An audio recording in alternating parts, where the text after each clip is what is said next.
Hello and welcome. If you are new to my channel, welcome. And if you've been here before, welcome back. If you don't know who I am Kokulu Covers. I am your bard for this evening. And I am also a visual novel developer. And I own and run the studio Cats and Littlepad Studios, where I make visual novels and freelance. I am currently working on The In-Between, Moonflower, and Heart Agency. Today though,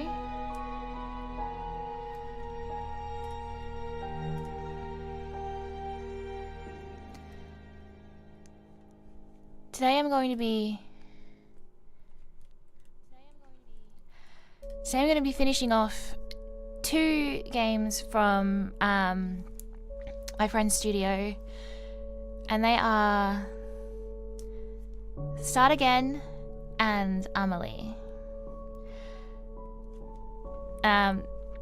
Both of these games were made a little while ago for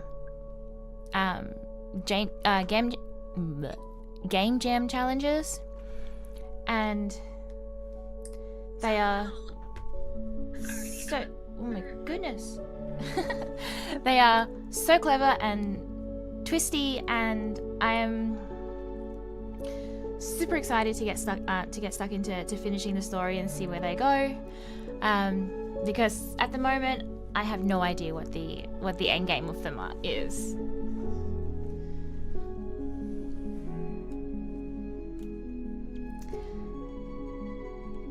So let's get stuck in.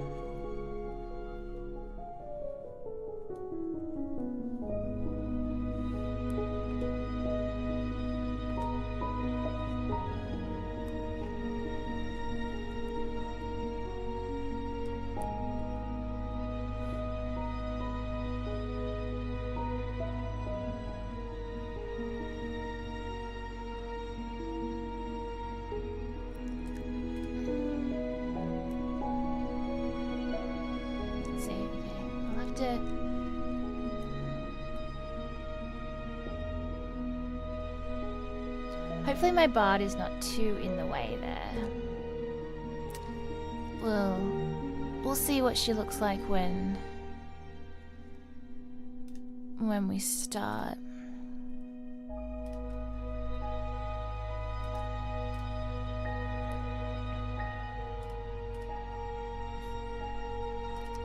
It looks like my Twitch still has the companion with Discord on it live. And I don't think I can turn it off without uninstalling it altogether, so I guess it's just a permanent part of my channel now.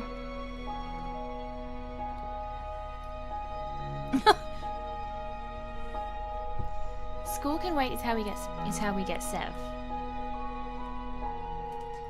Let's see. I guess this. Yes.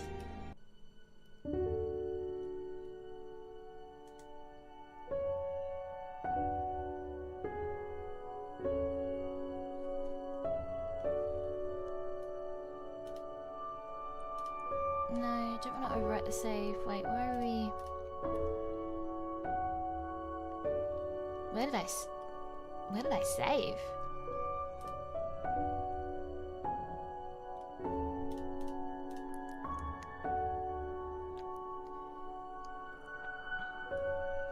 Let's see, we've got all of these paths complete.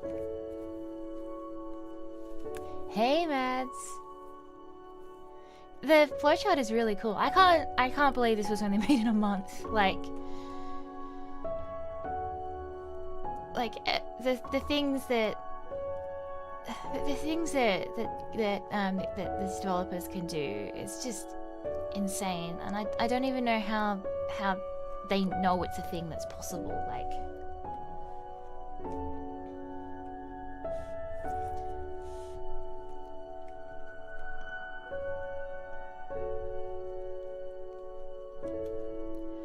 okay, so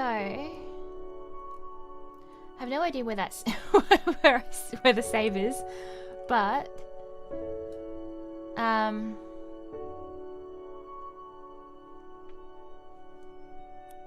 feel like it was one of these paths, but I have no idea. So all of this is complete. So we're gonna go right back to the first one if we can. Yeah, there we go. So this should be the very last path, unless something else springs up. It was quiet. Yes. Yes, I've never played this before. I have bad friend vibes because I haven't played like all of these releases yet. But I really wanted to wait and play them on stream, so that I could get like genuine reactions and things like that, because I am not a good actor. I cannot pretend that I'm playing something for the first time and react to it. So I really wanted to like to hoard all these games until I could until I could actually, like, you know, play them on stream. And I just haven't had much time to game, because I am making a 300,000 word visual novel myself. Cry. It was quiet, silent, noiseless, but not quite tranquil. It was the kind of quiet that became something more. Writing is so hard. It makes my brain angry itchy. You heard me just talk in general conversation. It's a mad jump between multiple topics because brain scream.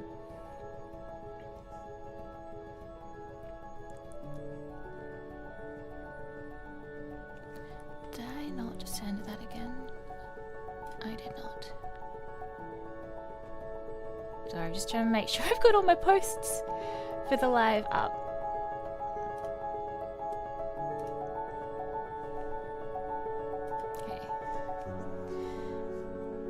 It was the kind of quiet that became something more. Yeah, she blocks off a little bit, but that should be fine. A silence that pierced through the building, tearing it away from reality and pulling it into its own dimension. A quiet that was both terrifying and calming all at once. Silence filled the void where humans used to exist. Now, all that was left was the ghosts of those long gone. But for those lost to humanity regardless, this would be their new haven.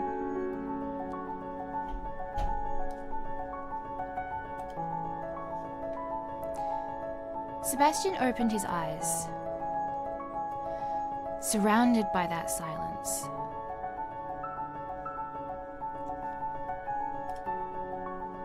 Where? His hands found his temples and he massaged gently, trying to ease the pain that had begun to take over his mind. When that didn't work, he first turned to the room he'd found himself in. The room was dark, whether that was because it was night or because the windows had all been covered. Sebastian didn't know. His eyes scanned everything with growing suspicion. I was at home. How did I get here? Is anyone else here?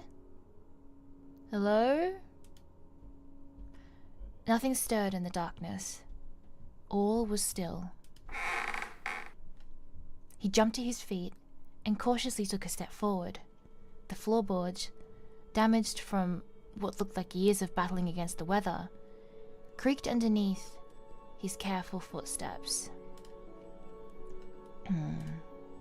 Hello? Anyone? No one answered. If there's a...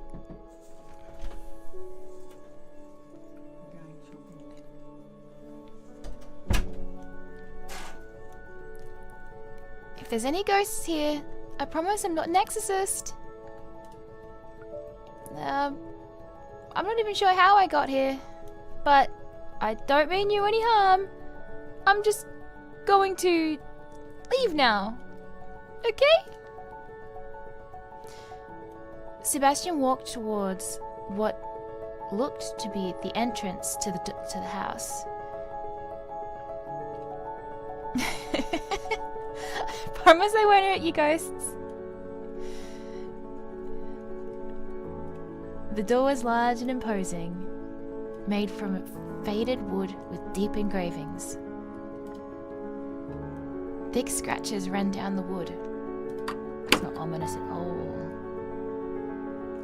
Sebastian took the door handle in his hand and attempted to turn it, but was met with a loud click instead. Locked.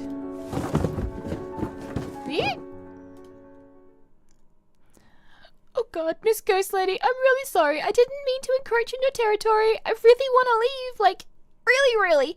So please, would you let me out? I'll never come back. I'll make sure no one ever disturbs you. I'm gonna die.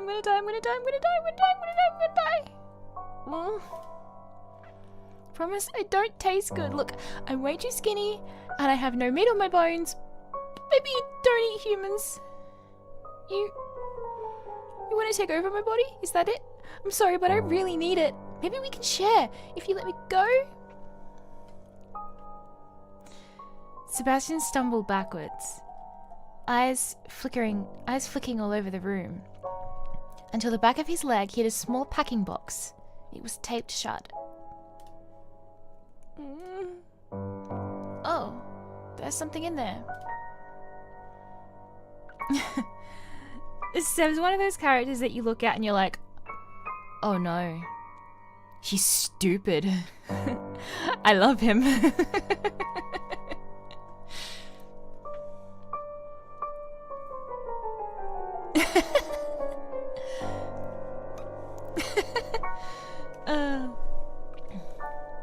Sebastian crouched down and put his ear to the box. It was moving from side to side slightly, and a muffled sound came from within. Help me. Come on, Sebastian. You've watched a horror movie or two. Is the ghost likely to curse me if I open the box? Or if I leave her in there? Okay, I'm opening it. Here goes nothing. With one swift movement, he ripped the duct tape from the top of the box and pulled open the flaps.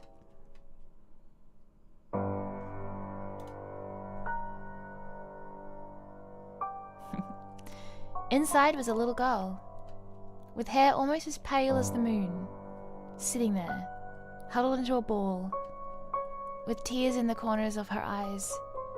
She did seem to be a ghost. I love that she can barely see over the text box. And it's so cute. Are you okay? No? Where am I? I don't know, I just woke up over there. Oh. Come on, let's get you out of this box, okay? Sebastian held out his hand and silently prayed she wasn't a ghost. When her hand met him, instant relief washed over him. Okay, not a ghost. I thought you were a ghost. Wait, you're not, are you? The little girl shook her head. Long, flowing hair her long hair flowing from side to side. Okay, that's good. Well, my name is Sebastian. What about you? My name is Nini. Okay, it's nice to meet you, Nini. I'm not sure how we got here, but it's about time we left, don't you think? Nini nodded her head, using her sleeve to wipe the tears out of the corners of her eyes at the same time. Let's take a look around the room, alright? Maybe there's other people here. Or if there's not, why is it just the two of us? Sebastian couldn't help but cringe with every step the two took around the room. The creaks and groans echoed through the house. If anyone or anything was nearby, they would have heard easily by now. Sheets laid across much of the furniture, and dust laid across the sheets. Whoever had once lived here had left quite some time ago. Mr. Sebastian? Yeah? I think there's someone over there. Nini pointed into a dark corner of the room. Dated pieces of furniture concealed whatever was hidden over there. How do you know? I thought I heard someone say something. Okay, well, I'd love to look, but now I'm suddenly thinking about the ghost thing again. There's no ghosts here, silly. Ghosts aren't real. Whoa there, little lady. What do you mean? Of course ghosts are real. Really? Yes. It was the summer of '64 when I met my first ghost. You're not that old. Nope. Okay, I may never have met a ghost, but I'm certain this is a haunted house. How can you know? It has all the telltale signs. 1. Strange noises. That was me, though. 2.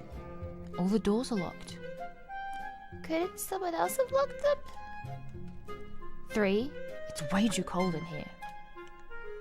Is it in the middle of winter? And lastly, I feel like someone's watching me. Again, I think that's probably me. That's how I know this is a haunted house.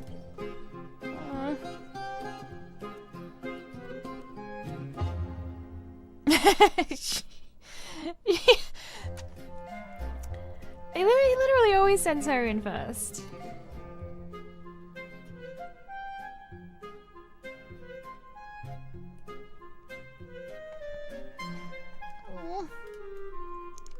Okay, I'll go check over there myself.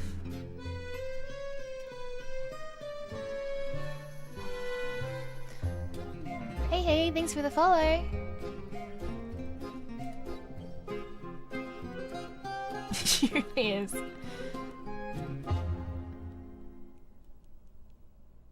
Don't worry. Oh, that's so lovely. Don't worry, I'll protect you from back here. Brave. So brave. It's really interesting so far. I'm pleased to finally be playing it. I've had it hoarded for a while. The puzzles and the flowchart really are cool.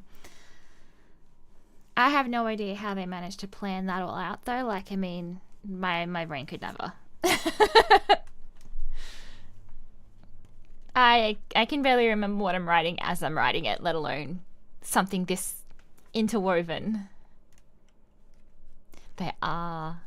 I'm really interested to see where it goes.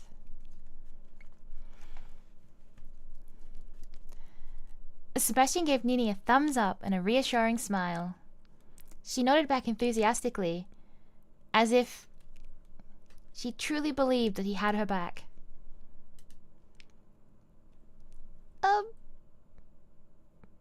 if you really are a ghost, I want to help you. You got this, Nini. She crept closer and closer. There's someone over there. Sebastian creeped closer, looking over Nini's shoulder. Indeed, there seemed to be the shadow of someone lying in the corner of the room, mostly hidden. A chair made of rotten wood sat in the way. Sebastian tried to pick it up and move it, but the leg instantly snapped off. I almost got killed by a chair in disco the other day. I barely survived. Barely. Chairs are dangerous. Yeah. 2.5 hasn't made anything that I haven't loved. Even in game styles that I'm not I'm not the biggest fan of.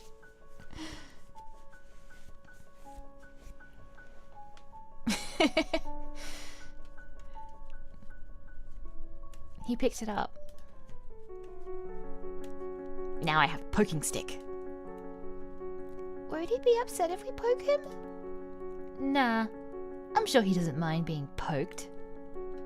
Hey, hey! Ugh. Well, in good news, he's not dead. Yay! Disco's been really fun. It's actually the devs of 2.5 who got me to play it and got the game for me. I've had it for a while and I've just been like waiting until I had like, you know, the actual opportunity to play, and I still really don't have time, but like it's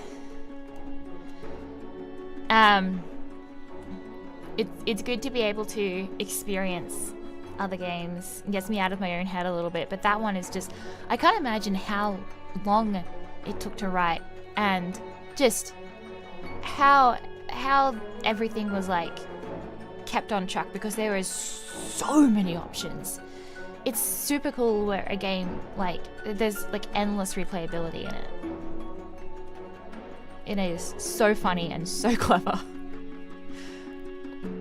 Where? A man with black and white hair sat up rapidly, then scooted in the opposite direction of the little girl and man with the chair leg. You... Sebastian. Yeah. Don't worry. We're not here to hurt you. Oh, except her. Who knows what she'll do? Hey! I'm not gonna hurt anyone. Where am I? Well, that I don't know. But I can tell you where you aren't. I don't think this is the circus, or a hospital, or the aquarium. I'm pretty sure this isn't my house, but not certain on that one. But it doesn't look like a school or a... Okay, just shut up. Yes, sir. Hey, what's your name? Mikhail. I'm Nini. Alright, Sebastian? No, alright, Sebastian. Nini. What are we doing here? I don't know. I just woke up a little while ago and got her out of a box. A box? Yeah, like a packing box. Duct tape shut. Do you know who put you in there? Nini shook her head. Just got her out of a box. I don't remember anything. So let me get this straight. None of us remember how we got here. And now we're in some kind of... haunted house. That's what Mr. Sebastian said anyway. Fine. A haunted house. Why do I feel like if I told you we were in a haunted house, you would have told me to shut up? Because I would have. Mikhail slid from the ground and brushed himself off. Okay, Sev, Nini. We need to get out of here. Where have you searched? Oh, right. I think she's the key to it all. One of my viewers last stream had the theory that it's some sort of time loop that's centered around Nini. And I think that was such an, like that theory just blew my mind. So I'm interested to see if it's correct or okay. Yeah, the theories from last stream were very were very interested and gave me like galaxy brain, like whoa. So I'm really interested to see where it goes. Where have you searched? What? I said, where have you... No, I mean, what did you call me? Sev. Isn't that your name? Well, people usually call me Sev, but I don't remember mentioning that to you. Do we know each other? You wouldn't forget me if we'd met.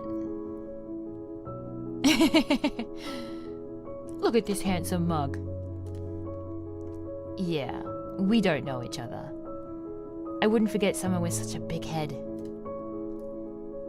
Hey, Mika. Mikhail. Look at his little pouty face. Makes you want to pinch his cheeks. Like a grandma. He seemed like a Mika to me. His face turned pink. Call me Mikhail, or I'll use that big head of yours to open the door. As Sev put his hands up in fake surrender. Fine, fine. We tried that door, but it wouldn't budge. I don't think even my head would change that Mikhail. There's got to be at least one with that personality in a game. And he's usually my favorite. Baby girl vibes. Attention, phantoms. The timer has now begun. You have 2 hours to escape before the house is decimated. Good luck.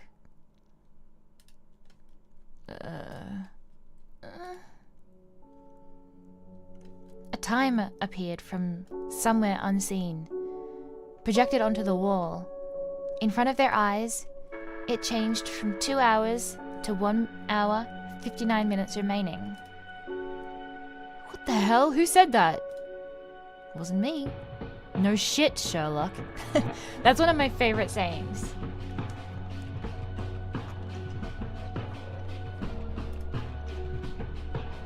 It sounded like it came from a speaker.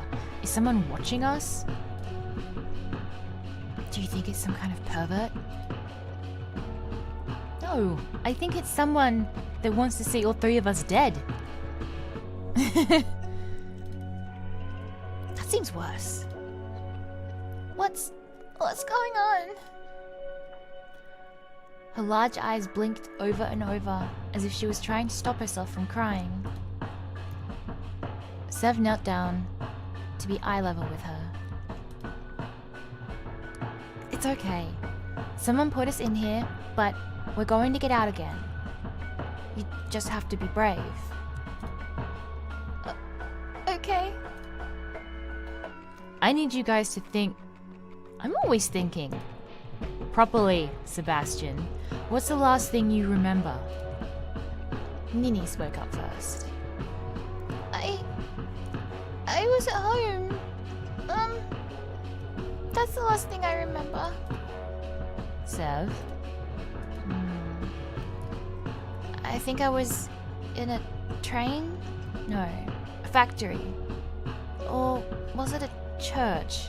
I love this line that this links back into the other loops for the other routes. I think it's just fact that they wrote this in a month.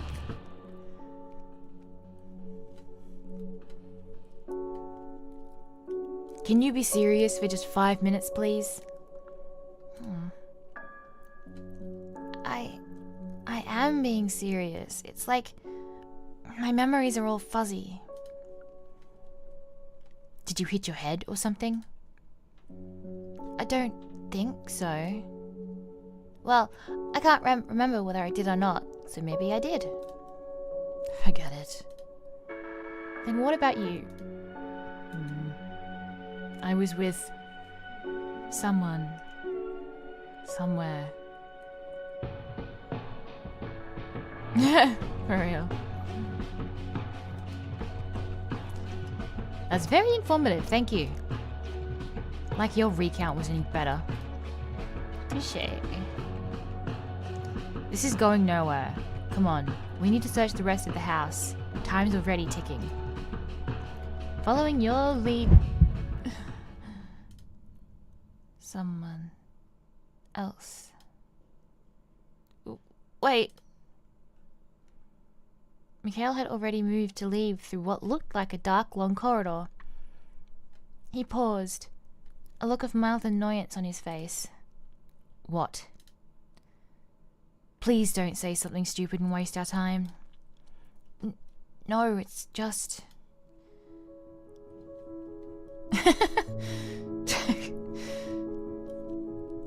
Aren't we missing someone? Missing someone? Like, shouldn't there be 4 of us? Why? What do you know? Nothing. I don't know anything. It's just a feeling, I guess. We already searched the room. There is no one else. No, we're definitely meant to have 4 people. Sebastian, you're starting to get on my nerves. You know what this looks like to me? Someone purposely stalling us. And what if I am? Then I would be led to believe you were also the one who brought us here.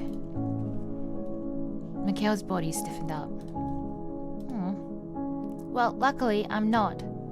I'm serious. I just feel like we're missing someone important. Fine. Then what's their name? I don't know. Is that how you spell it?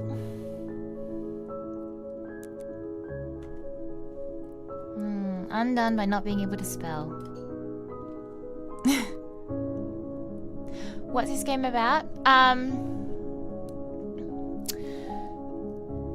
Let me read the actual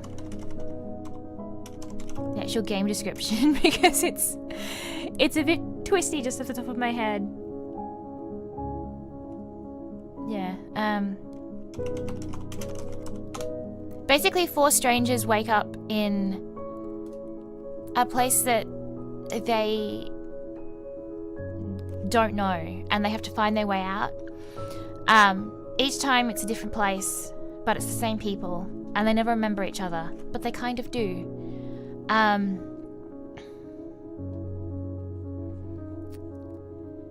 It's a BL mystery visual novel that follows Sebastian as he's forced into a game of life and death, along with 3 strangers. He has to figure out who put him there, who he can trust, and how to make it out. It seems like there's some kind of connection between them all, but they don't remember it. No, you're totally fine. I do not mind pausing to explain the game at all. We're on the last route at the moment, so this is like the final path. You can see from this flowchart how many, like, we've got a lock on this top one at the moment, and that's because we had to finish one of the other paths first. You get blocked at every route, so that you have to do every single route intersecting. So it unwinds this like really big puzzle. and it's very fascinating. So we're on the final route at the moment. I don't know if anything else will pop up after we get through this top line, but I think we're on the final path at the moment.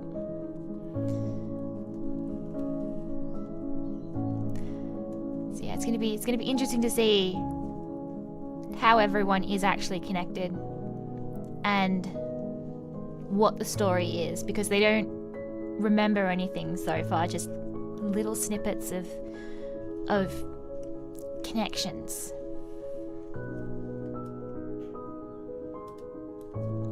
Green? Who? That's who we're missing. We need to find her. If we leave her behind, she might... You can see that the text is kind of like muted yellow here. That's because we've been through this a little bit before. And then when we get to that third, where that lock was, and it'll unlock, it'll be back to stuff that we haven't seen before.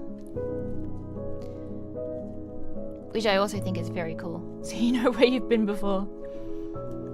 You're suspicious as all hell. Fine. But if we don't find anyone, I'm gonna knock you out and drag you out of here. You got that? Well, at least he's gonna take you with him. Well, now you're making me doubt myself. Good.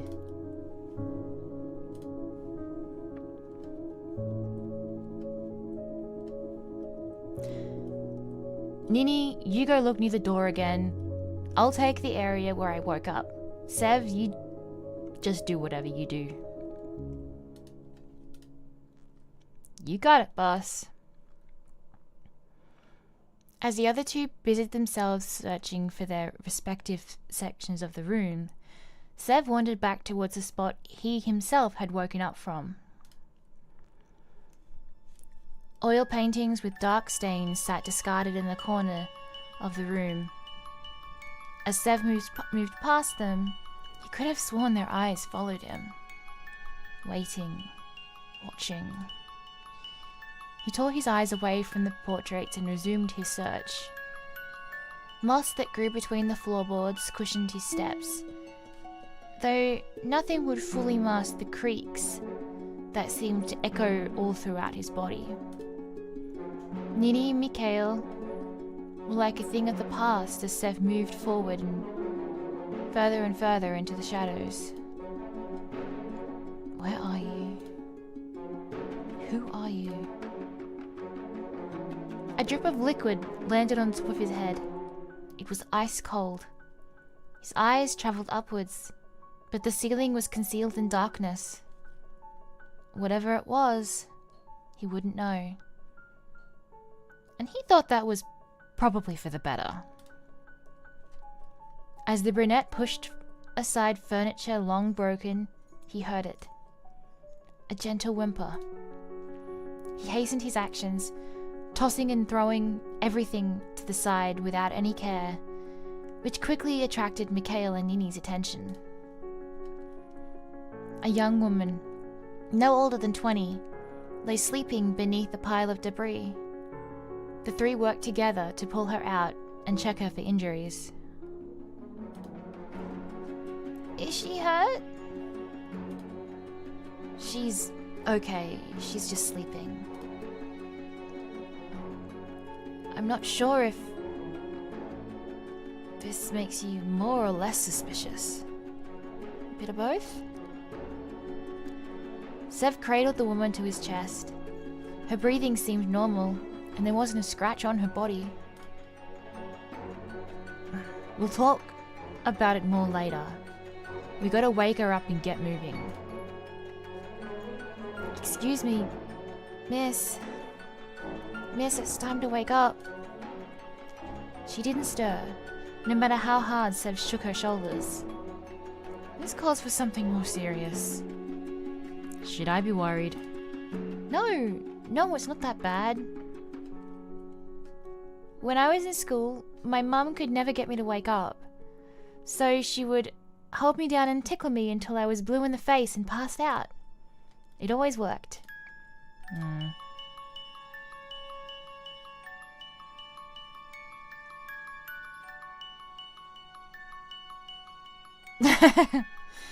They're probably sewn on the other side or something. I don't know. We don't question the... We don't question the game physics, Mads.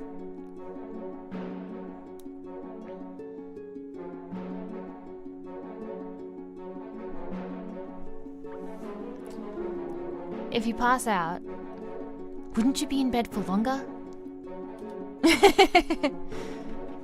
Oh yeah, that's why I get to stay home from school. Useless.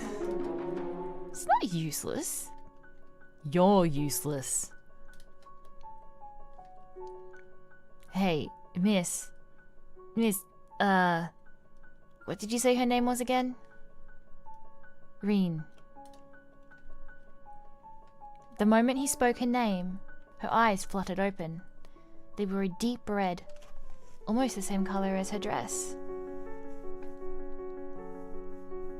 Her mouth opened slightly, as if she was about to say something in return, but instead just smiled. Her eyes locked onto Sev's. Reen?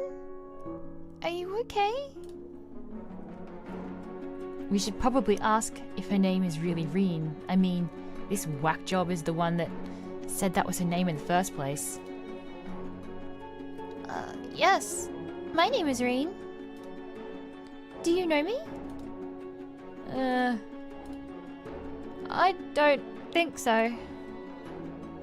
But he knew you were here somewhere, and your name, apparently. Thank you. Where are we? A haunted house. A haunted house? There's yet to be proof it's haunted. Maybe you're all ghosts and you're haunting me. If I was dead, I would not waste my time haunting you. Am I really dead? Well, I think it's a strong possibility, little one. Strong possibility. Don't listen to him, Nini. With that smile still on her face, Reen stood from the ground and looked around the room. What a dump. I still feel like we have a lot to explain. I'll do the explaining while we walk. Come on, into the corridor. Mikhail practically dragged the other three out of the room, rushing towards their hopeful exit.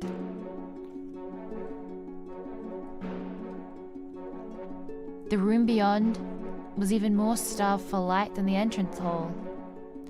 Darkness crept into every corner, waiting for someone to become separated from the group so they could be devoured completely. Let's make this quick. We were probably kidnapped. We all woke up separately in that room, and we're stuck in some death game with 2 hours. Well, less than 2 hours now, to escape. Got it? That's a little... I understand. Do you know who brought us here? No. And we have a little over an hour and a half left. This isn't good. That's putting it mildly. We need to go as quickly as possible and not waste any more time. Do you understand, Sebastian? I like when you call me Sev more. So, we have Sev. Mikhail. I'm Nini. Well, this isn't the nicest way to meet, but it's nice to meet you all regardless. It's so dark. I don't suppose any of you saw a light switch?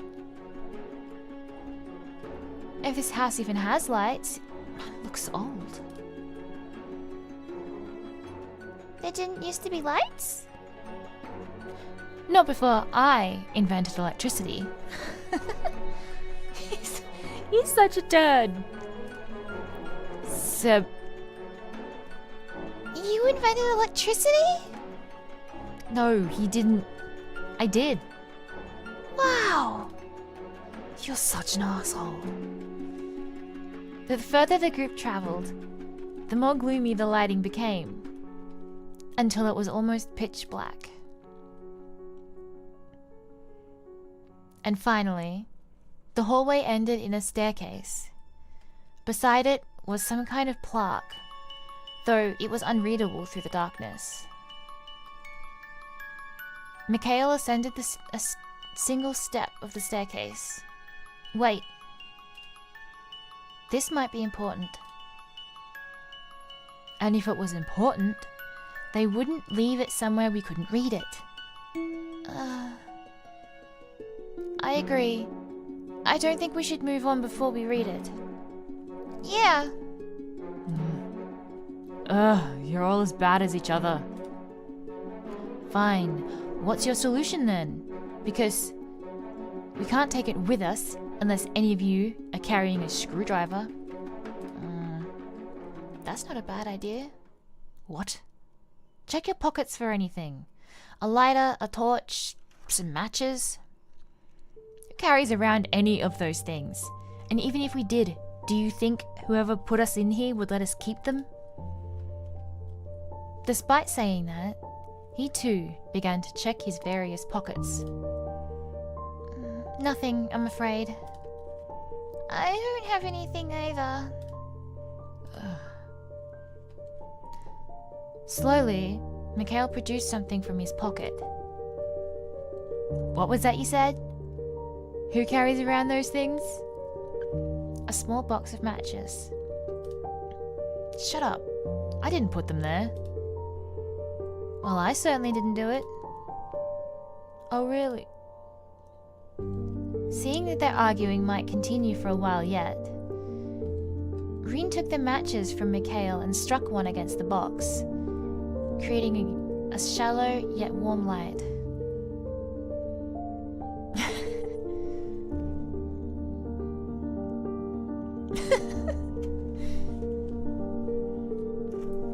Blowtorch. That just gives me the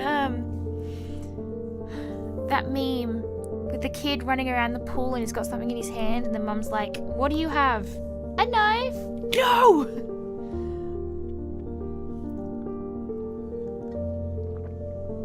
I feel like that meme applies to I feel like that meme applies to so many visual novel characters.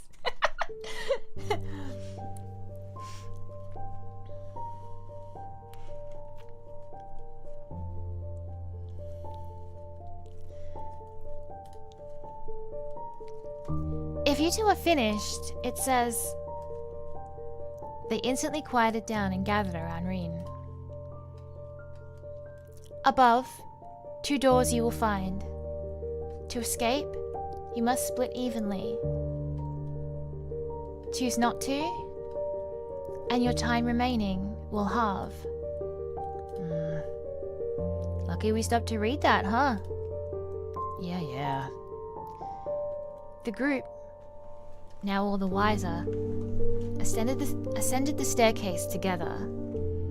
Rin leading the way, with Nini close behind her. Mikhail took up the 3rd position, while Sev was last. He turned around, looking down the empty corridor.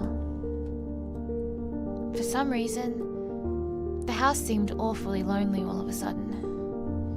Like the group had brought a little bit of life back to it, but now that they were continuing onwards, it was double as empty, double as abandoned. Inadvertently, Sev reached for his chest, where his heart sat. It felt empty too. Ah! Baby boys! It happened before Sev could even realize what he was doing.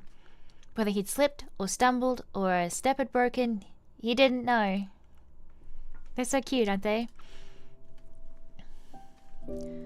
All he knew was that Mikhail was walking a few steps ahead of him moments before, and now he was caught safely in his arms, hugged close to that empty spot in his heart, which suddenly felt bursting with life.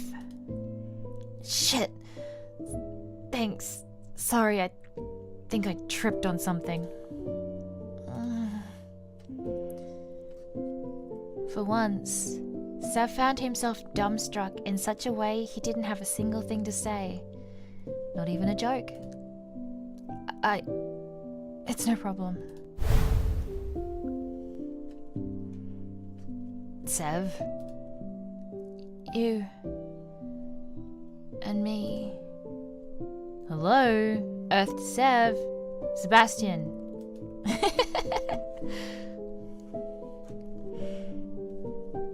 We know each other, don't we? Did I hit you in the head when you caught me? My bad. Sev, Mika, are you two okay?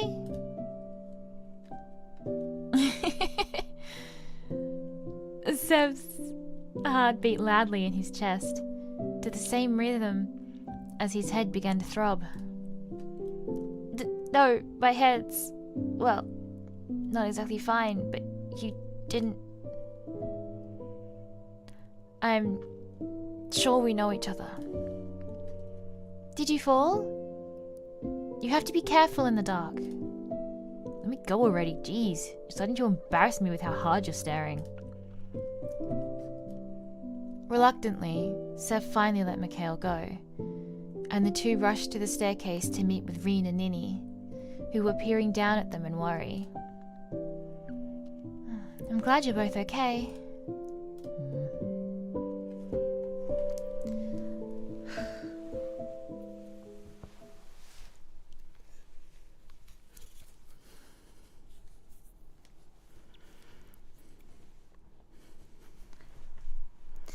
I'm really not sure who this is actually going to be centered around if it is some kind of a time loop, because Reen and Nini seem to have the same story, like the same backstory. They look the same.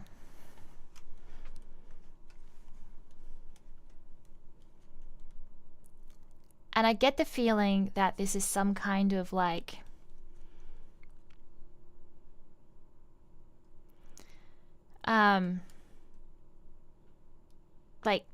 time loop trap to try and save someone, but who it's actually centered around, it's hard to tell at the moment. Like, Sev's obviously the main character, but is he?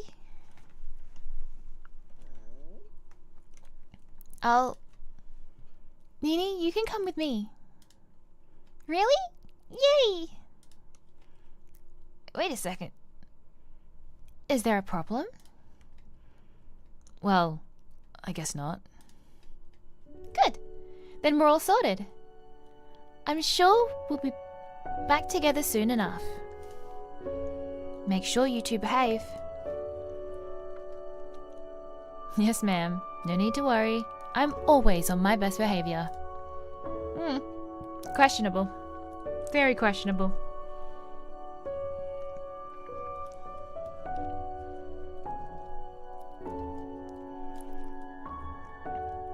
The two girls took the door on the right. It didn't shut behind them. If they wanted, they could have followed after them. Instead, they turned to the door on the left. The atmosphere between the two men had turned slightly awkward. I guess we're taking this door. Guess so. He made no move to enter. Unless there's something you wanted to say to me? Something to explain that picture in my head? You calling out my name? Hi! Clinging onto me? Where did that come from? What? I don't have anything to say, just hurry up. He turned his back on Sev and crossed the room. Guess not.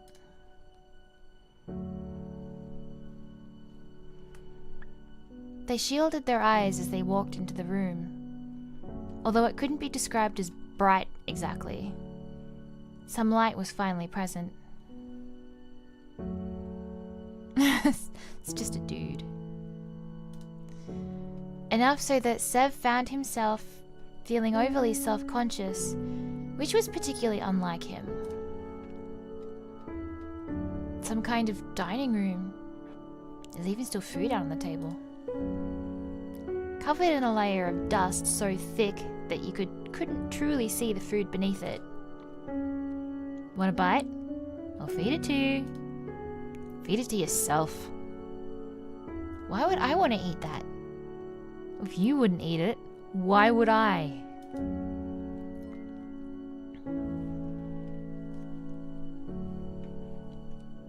Hey, thank you so much for the subscription. With a shake of his head, Mikhail walked to the other side of the room. The room went silent as their chatter cut off. I feel like I should say something to him. Sev's eyes scanned over the room. A tall window, which seemed to lead to nowhere. These windows don't generally lead places. 2 chairs left discarded in the corner of the room, huddled together around a heater. And wallpaper that was torn from the wall, revealing the inner workings of the house for all to see. And through a doorway, another shut door with a panel beside it. We need a password to open the door. Whether Mikhail heard his words or not, he didn't respond. He was knelt in the corner of the room, looking down at something. Quietly, Sev walked up from behind and peered over his shoulder. In his hands, a purple stuffed animal, in about the same condition as the rest of the house. He gazed at it with an expression filled with loneliness. How do I know you? What do I say to make you open up to me? Sev knelt down beside Mikhail. The black and white haired man's eyes flickered up to greet him briefly, before he went back to staring at the toy in his hands. Your favorite color, isn't it? It is. This time, Mikhail's gaze held fast to Sev. Sev, Mika, we do know each other, don't we? I think so. How? I've never met you. I'm sure of that. I don't know. But the moment I saw you, I knew that somehow I knew you. That doesn't make any sense. Nope. It's like I have these memories hidden inside of me, but whenever I try to think about them, my heart starts to pound. Ooh. I'd know you in any timeline, my beloved. I love the like fated souls kind of story. It's so good. Just the red string of fate always binding them.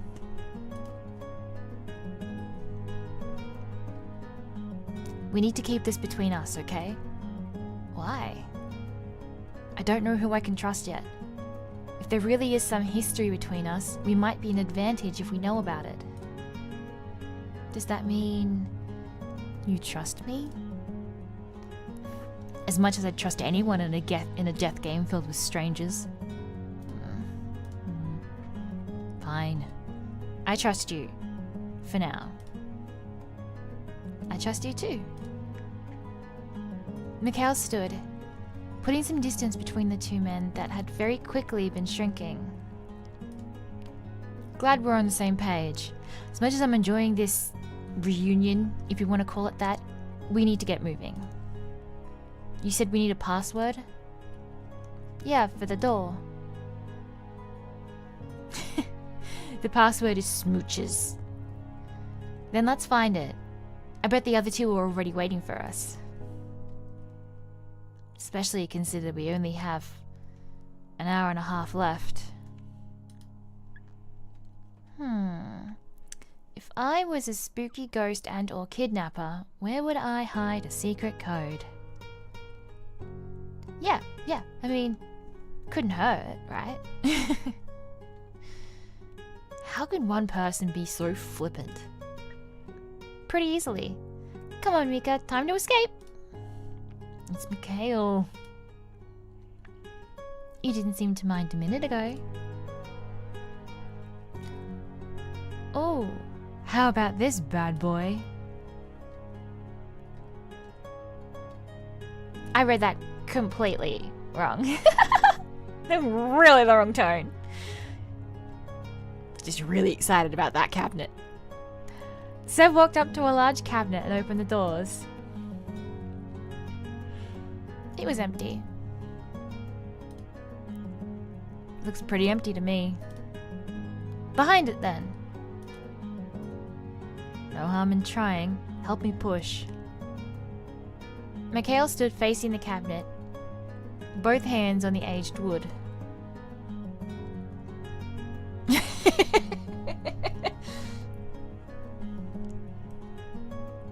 Are you deaf? I don't think so.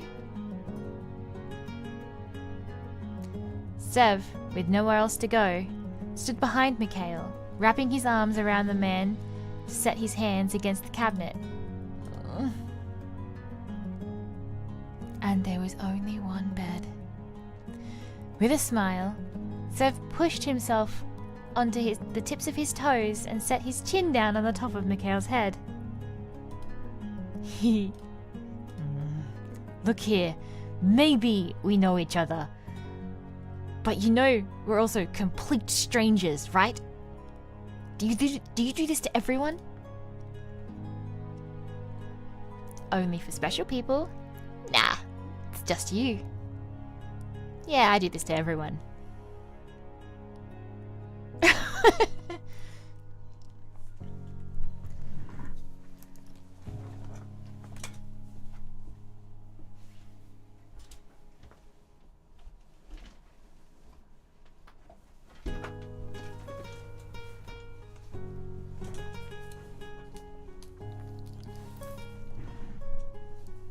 Could be the solution. You're right.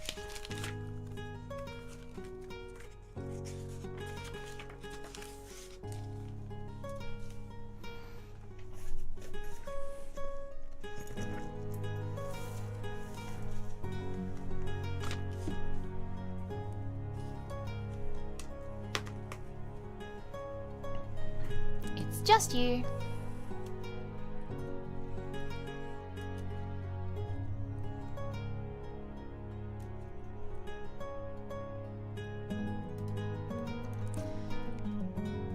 No rollback. Yeah, I do. Just stop pushing already.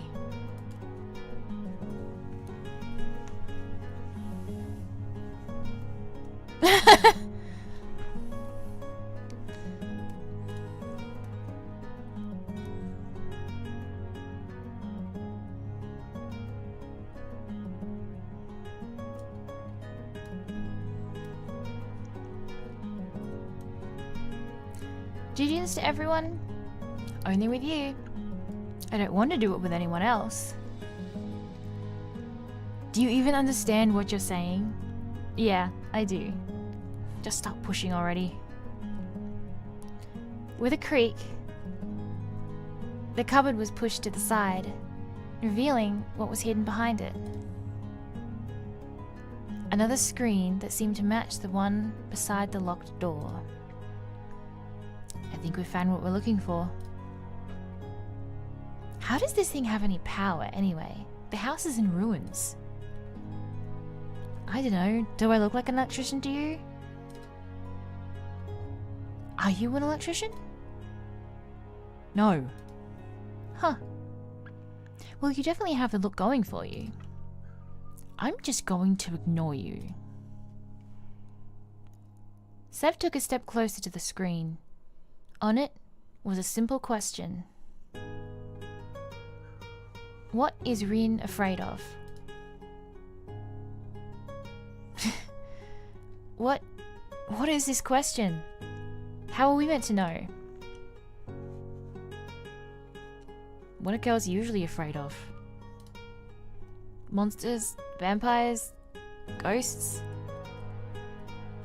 That's what you're afraid of. Oh, right. I feel like she told us. Huh? When? Before, back in the church? Didn't peg you for a religious guy. Oh no, I don't remember what Rin was afraid of.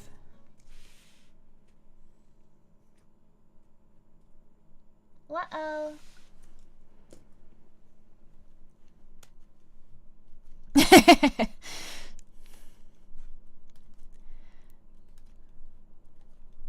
No, we went through a game just like this.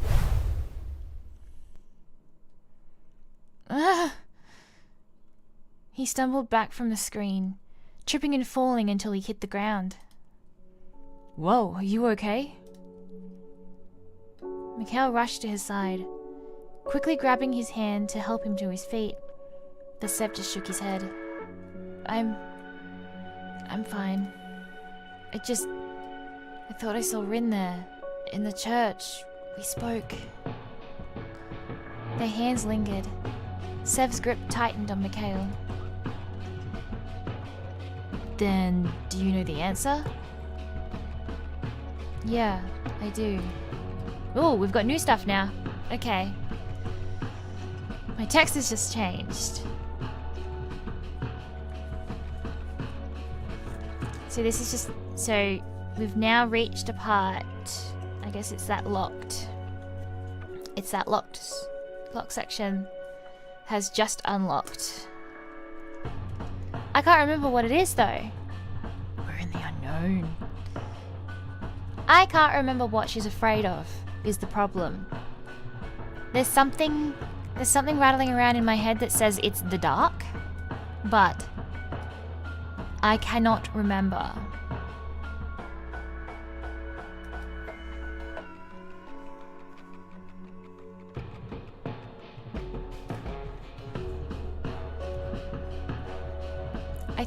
I think something tells me it's the dark.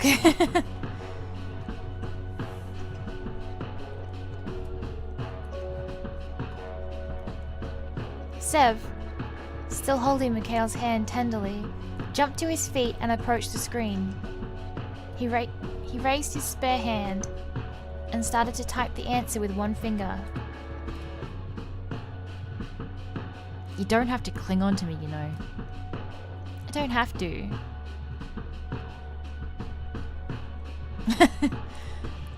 But I feel like if I let you go, I'll lose you again. Again? What? Did I say that? Yeah, you said again. Huh. I wonder why. Well, no time to dwell on that. Hey, wait! Answer time! Sebastian... What is Rin afraid of? Let's see... Is that... Oh, it is! Haha! Heck yeah!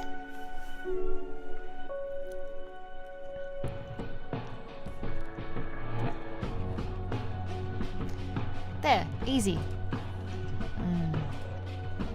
Oh, it changed. How old is Nini? Maybe 5 or so? Have you ever actually met a 5-year-old? She's got to be older than that.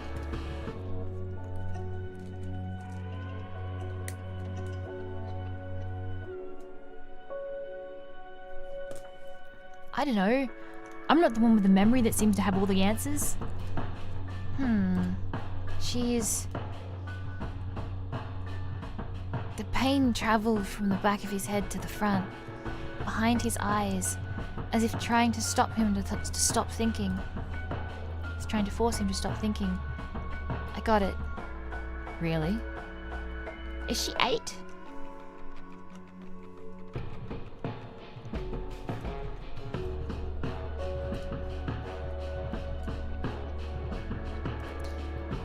The screen faded to black before one word came up in white text. Repeating.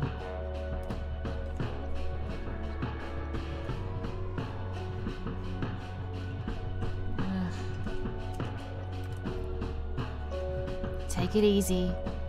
You don't want that head of yours to explode. So you do care? It would be too messy to clean up. Despite his cool words, Mikhail still hung on tight to Sev's hand. They're holding hands. I'll try the password.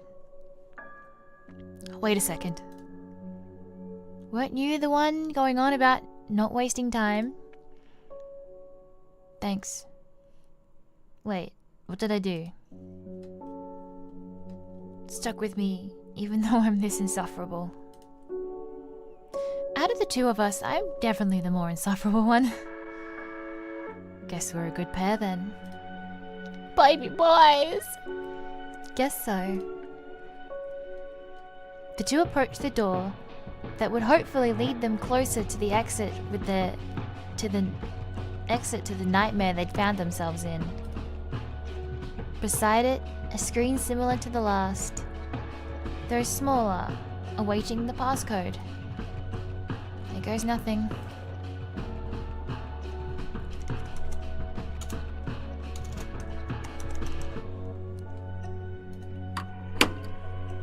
With a small click, the door unlocked. I suppose I'm a genius.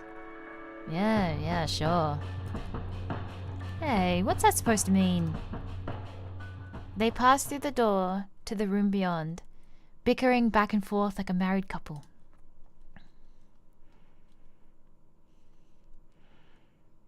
The hallway beyond was much like the last. We need to find out if anyone else has any weird memories or things they're not telling us. How do we do that? Just walk up and ask? No, stupid. We need to be more tactful than that. Tactful is my middle name. Pretty sure. No, your middle name is Tactless. Ouch. Anyway, I'll try talking to Nini. You should stick to Rin. Yes, sir. Do you think it was one of them? One of them what? Knocked us out and dragged us here. Mikhail shrugged. It's a possibility. But you trust me? Like I said. For now. As the timer ticked down to a little over 1 hour remaining, the two rounded a corner in the corridor and came face to face with the other pair. Zevi! Mika! Nini! Oh, I'm so happy to see you. You wouldn't believe what I've been through. Mikhail's been so mean to me, you know? Hey! The girl gasped. Really? No. Yes. If it's okay, you'll have to keep an eye on him for me. Okay, Sevi. I knew I could depend on you. So brave. Good job in there. You too. At least they gave us some easy questions, huh? Oh, I didn't mean that. Rin nodded down to their interlocked hands. I'm still holding hands! Ah! I'm still holding hands!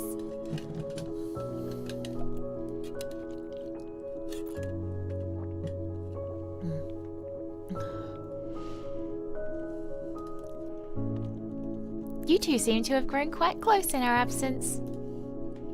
She giggled lightly as Mikhail ripped his hand away from Sev's. It's not like that.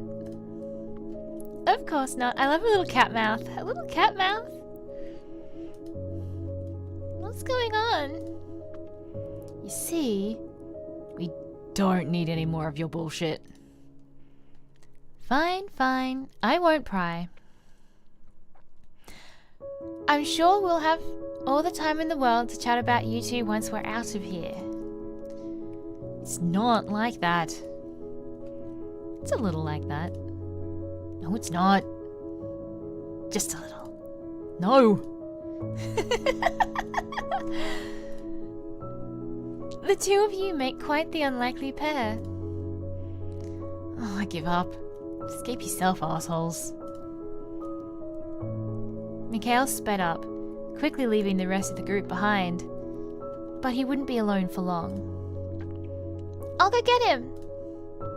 Nini, what? But it was already too late. She broke into a run, chasing after the black and white boy. I love an easy-to-fluster grumpy man. He's just makes me want to bully him more, you know?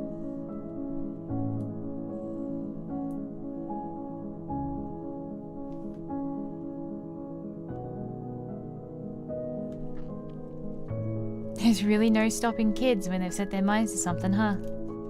That's true. I'm sure she'll be a lot of trouble for her family in the future. Yeah, I bet. Can I ask you something? She beat me to it. Go for it. I want you to tell me about your life. My life? Before all of this. Please? I'll show you mine if you show me yours. Deal. It's not exciting or anything. I grew up in a little house in a small town. No brothers or sisters. My parents divorced when I was 10. I went to local schools all the way up until university. Then I left home. I think I had a neighbor. We were always together. Sorry, things are kind of fuzzy right now. So, you've had your fair share of struggles along the way, right? Of course, who hasn't? It's all been worthwhile, right? Yeah, all of it. Every moment. Your turn now. Well, I was adopted when I was 8. My father and I lived in a big house in a field, pretty much in the middle of nowhere. Just the two of us. He would drive me to school every morning and come pick me up, even though it took hours out of his day and I could have caught the bus. He would bake for me, even though he couldn't cook. Every year, he would hand make my birthday cake, you know? And it was always terrible, and I loved it so much. He sounds like a great dad. I get the feeling that there's something about each of these locations that's important to these two. Like, I have this little suspicion that there's some kind of loop. Someone's trying to save someone, and I feel like this is their house.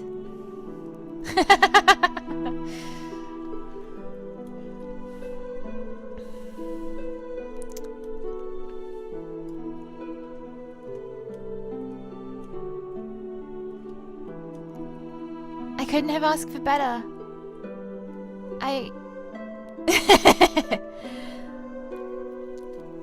I would not have put any of this together if it wasn't for my commenter from last one, because I hadn't gone in that direction at all. I only wish I could have done more. I suppose I probably would have gotten there, because there's too many. There's too many weird coincidences between these two in particular.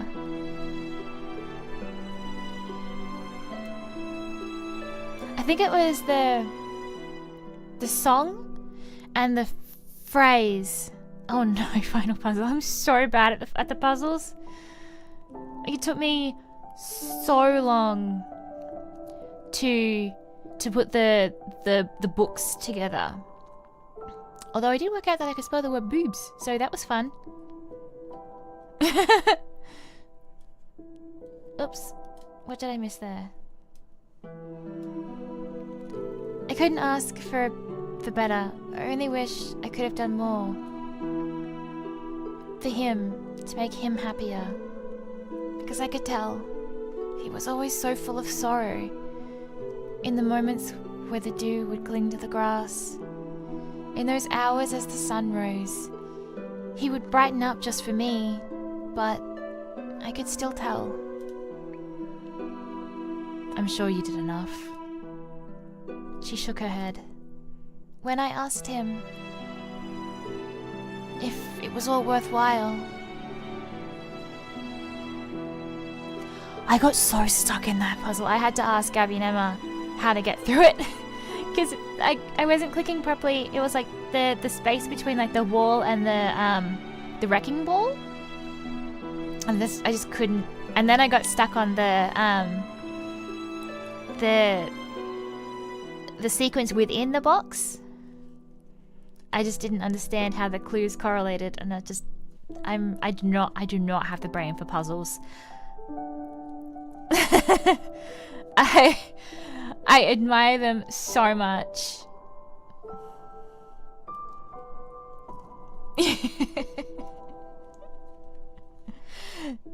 There's only so much the game can lead you when you've got absolute pigeon brain like I do. And when I asked him if it was all worthwhile, do you know what he said?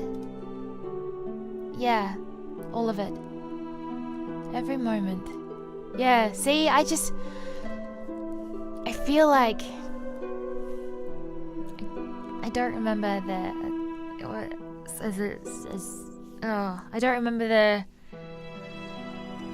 don't remember how to say the name of the commenter, but I really feel like they're onto something. I feel like this is a past version of father and daughter.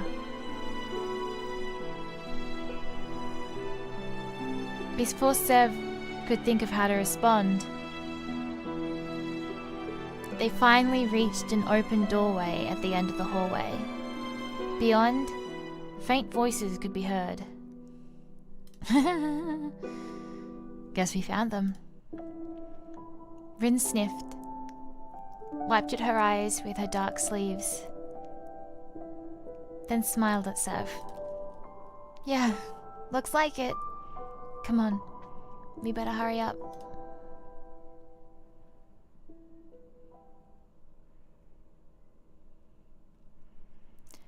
The room was large and spacious, and could have once been a ballroom that would rival that of royalty, yet now had fallen into despair, like the rest of the house. The walls and ceiling seemed like they could collapse at any moment, and were adorned with graffiti boasting all kinds of colourful language. Further into the room, Nini was hanging off Mikhail's arm as if he was a set of monkey bars. Oh, monkey bars. I was never very good at the monkey bars as a kid. I have zero upper body strength. I'm going to look around, okay? Got it. I'll go bother Mikhail. Lucky him! Alone, Sev bounded up to the man and pulled on his long sleeve. Can I take the other arm? No, you cannot. Aw, don't be so cold.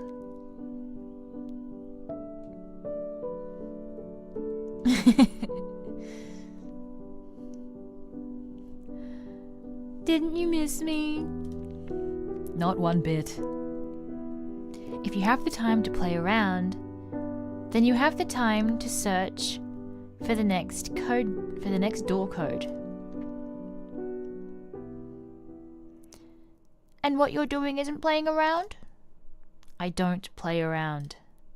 Sure you don't.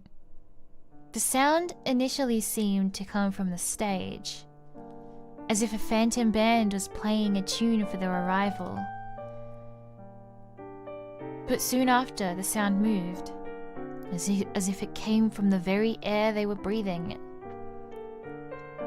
It was all around them, that gentle tune. See, I told you. Ghosts. I'm sure there's a perfectly reasonable explanation. Ghosts! That's not reasonable. Yep. Ghosts. In a way, I'm getting...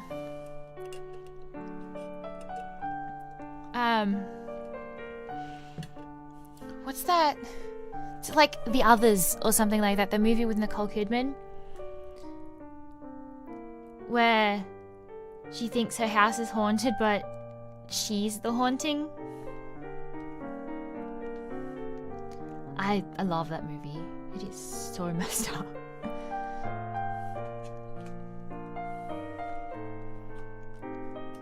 Yeah. It's like they're not in some death game, it's just the the timer is just how long it takes the Winchesters to sweep through and get rid of all the ghosts, which is them. Oh, supernatural reference. Shameful.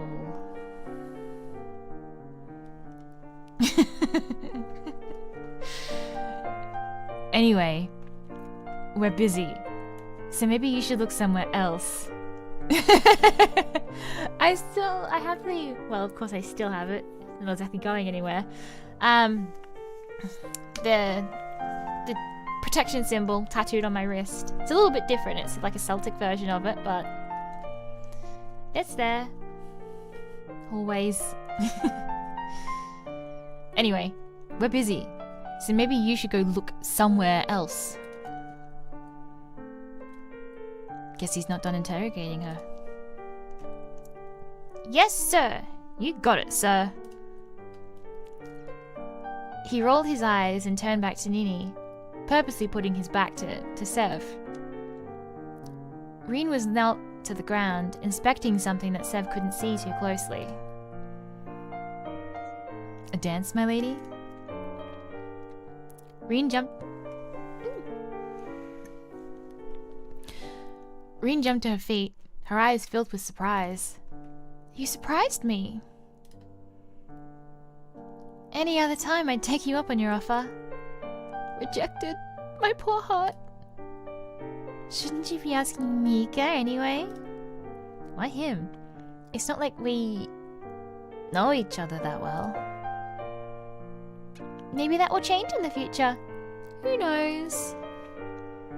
Reen, about your dad. Yes? He died, right? Yeah. Not long ago.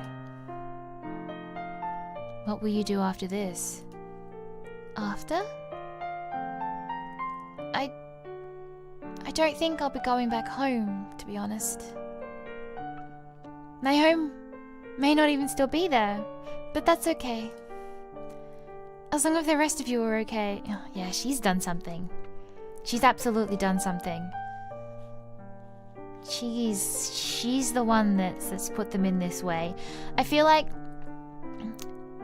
she's trying to make her dad feel better by reuniting him with some lost love, but what I can't work out is why there's two versions of her. Is she trying to create a reality where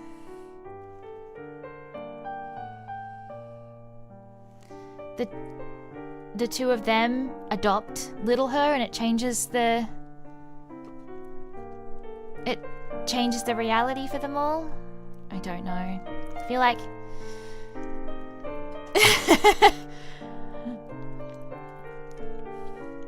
but how? And what's led to it?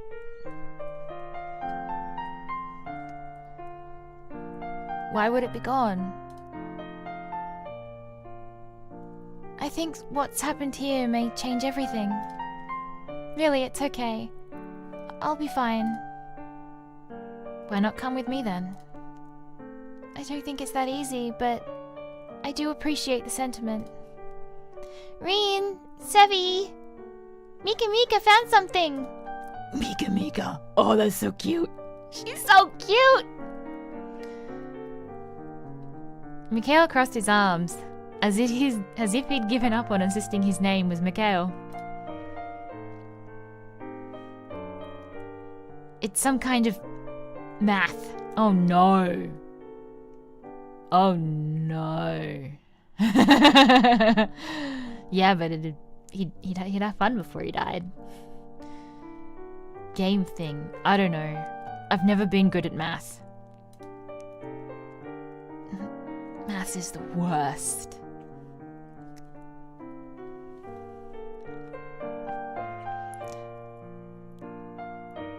He held up what looked like a tablet covered in dust. Sev took it from him and blew off the screen.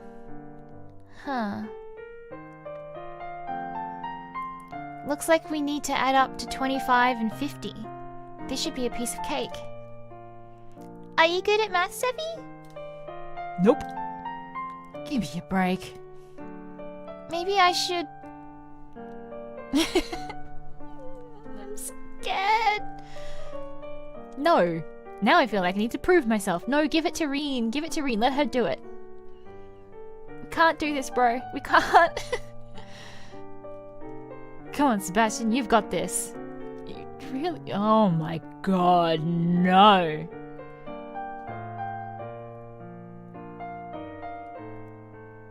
Oh no.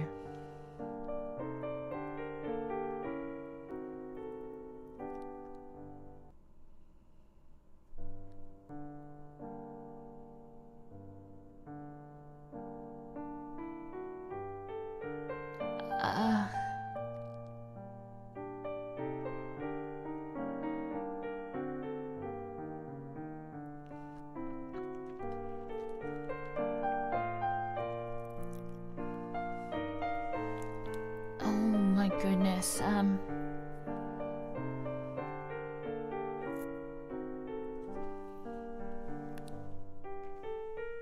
So you have to follow the pins to... I remember when they were making this, and it was complete gibberish to me then too.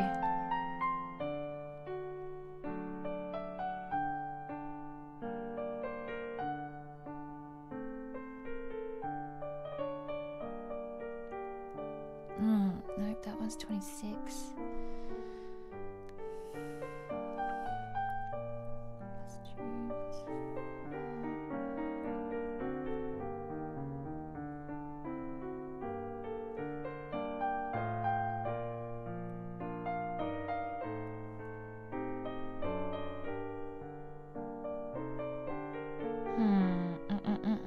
Sorry, I'm trying to...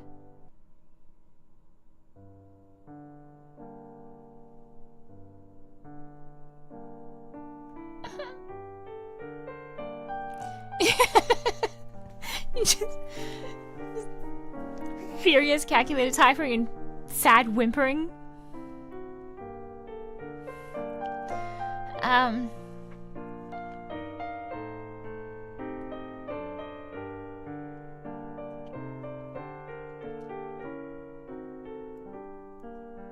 Shit, man, I have absolutely no idea. I'm just...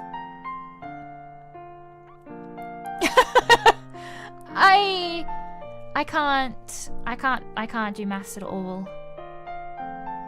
It's 5 plus 6, no.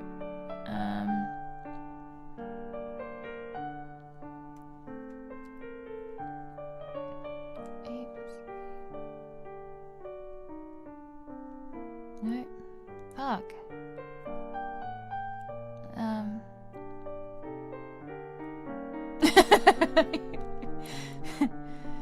So the bank calculates for me.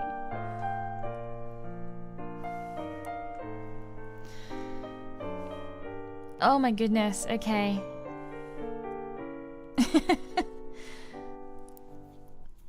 Puzzles just show how smooth brain I really am. I am I am. There is no math, spelling, or strategy in my brain. It is just. There are no thoughts there. It is just the monkeys with the symbols, except it's a cat.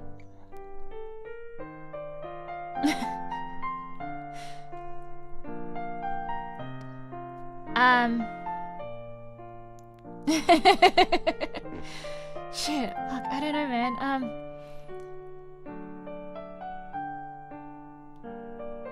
No. This is the worst. I can't. No.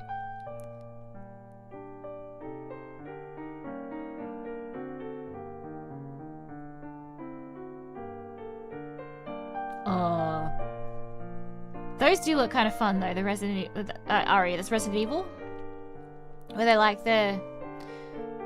I can't remember what else it was that had.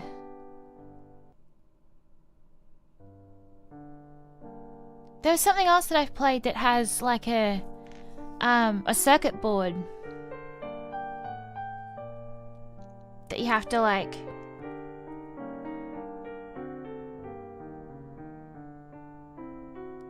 Connect all the circuit boards to properly. Something in my brain has Halo, but I don't think that's it. But I don't know what else I could have.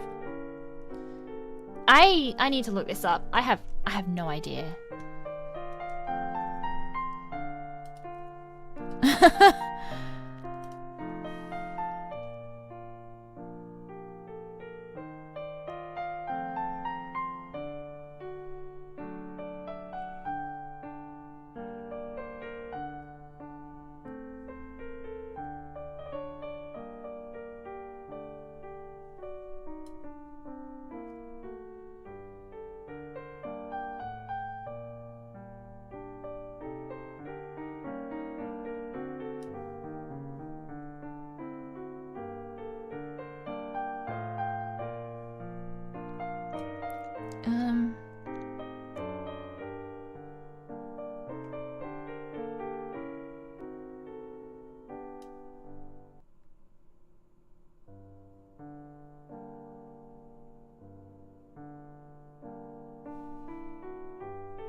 Okay.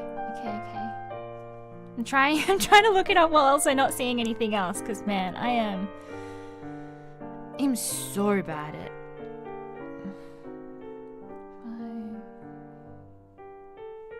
5, 7, 5, 6. Okay, so it's.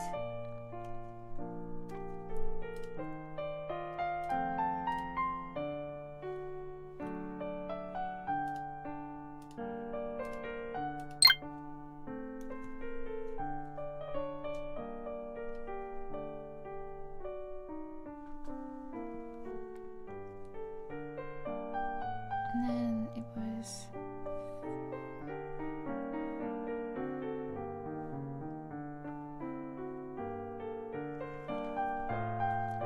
There we go. God damn it. Simple maths! That achievement is mocking me. Achievement is called Simple Maths. Count up to 50! Rude. So it's safe to say that you'll never see a game from me that has puzzles in it, because you need an actual brain to be able to solve them, let alone come up with them. Oh my goodness.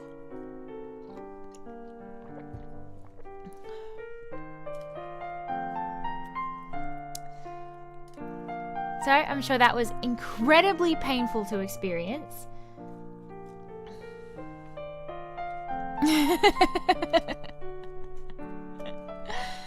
Easy. No, it was not. Uh-huh. You didn't struggle at all. I never struggle.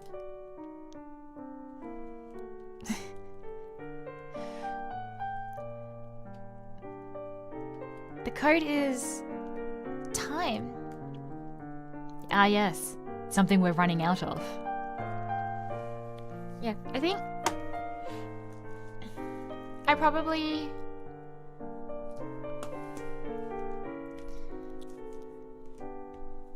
would have ended up getting it on my own, off, not on stream, but like I'm very conscious of the fact that the longer I take to be able to do something and the more I struggle with it, the more people will get frustrated and leave the stream.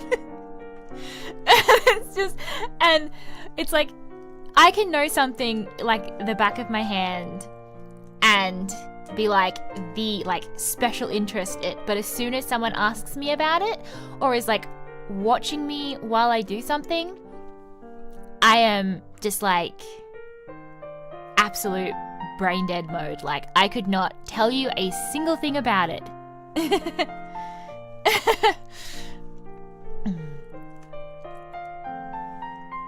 Let me try it on the door.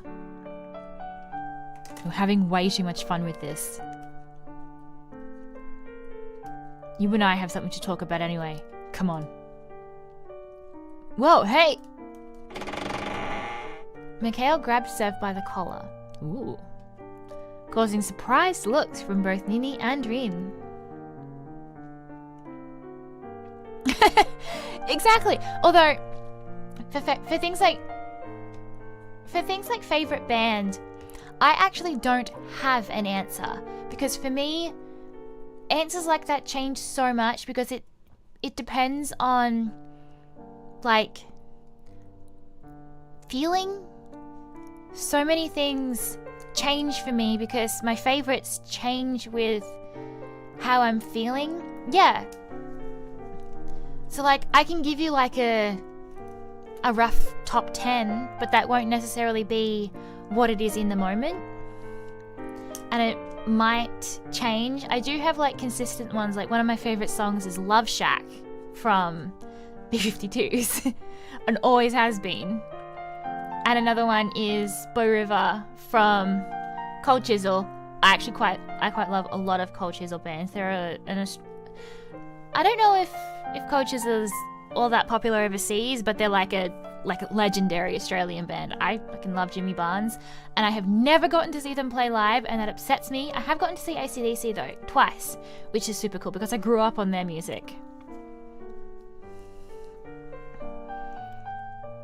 Yeah, there's just certain songs that like I have like favorites in different genres and things like that as well, but no really like all-time distinct favorite of something. So like whenever someone asks me for a recommendation, I'm like, I've never watched anything in my life. I don't know. Easy face. Yeah, I mean my playlists go from like musical theatre to like classical, rock, pop, then it'll like jump all the way over to like death metal. The only thing I'm not super fond of is country music, but even then, there's certain things within it that I like Johnny Cash is impossible to dislike, I believe. I'm sure there are people that do, but I don't think there's anything that I've heard from him. I do like some Dolly Parton as well, but that is very like odd songs. I just like her as a person though. Mikhail grabbed Sev by the collar, causing surprised looks from both Nini and Rin. As he dragged the man towards the door, a rumble came from behind it. Nini? A scream sounded. It echoed through the room, piercing through the melancholic melody. Sev and Mikhail's heads whipped around in search of what caused the scream. Oh, no, they're gonna crush the baby girl! A section of the ceiling, which was at least 2 stories high, had pulled away from the rest and begun to fall.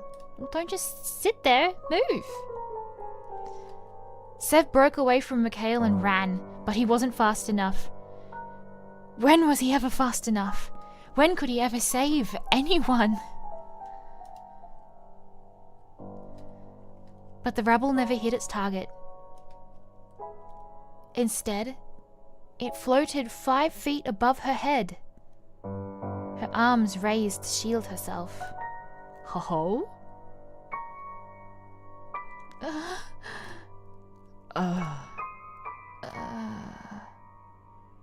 Then, it floated back upwards until it reattached itself to the ceiling.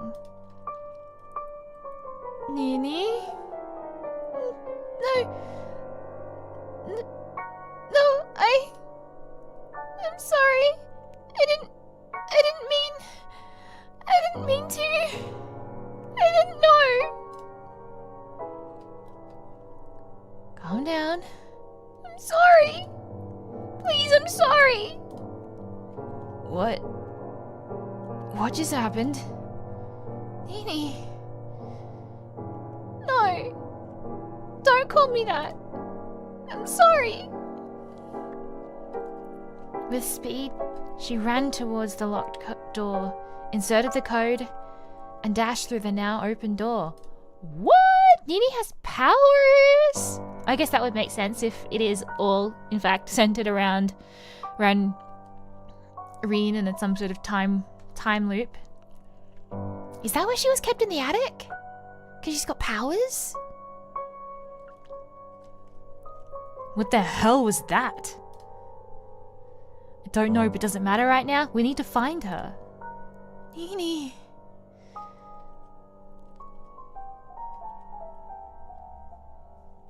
The hallway beyond the ballroom was much larger than the last. Various doors sat open.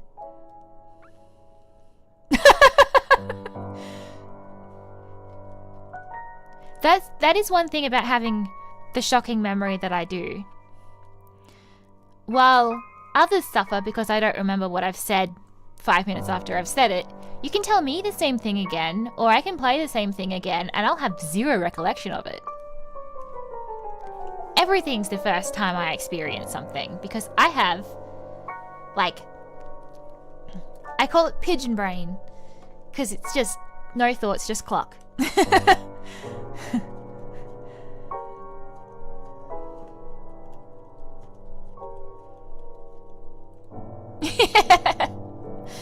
Yes. The hallway beyond the ballroom was much larger than the rest. Various doors sat open, leaving their contents free for anyone to examine. She could have gone anywhere. Let's split up. If we don't find her in 15 minutes, we'll meet back here, okay? On it! Irene left first, dashing into one of the rooms. Sev, about Nini. We'll talk after, okay? Fine, just be careful, okay? They call me Careful Sebastian for a reason. Shut up, no one calls you that. With a laugh. Oh, he laughed!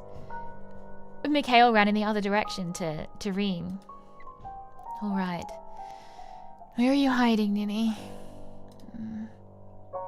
This happened before, didn't it? You ran away, and I found you, and you were singing. Hush, hush, little lamb. Sev hummed a song of simple pleasures. Sunlight on your face, a home-cooked meal waiting for you, walking by yourself, surrounded by nature. A song of sadness, of loneliness, of a lifetime of regret. A song of the past and the future. And in response, a small voice sung back towards him. It was tiny, fragile. The voice of someone broken, from years of being hated and shunned. But today, she would find none of those things. Sev made his way down the corridor and turned a corner. And there she was, huddled into the darkness, trying to make herself as small as possible. Oh, don't cry, little girl. Stay back, or I might hurt you. You wouldn't hurt anyone, Nini. I've hurt lots of people. My mummy, my daddy, my grandma. That's not true. They are the ones who hurt you. Sev slowly approached, keeping his hands up where she could see them, before he knelt down next to her. Quietly, he wrapped his arms around the young girl. In turn, she repeated the motion, her head buried in his shoulder. I'm not scared of you.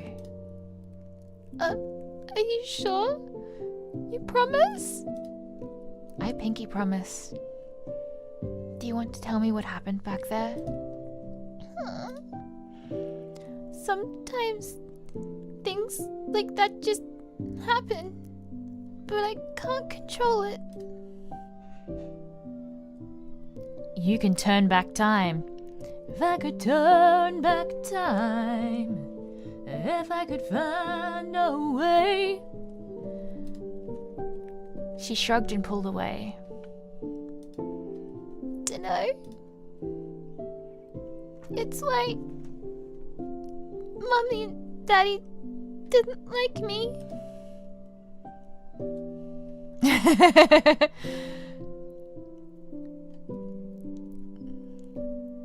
They didn't deserve a good daughter like you. That I'm sure of. You grew up in an orphanage? How did you know? It's hard to explain, but I have a feeling that you and I were destined to meet, Nini.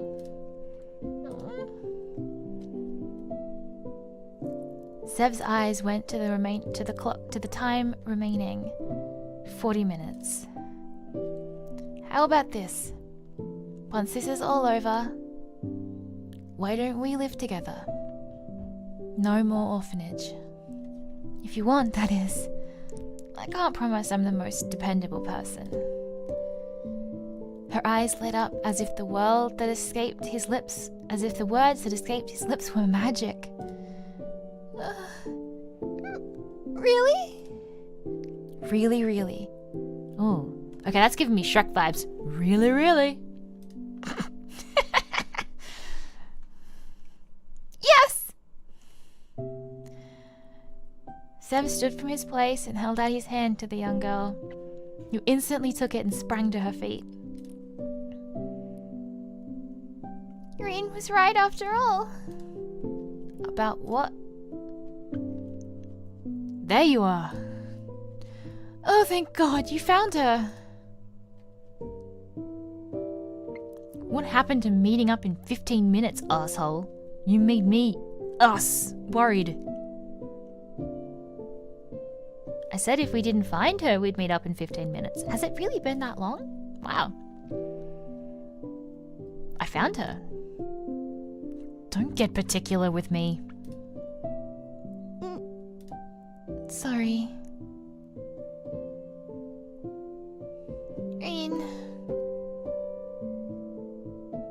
Irene smiled at her. It's okay. Are you alright? Nini nodded furiously. Sev is going to be my new daddy! Daddy? What? How lovely!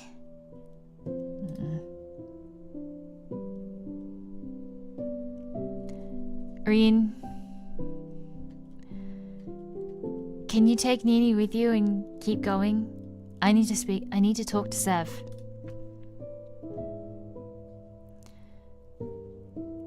Irene looked towards Sev, who nodded. She seemed reluctant, but eventually she sighed and nodded to herself. Okay, Nini, why don't we have a chat? Okay. Don't take too long, okay?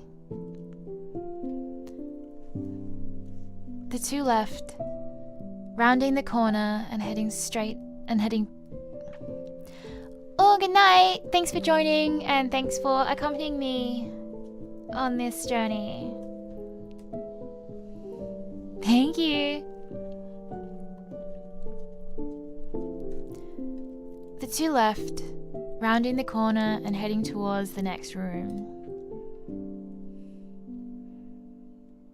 You're keeping something from me. What? I'm not. You are. Before you said you didn't want to lose me again. Why? There's nothing.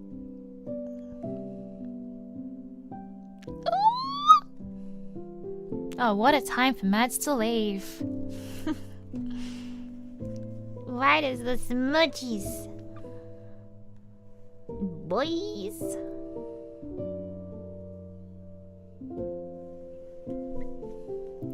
It happened so suddenly. Zev didn't even have the chance to register what was even happening. One moment they were a foot apart, and the next, Mikhail's lips were against his. Mikhail's eyes were shut tightly, his eyelashes quivering against his skin. He held on tight to Zev's collar, refusing to let him go. And Zev so sunk into the embrace, he closed his eyes, giving himself over to the feeling that was washing over his chest. Mikhail's lips were so soft against him, his warm like a summer's morning, comfortable like they simply belonged there. Mikhail's hands trembled as he clutched tighter, as if afraid that if he let go of Zev, he would disappear. The fluttering of Sev's stomach didn't subside as Mikhail finally pulled away, gasping for breath.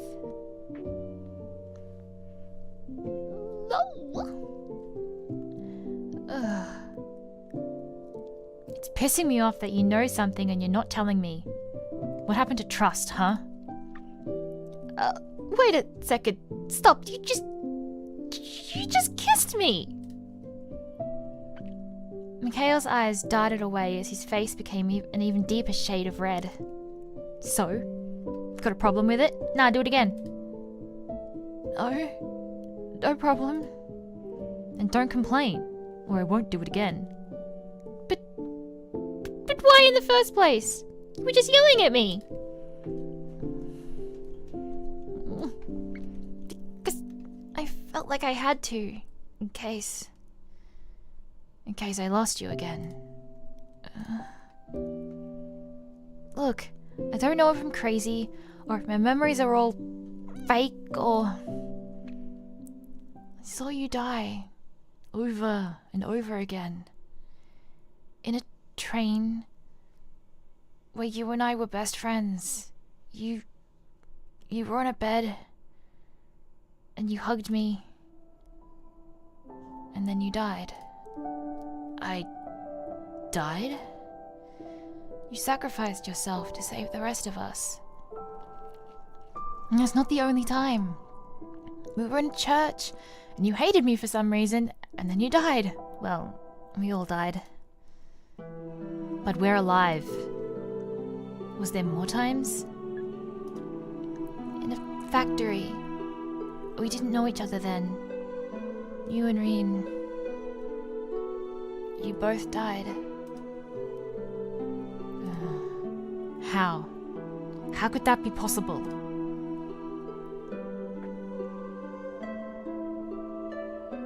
What did you want to tell me about Nini? She let slip that she knows Reen. They met before we were locked in here. And then, after we saw what she did in that ballroom, I was suspicious. There must be some answers here to what's happening. Your guess is as good as mine. Uh-oh.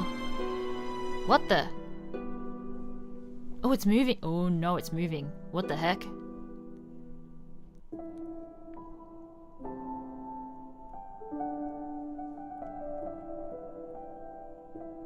What the?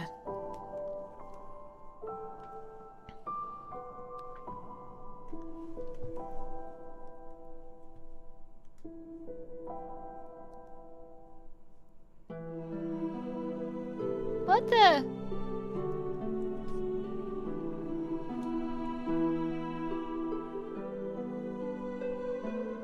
Wha-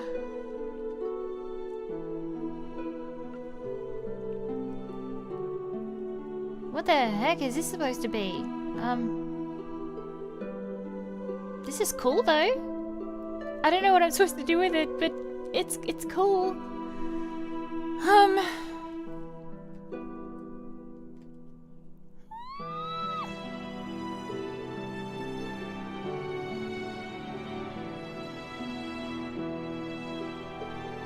Puzzles. I am not good at puzzles.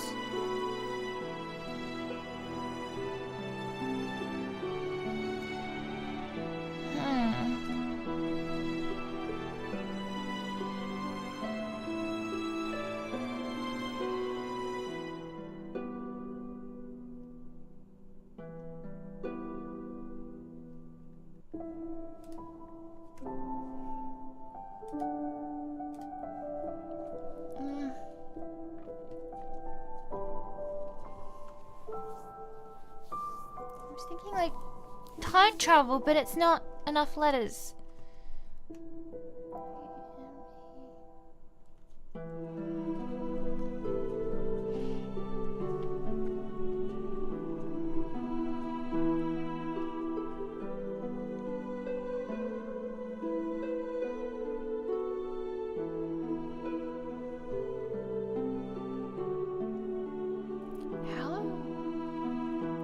How do people work this out on their own?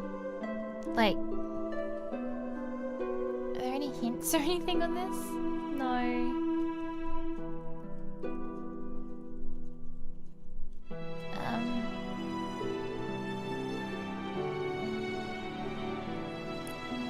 No. Oh, no. Yeah.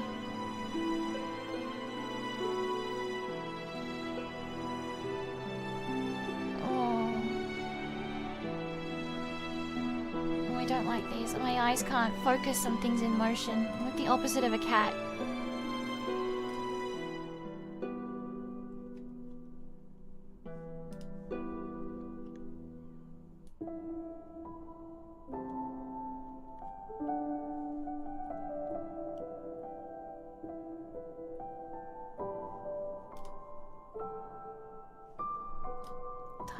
Time loop? Are they in a... Oh, they're in a time loop?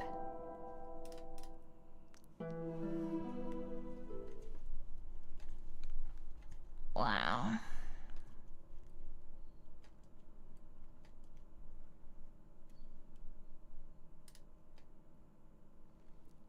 What is it? You saw what Nini did.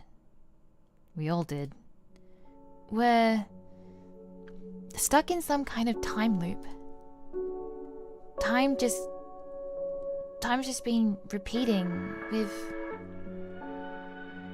We've met each other over and over and over and over again and watched each other die over and over and over again.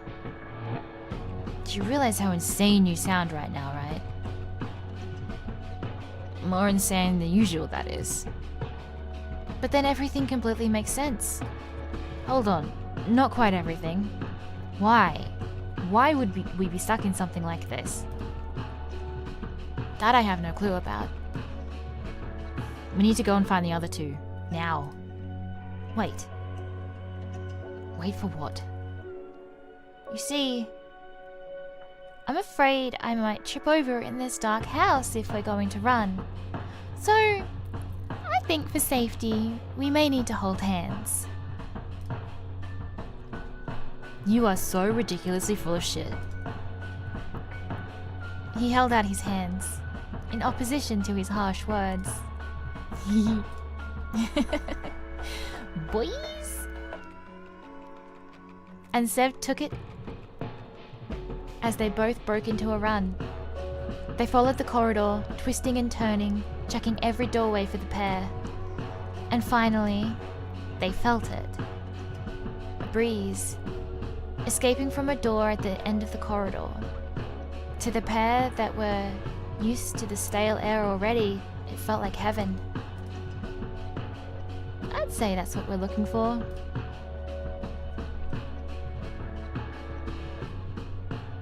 There you are. Sevi! Mika Mika!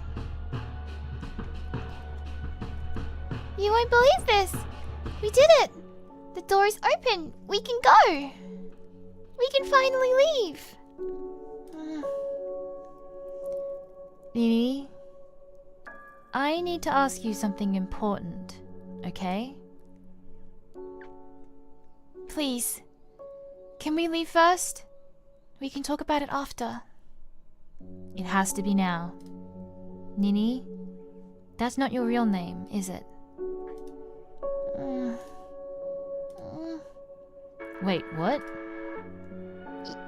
Yes, it is. You can tell me the truth. My name is Nini. Okay. Is her real name Reen? Your name is Reen, isn't it? Sev, what are you... Nini clutched the front of her dress, her lips tightly sealed. Sev turned to Reen. You're the one doing this to us, aren't you? Putting us through this over and over again. Repeating time. She what? Mikhail, a frown on his face, went to approach Reen, but Sev put his arm out to stop him. Of course not. I have no clue what you're talking about. Come on, we need to go. Nini, Reen gave you that dress, didn't she? And told you, if you come with her, you would be adopted by someone you met? No? And Reen, you were adopted yourself, weren't you? Sebastian, I don't know what you're trying to insinuate, but it's not possible. Unless you have power over time itself, as Nini demonstrated. You're the same person, aren't you? At his words, even Nini looked towards Reen with surprise. Please, we're so close to escaping. You don't even want us to escape. All I want is for you to escape. Reen yelled out her response, tears in her eyes. Then explain it to us. Please. Reen's eyes met the ground. You've always been far too clever for my tricks. Don't blame Nini. She didn't know. I didn't tell her. I won't. Nini finally let go of the front of her dress and ran towards Sev, latching onto him. Where to begin? The start would help. I was only a child when I was abandoned by my family. I ended up in an orphanage, but no one ever wanted me. A young woman with dark red eyes broke into my orphanage in the middle of the night. For some reason, I wasn't scared. The gentle look in her eyes told me she wouldn't hurt me. She told me if I went with her and played a simple game, then I could have a family again. And so I went. And I played that game. And I met my adoptive father. But the person my father loved dearly died that day. My father and I lived a quiet life. We were happy together, but he didn't speak much about the man he loved much after what happened. Not until he was on his deathbed. And that's... You, Dad. You're from the future? Yes, that's right. And To me from the future. I told you to come back and do all this? Rin shook her head, her long, light hair swaying around her as she did so. You told me not to. You told me that the life we had together was enough. But I had no choice. For me to get adopted by you in the future, in the first place, I had to come back here and relive everything. Then why? Why is it repeating? Why have my memories been so jumbled? I wanted to find the timeline where both you and Mikhail would survive. But doing so started to mess with our memories. All 4 of our memories. Even now, I'm not exactly sure what is true and what is false. Wait a second. Wait, I'm the one he's in love with? That died? Rin nodded solemnly. In response, Mikhail crossed his arms and looked away. At the same moment, the timer hit 5 minutes remaining. I have seen tragedy after tragedy. So many times where you nearly survived, but then didn't. This time, I think you've really done it. Look, this all sounds crazy. Can we maybe leave and talk about it some more later? Yeah. Come on. We have a lot of talking to do. Sev, Mikhail, and Nini all turned to leave, but Rin held her place. Rin, let's go. She simply shook her head and raised her hand. Her hand, which had become transparent enough to see all the way through. What's happening? I finally found it. The timeline where you all survive. But then, what's happening to you? My timeline's disappearing and me with it. No, wait. She walked forward, kneeling down in front of Nini and wrapping her arms around the little girl. You're a strong girl, Rin. Sorry for making you lie. I know you don't like lying. Make sure to look after your new dads, okay? Tears overflowed from Nini's eyes as she nodded furiously. I promise. I'll look after them for you. Next, she walked up to Mikhail, who was standing stoically, trying his best to look indifferent. That all changed when she as she wrapped her arms around him in turn. Mikhail, Mika, thank you for everything. Over all the times we've met, I feel like we've gotten to know each other better than I could ever have imagined. Now I understand why my dad loves you as much as he does. She took a step back from Mikhail, who had tears overflowing from his eyes. Thanks, Rin. Lastly, she approached Sev. But before she could hug him, he had already embraced her first. Thank you, Dad. For the things you haven't done yet, but will. For everything you gave me. I hope this repays even a little bit of the kindness you showed me. No. Thank you, Rin. He hugged her extra tight, but she was already beginning to be hard to grasp. I'm scared, Dad. I'm scared of dying, and I don't want to go. Oh no, I don't want to go. No, don't Doctor Who me. Close your eyes. Take a deep breath. Everything will be okay. The dawn will break, and tomorrow will come. And you'll be okay. Because you're strong, and kind, and hardworking. We'll be okay. Together. Do you promise? I pinky promise.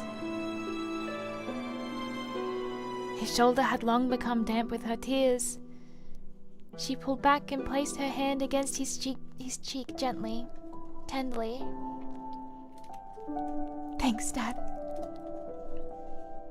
And with that, she disappeared into the breeze, becoming one with the world around her.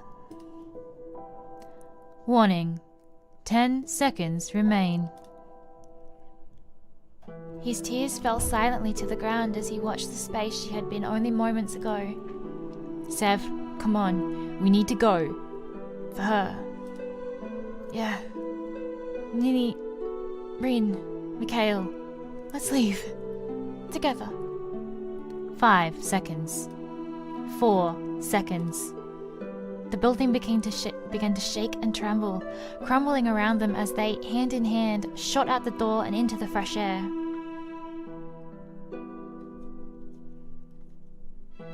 The moon was high in the sky, and a cool breeze reminded the three that they were alive as they collapsed to the dew-covered grass of the outside world. Oh, babies! There, side by side, they stared up at the star-filled sky, and each gave a silent prayer to the one that had allowed them this blessing, to another self, to a would-be sister, to a daughter, to a friend, true and dear. And there, the three finally found their future.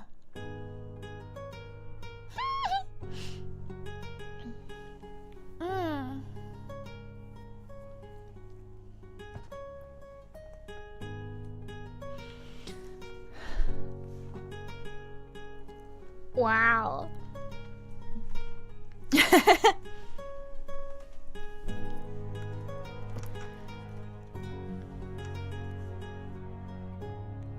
So, commenter was right.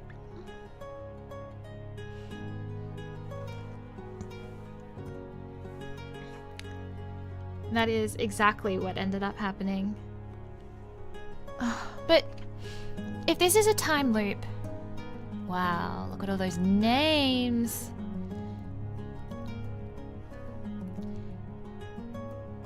if this is a time loop, then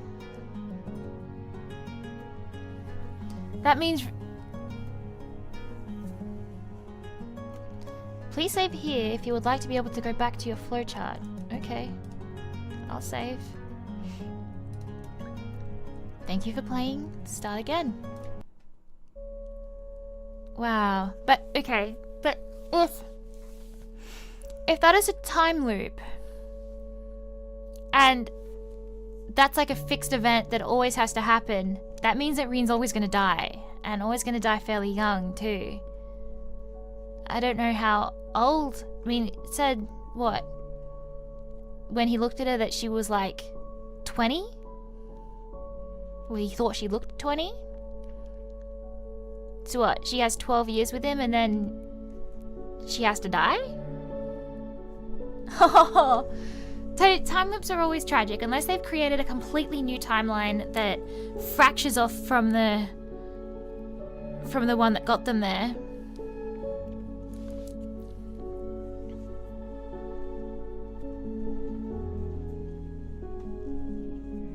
Then it's always a circle where she dies. That's so sad. But then, yeah. Oh, I can't with time travel ones. They hurt my brain. Okay.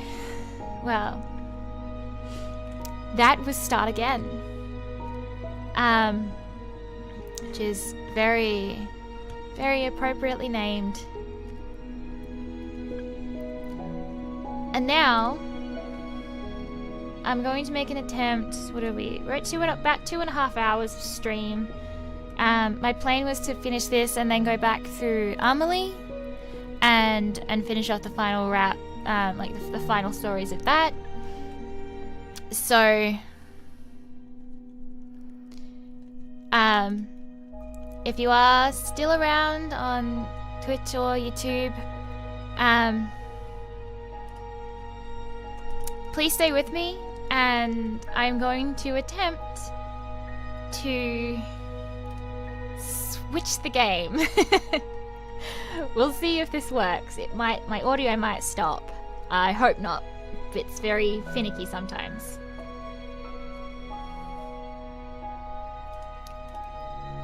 So please stay tuned, and we're about to start into Amelie.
Okay.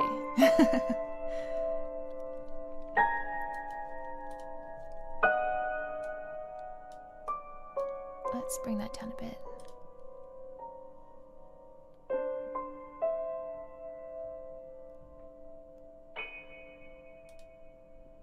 Okay.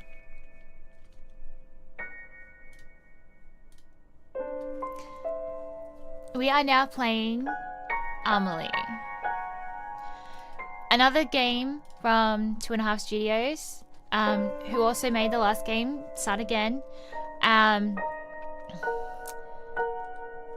You might, if you aren't familiar with them as a studio, they make a lot of amazing games. Their first game was The Divine Speaker, and from there they went on to make Start Again, Amelie, Dreambound, and A Date with Death.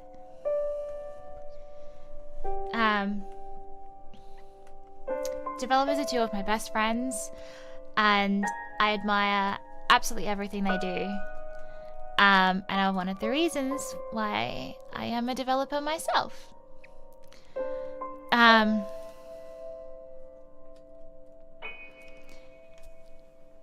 If you have joined me now, just for just at the end of Start Again, or right now for Amelie, and you haven't heard my introduction, I'm Kokoloo, or CL, and I am a bard, streamer, and developer. I run Cats and Lillipad Studios, and I am currently trying to get affiliate status on Twitch, which will help me out a lot with actually making the streaming thing something that's potentially viable. I need just a couple more followers to hit my 50 follower goal. So if you are watching and you have not followed me yet, I would deeply appreciate a follow on Twitch, and on YouTube as well. YouTube is a little bit harder to get to that status, but I am slowly working on it. I am halfway there, and I appreciate everyone who supports and watches and follows so much. On Twitch, there's a bunch of commands that you can drop in to see more about the studio. I have a Discord. I have Patreon for my studio. I have Ko-fi for donations and anything like that. If you would like to support me in any way, I so appreciate it. It helps me maintain the channel with the thing like subscriptions that I need to stream to multiple places, and buy the games that I'm playing, because I buy them all myself. I have a throne which has a whole bunch of games listed on it. Even if you don't or can't support anywhere there, that's a good thing to just have a look at, to see what games I'm interested in actually playing on the channel. There's a suggestion box on my Twitch, which if there is anything you would like to see me play, drop a suggestion in there, or join my Discord, or tweet me, and just tell me what you'd like to see played, because at the moment I'm just kind of playing through my backlog, but there's a lot of things that I'd like to play, but I want to know what people want to see from me as well. Like what would you like to see me specifically play? Or even if I do covers on YouTube, if there's any songs or anything like that you'd like to hear me sing, send me those recommendations and those requests, and we'll see. Maybe I might be able to get to play them. But for now, we're going to continue with Amelie, which is a spooky little girl's love, and an amazing little game. It is by 2.5 Studios. It's only a couple bucks on Steam and itch.io. I will put the links to both of the links to these are in my YouTube description, and I will put them in the chat on Twitch as well. You can find both of the links to the game on Steam in in the comments on Twitch or in the description box on YouTube. I highly encourage going and playing them yourself. They're such amazing little games.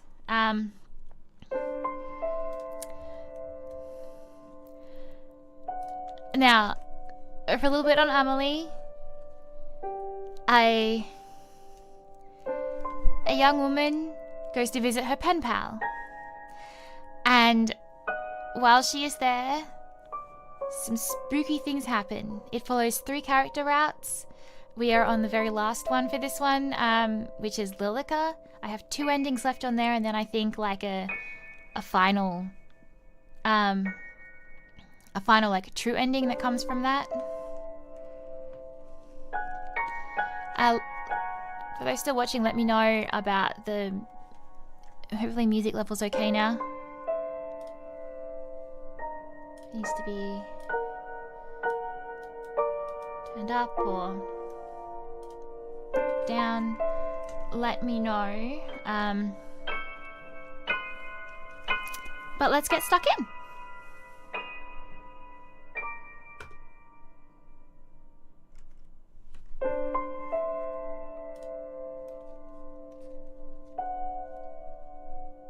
Nope, we don't need that. We need begin.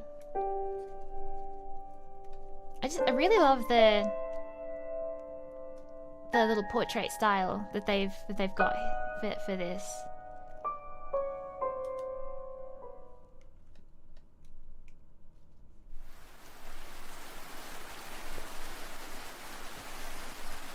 The rain never seems to cease at this time of the year. It pours from the sky in its unending grief, as if longing for something unseen. The thunder roared in the distance, enough so to make the young woman flinch, but not enough to make her waver. The woman sat beside a man with an imposing brow and a large beard. The man wheezed and coughed, but kept hold of the newspaper in his hands. The front page read the following: "The Great Plague of London, 7,000 deceased." The man frowned at the words.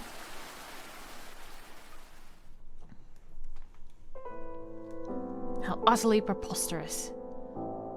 What on earth are the physicians doing? The lady next to him coughed into her handkerchief.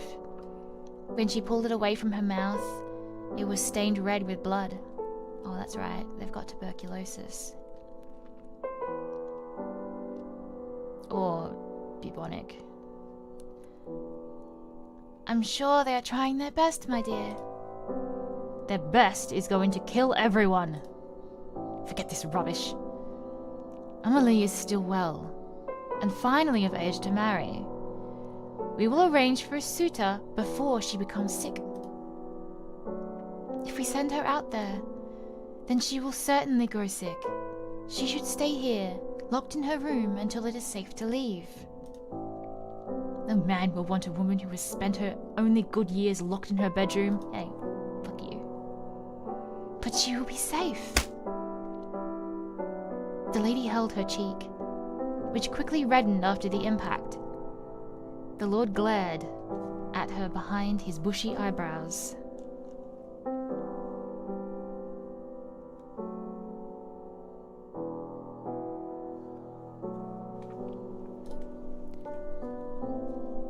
You would do well to remember who she belongs to, who you belong to. Not you. Fuck you, man. The lady blinked, trying desperately to stop her eyes from welling up. Lilica, please come here. Her voice carried through the otherwise empty home. Time seemed to pause for a few moments before a woman with blonde hair cascading behind her entered the room. She wore a dress of a maidservant and a neutral expression that wavered just so after seeing the red mark by the Lord's hand. She stepped forward, crossing the tiled floor with slow steps up that seemed to match the pace of the thunder that roared outside.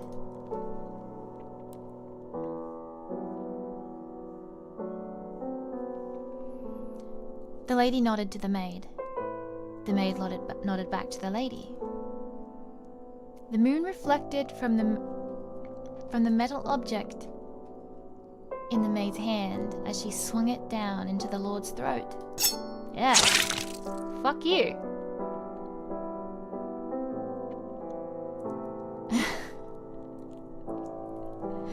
Am I swearing too much for streaming?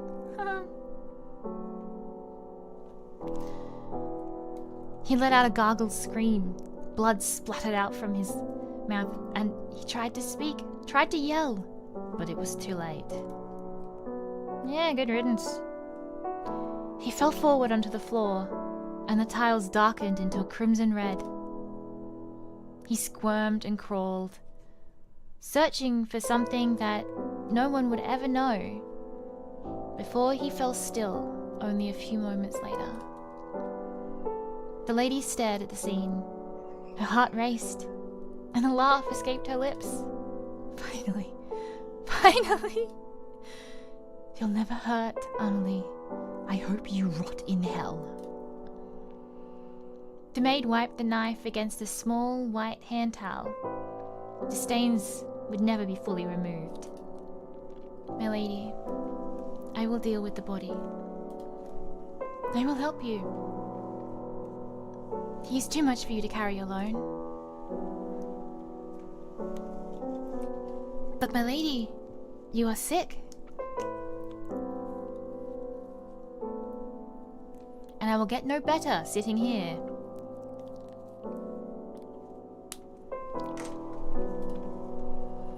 The two grabbed him by an arm each and dragged him towards the stairwell, leaving a trail of blood in their wake.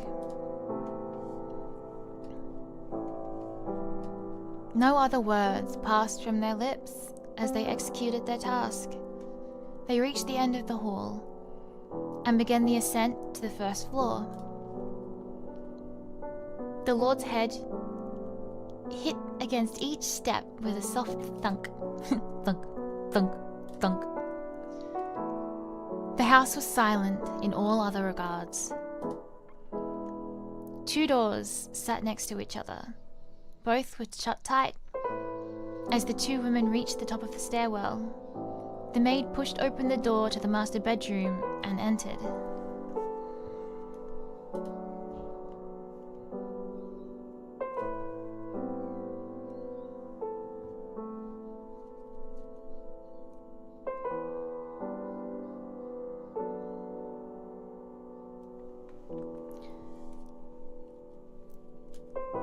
The room was spacious and clean, with fresh bedding left by the maid that same morning. On the wall above the bed, a newly painted family picture. The two struggled and finally lifted the man into the bed. His face was stuck in a terrified expression and his clothes were ruined. You will protect Amelie, right? I'll do anything you desire. Then let us begin. Lightning struck somewhere in the distance, lighting up the otherwise darkened room and showing many things that should have been left unseen. The maid removed her shoes and crawled into the sheets beside the corpse, while the lady dipped her fingers into the Lord's wounds and drew a line of blood around the bed. She spoke softly, to no one in particular, chanting words that should never be chanted. When she was done, she stepped over the threshold and approached the maid. Never let anyone hurt her. Protect her, no matter what. I will, my lady. Thank you, Lilica. You'll never truly understand how much your actions mean to me. The lady leaned forward and left a soft kiss against the maid's lips. It was brief and gentle, and something the two had wished to share for longer than either would admit. As the lady pulled away, the maid drew her knife, still smudged with blood, and brought it to her veins. Goodbye, Lilica. Goodbye, my lady.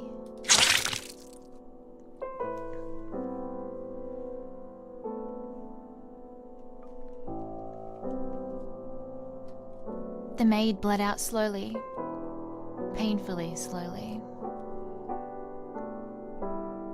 The lady gasped for air and clawed at her neck. Everything in the manor became still. Everything apart from a young lady named Amelie, who sat in her bed upright, feeling a deep dread in the pit of her stomach. And another young lady named Lilica, who stood over two corpses lying beside each other in bed.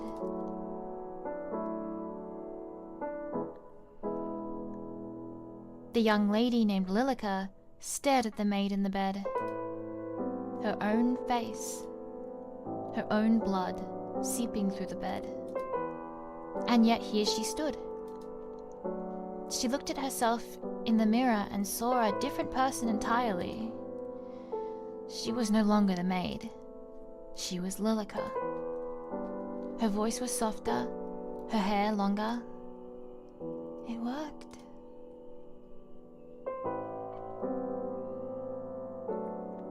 When she turned back towards the bed, Lilica froze. Both of the bodies were gone. And in their places, two skeletons. How long has it been? She walked towards the door and found it locked.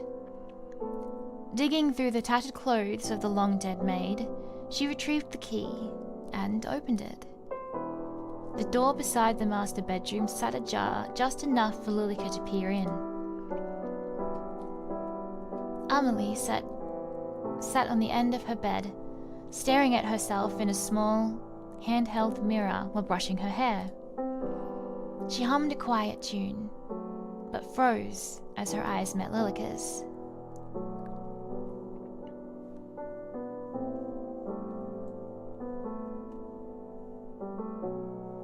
Who are you? I am Lilica. Lilica, but... Your mother told me you had a maid named Lilica. What a coincidence. What are you doing here? How long has your mother been gone? My mother? I just saw her. She frowned and clutched her head, as if she couldn't quite remember. I saw her just this morning. I see. Your parents have left to be cured of the plague. They have asked me to stay here with you until they can return. Really? A cure truly exists? That's right. So until then, how about we be friends? Amelie's face lit up, and their eternal friendship began.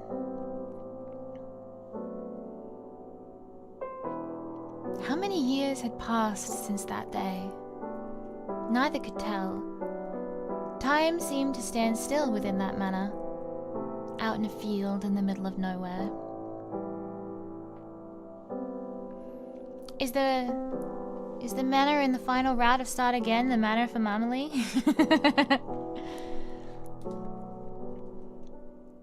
And that's the way Lilica wished it to stay.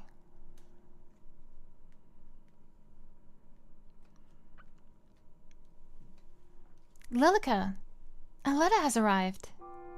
What? Her blood ran cold as Amelie stared at the envelope in her hands. When was the last time we had a letter? How exciting!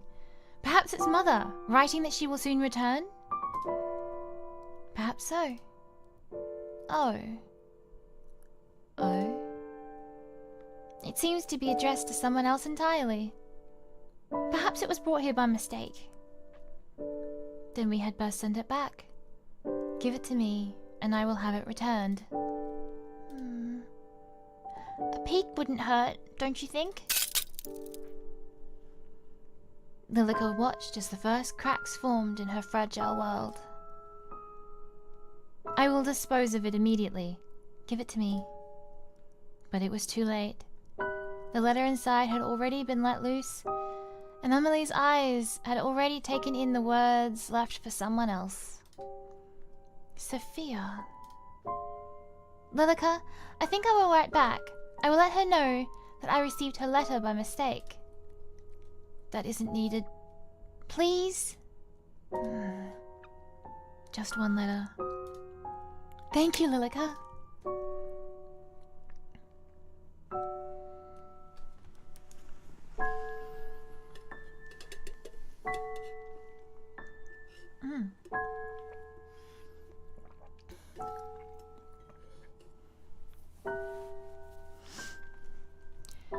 How many letters had arrived at their door since then?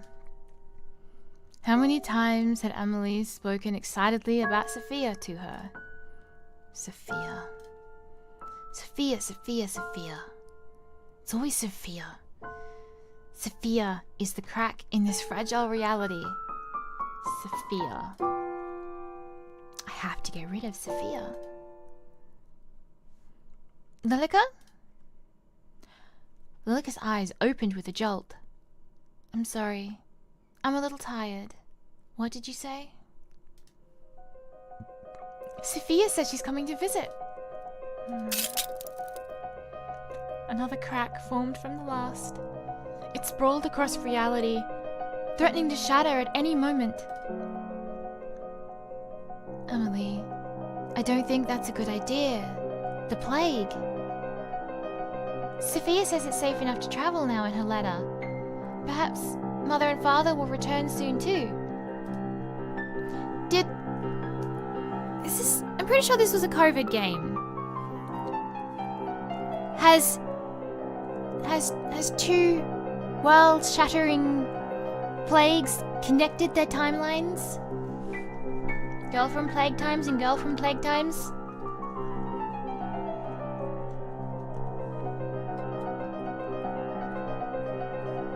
'1700s and 2000s collide. Lilica forced a smile. But we don't need anyone else here. We have each other. Of course, you are my dear friend Lilica, but Sophia and I have been writing to each other for... She shook her head, as if shaking off the beginnings of a headache. For a long time, anyway. I'm excited to finally meet her. Won't you be excited with me too? We can all be friends. Right. Friends. I'm sure we'll all be the best of friends. Yeah, I know about that, lady. The last route I did of this, so there's 3 routes to Lilica. The last one we did, if you watched the previous stream that I've had on YouTube from Storytellers event in the beginning of the year,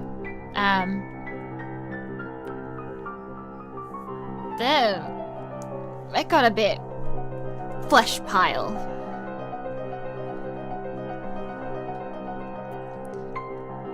For an amount of time that neither Lilica nor Emily could truly comprehend, the house was suddenly buzzing with life.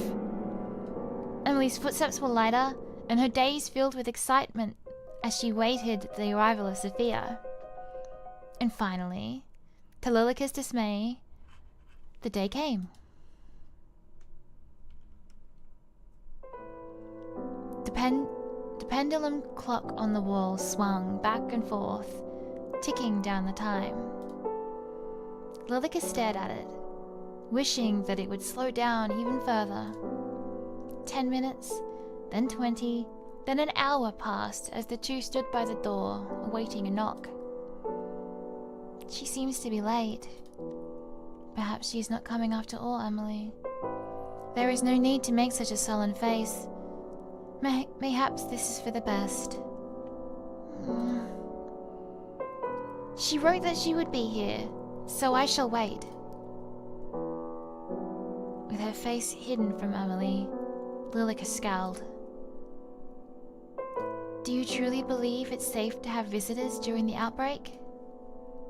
Lilica, I believe we have been isolated long enough, and Sophia has written that it is safe. I trust her word. She would not endanger us. And if your pen pal turns out to be a robber in disguise, what then? Amelie smiled, to Lilica's dismay. She has a way with words that only a woman could have. A lady robber, then. Nonsense. By the way, Lilica, have you seen my letters? I can't say that I have. A knock sounded at the door, instantly halting their conversation. Amelie rose from her place and took a steady step forward before Lilica raised a hand to her. Allow me. Allow me to see if she should truly be allowed entry. The door groaned as it slowly swung open and revealed the young woman who knocked at the door. She was drenched from head to toe. Lilica stared at her, light hair and eyes. She looked almost like a kitten. Instantly, Lilica's dislike for the woman grew. Lilica stepped to the side just in time for Sophia to bounce through the door and wrap her arms around Amelie. Her blood boiled. She watched as the clothes she had carefully handmade become drenched by someone unworthy, someone that didn't deserve to even look at Amelie. Amelie! Sophia! Amelie's arms wrapped around Sophia in return, and Lilica turned away. My! You're completely drenched. Did you forget your umbrella perchance? Or perhaps her umbrella got carried away by the wind.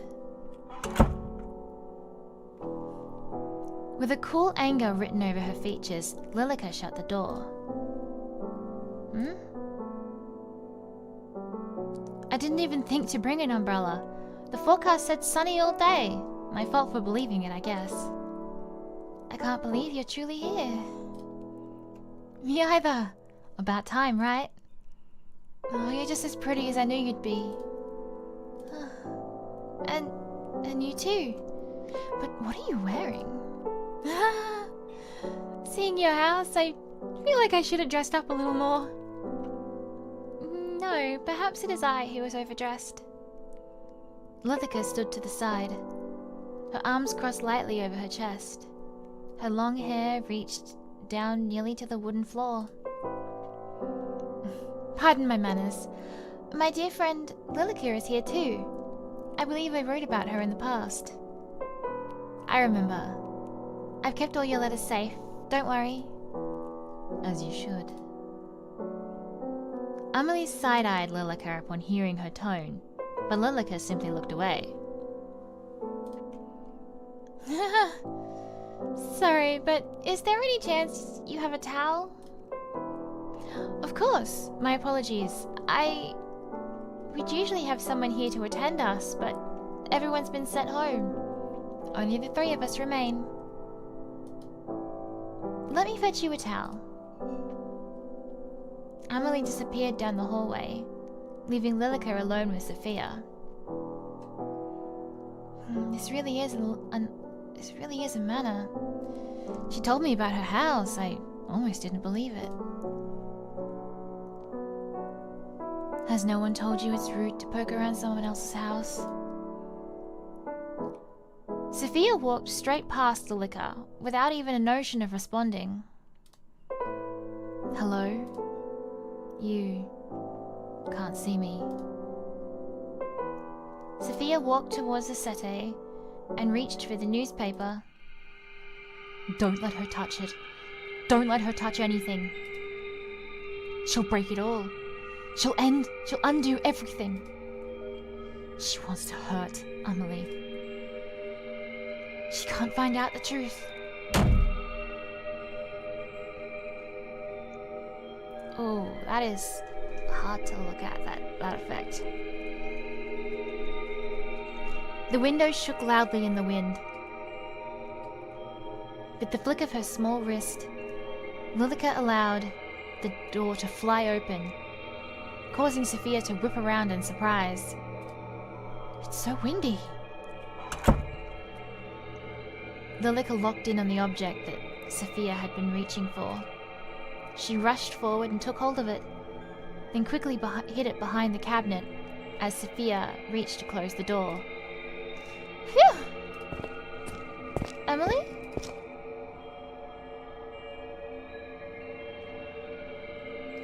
Sophia spun around, but looked straight through Lilica. Sophia? Oh, Emily! Please, use this. Thanks. I'll bring an umbrella next time. I promise. Lilica watched as Sophia dried herself with the towel. Our towel. It's not for her.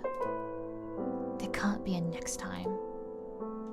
Then, if you're dried off now, would you care for a tour of the house before afternoon tea? That sounds so great. On your right is the pantry, and down the hall is the boiler room, but you shouldn't have need for any of these spaces. Sophia and Emily walked side by side, close enough that their shoulders almost touched. Lilica stared at the place where they almost connected, seething with a quiet rage. These are all guest bedrooms. I have prepared this one for your use. If you find anything not to your standards, you can let myself or Lilica know. Emily, I have a feeling your standards are much higher than mine. I've never been in a house that looks like this. No? Is your house not similar? Well, it's a lot smaller. There is no shame in that. You own your own property, yes? Yeah, I recently bought it. With your husband? What? No, of course not. I'm not married. Shut up. Your father allowed you to buy property on your own? Oh, Emily, you speak just how you write. I'm so surprised. Your voice disgusts me. And you speak quite casually. People usually say that about me. Being here around you makes me want to be more formal. What need is there of formality between friends? That's true too. Your words are poisoning, Emily. This is the morning room, and next door is the dining room. We'll be having afternoon tea in the sitting room here. So many rooms. Upstairs is my bedroom and the master bedroom. I must ask that you do not enter the master bedroom, as it belongs to my parents, who are currently away. Of course, I won't go poking around anyway. Lies. You're lying. All of this walking is making me parched. Shall we take afternoon tea now? Sure, that sounds good. Why don't you have a seat while Lilica and I prepare our food? Oh, I can come help. Nonsense, you're my guest. It would be remiss of me to allow you to lift a finger. If you insist, but I'm happy to help anytime.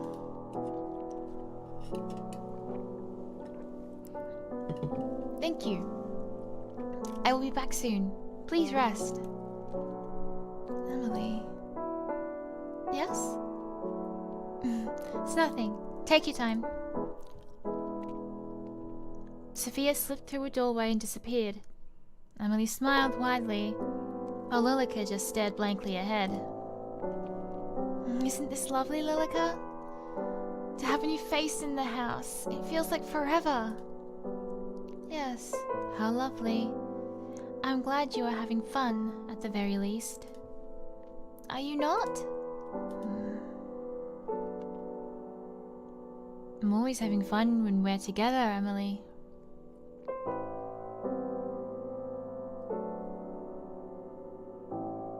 So we're going to be ignoring the prompts this time. I don't know how long it takes to go away. Can I just... Okay, I can just keep clicking through it. Ah, I see. Are you jealous? Worry not, my dear friend. Of course our friendship just... means just as much to me. I value you greatly. just as much. Indeed. Come along, Lilica. Let us prepare the tea.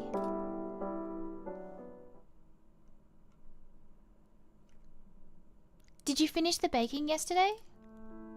The pastries are ready for serving. Excellent. I'll fetch the tea then. Allow me. A lady of your standing shouldn't be doing such a menial task, should she? Don't be absurd. Even Sophia herself seems to be fine in the kitchen. Did you hear how she jumped to help? I should follow in her footsteps. What would your parents think of that? I appreciate the sentiment, but they took with them all of the staff. I have little choice but to prepare my own tea. I see. Then shall I attend to our guest? I wouldn't want her to become lonely. Would you? I'll only be a few moments. Of course. Anything for you, Emily. It will be a good chance for you to become friends too. I'm sure it will be.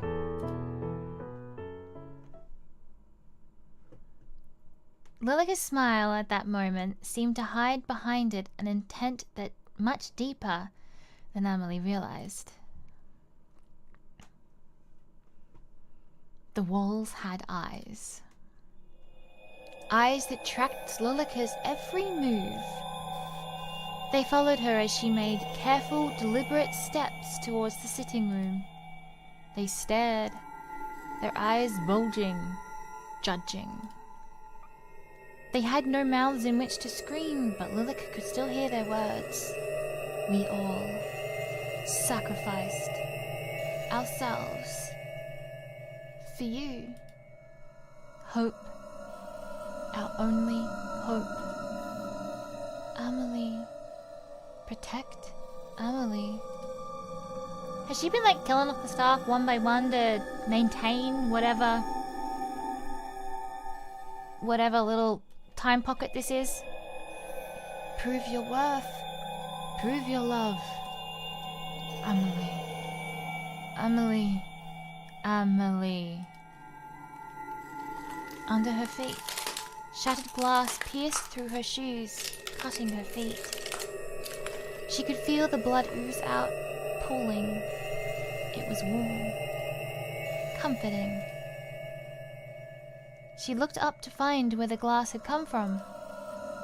Then she noticed the cracks once again. Along every wall, every floorboard, even through the air. The world was fragmented. It was already broken. Not beyond repair. It's not. My lady, I will fix this. You can rest. Rest, please. I will take care of everything. Anything and everything. For you. She blinked. The world reverted to the way it should. The glass that lined the floor gone. The eyes that followed from the walls gone. And the cracks that had begun to wrap themselves around Lilica's ankles had disappeared too. She stood in front of the sitting room's door, which sat slightly ajar. Inside, Lilica could see Sophia staring out of the large window.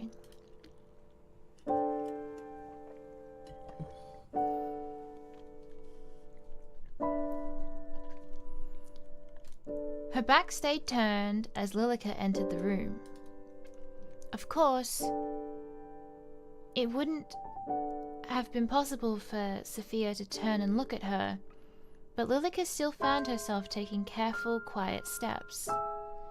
The window shook past the dark, thick curtains. You who would attempt to defy your fate. Why don't we see how long this little game lasts? Why don't we test whose love is stronger?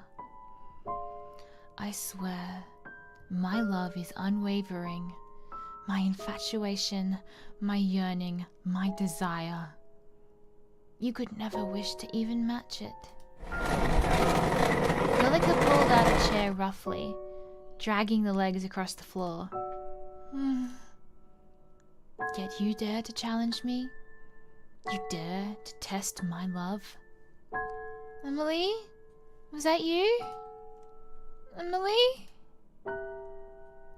Sophia took careful steps towards the chair, resting her hand against it.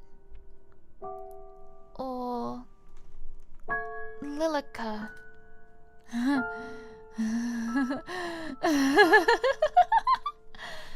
You're nothing. Sophia sat down in the chair that was offered to her, while Lilica circled around, as if a cat after its prey. But her steps paused as she heard something strange. Footsteps from above. The master bedroom? In front of her very eyes, Lilica watched the scene unfold. A scene that made her blood run cold and her body freeze in place. My lady. The lady of the house stood beside Lilica. Where before the two had stood eye to eye, now the lady stood taller than Lilica by at least a head. My lady, what are you doing here? The lady removed her shoes and stepped onto the table. Did you come to punish me? Are you angry?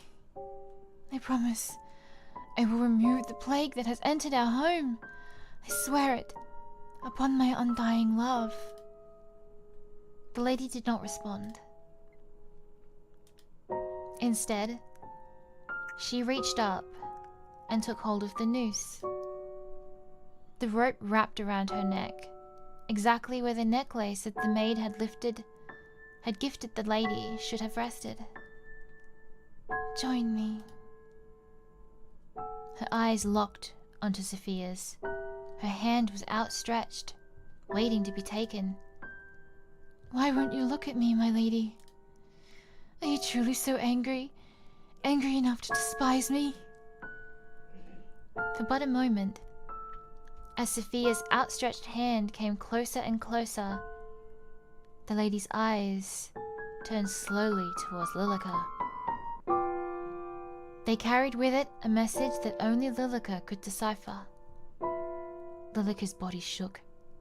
It trembled and trembled until she could bear it no more, and she ran from the room as fast as her legs would carry her. If the hallway still had eyes, they weren't fast enough to follow Lilica. The floorboards, as if made of quicksand, threatened to suck her up and buried her deep within the house.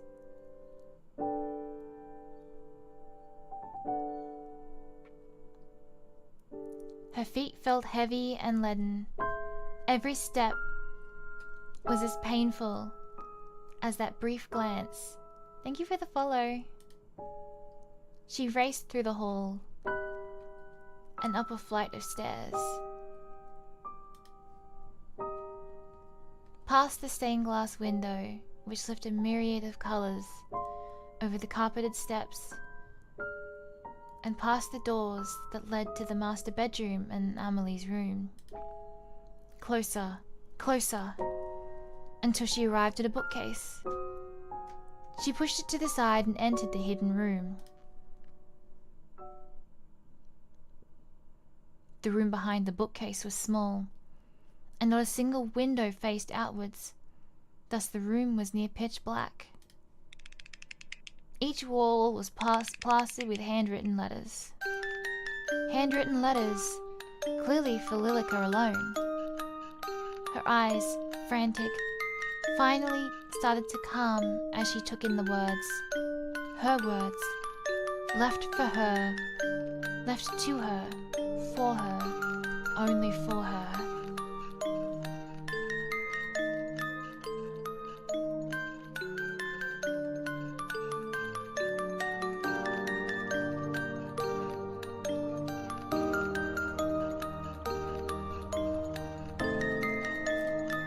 Lilica's eyes settled on a particular letter.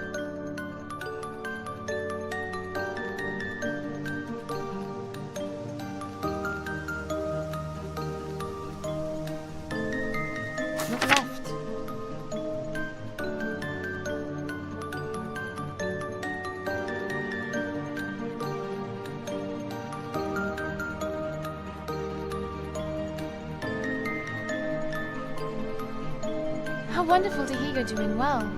I've been busy this week. But most of it is boring. So I won't bog you down with the details. But do you know what happened just yesterday? Of course you don't. You weren't there.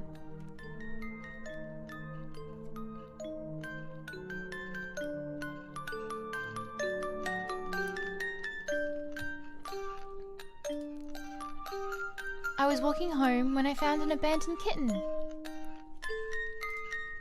Someone left it in a box on the side of the road. How could anybody do that? Anyway, I took her home. I named her Abby. Lily. After you.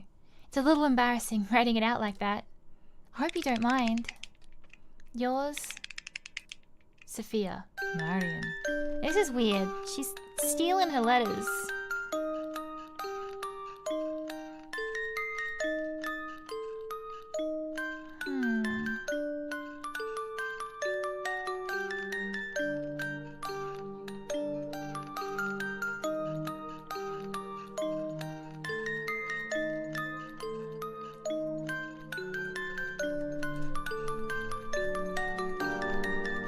Right.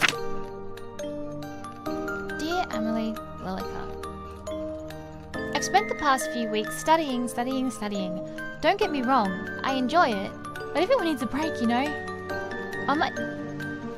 On my desk, I have a little cactus in a pot. To be honest, a cactus wasn't my first choice, but I've killed every other plant I've ever owned, and that's a mood. Anyway, it bloomed. This one beautiful flower coming out of it. Oh, I couldn't be happier.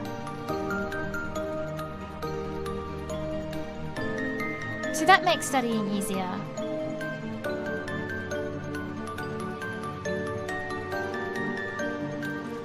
I think your environment makes a big difference.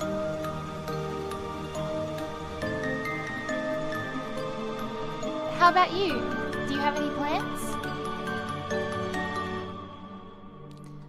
I'm looking forward to hearing about it next time. Yours, Sophia. Marion.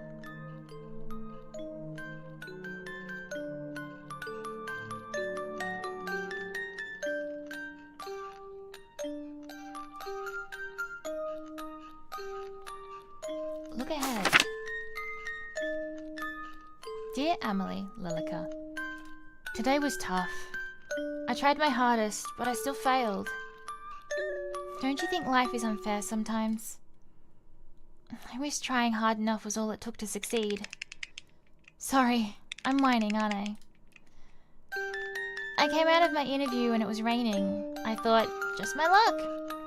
And something interesting happened.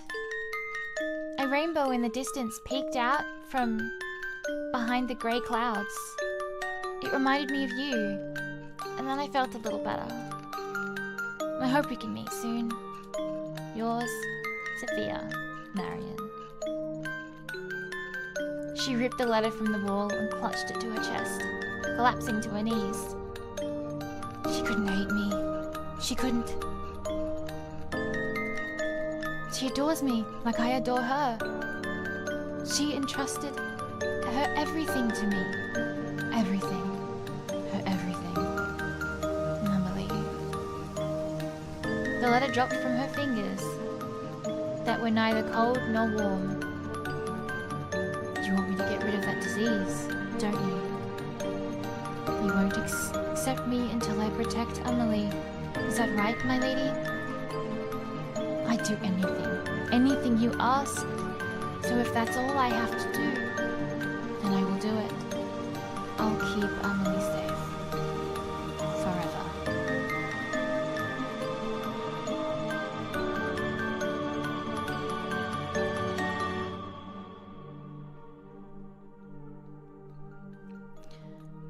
Lilica stood from the ground and dusted off her skirt.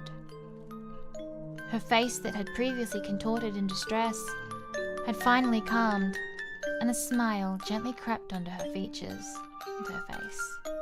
I love you, my lady, and for you, I will love Emily too. I should light the sconces too. Where did I put those matches? Right here. Ah! You gave me a fright, Lilica. Where have you been? Preparing the guest room for your dear friend, of course. How kind. Wasn't it already prepared? Sophia is just preparing for the bath at the moment. I'm going to retrieve a towel for her from the linen closet.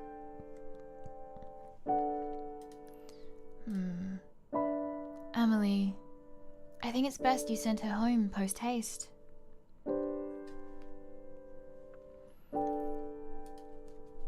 What? Why would I do that? For all you know, she brings with her the plague. Sophia says it's safe to travel. It should be perfectly fine, don't you think? And what if she lies? She wouldn't do that. Sophia is a kind and good-natured person. She would not bring any danger to us.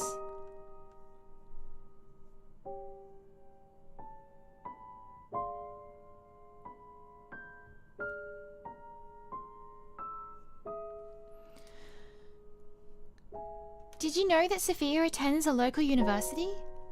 She lives by herself with no husband.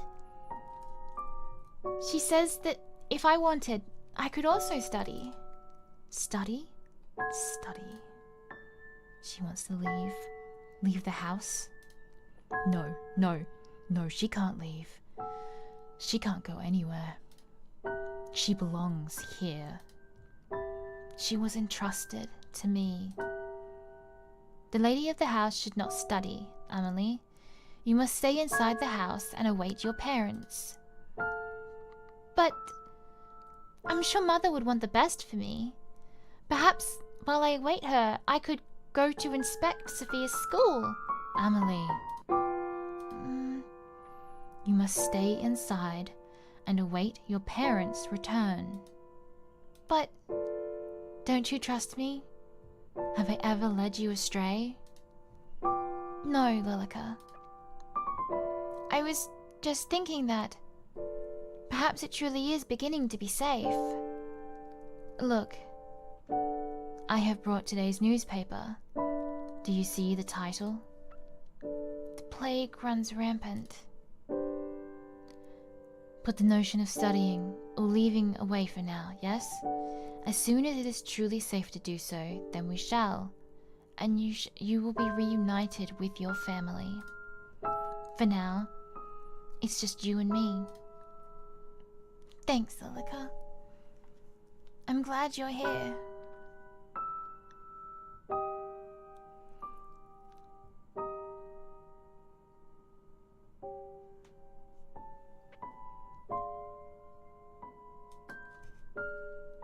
As am I.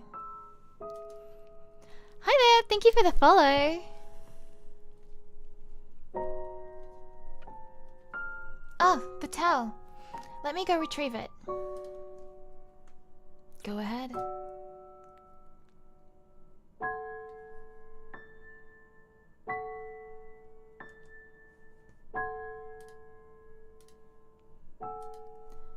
Alone, Lilica stared at the bathroom door, which was shut tight.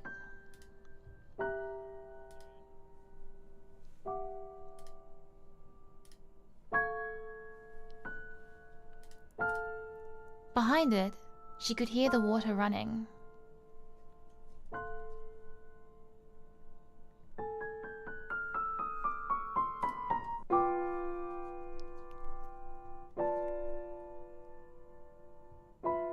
Oh wow, nice! Visual novels are deceptive in their complexity.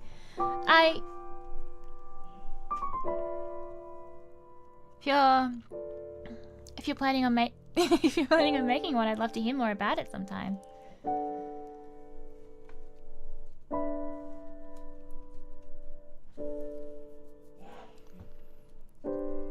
Behind it, she could hear the water running. She could picture Sophia's body slowly shedding its layers of clothing before she stepped into the hot water. That image was enough to force her hand. The running water sloshed into the steel-lined wooden tub. A state-of-the-art system. No one else in the country owned anything like it. But how many years ago was that? How long had it been? Sophia leaned over the sink, her bone-white knuckles grasping either side of it. Her back was turned to Lilica. If she wanted, she could stab her in the back and be over with it. No. I need to keep Emily's trust. She needs to leave, or go somewhere she'll never be found.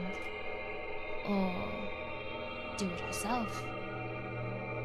Sophia lifted her face to the mirror, then froze. Her eyes bore into it, as if she was seeing something she shouldn't. Lilica stared back, unmoving.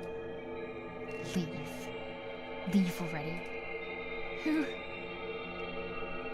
One step at a time, maintaining eye contact through the mirror, Lilica crept closer. Closer and closer until the two were nearly touching. Why do you want to take Amelie away? Can't you see she loves me? Me, not you.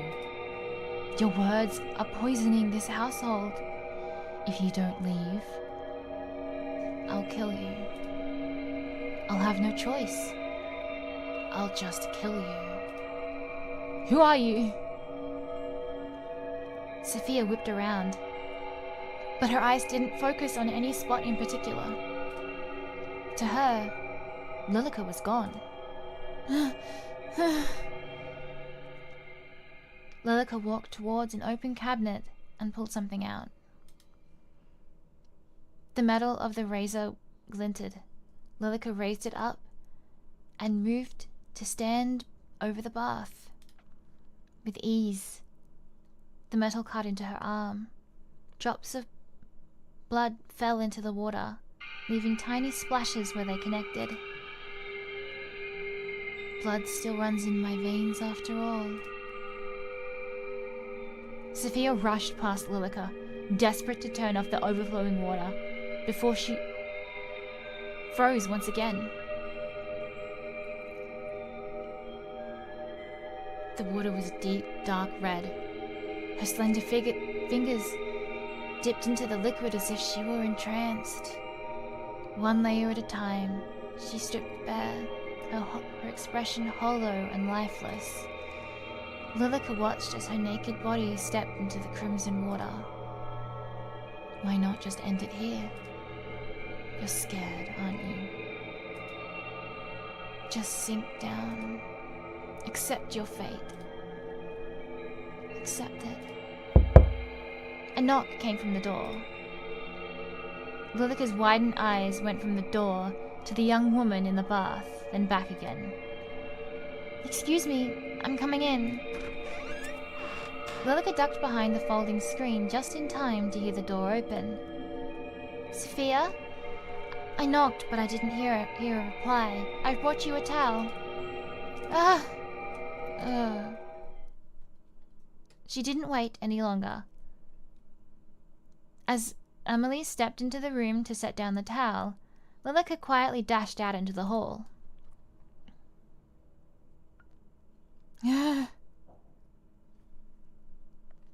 Before Lilica had a chance to even catch her breath, the bathroom door once again opened, and Amelie stepped out with flushed cheeks. Did you tell her she must depart? No, Is something the matter? Are you feeling unwell? Your face is bright red. Sophia will stay until she decides to leave. No, she must leave now. Tonight. No longer.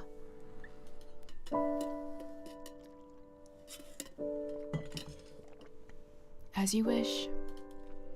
I'm sorry, Lilica, but I believe it's only fair, after she travelled so far, and she is my friend.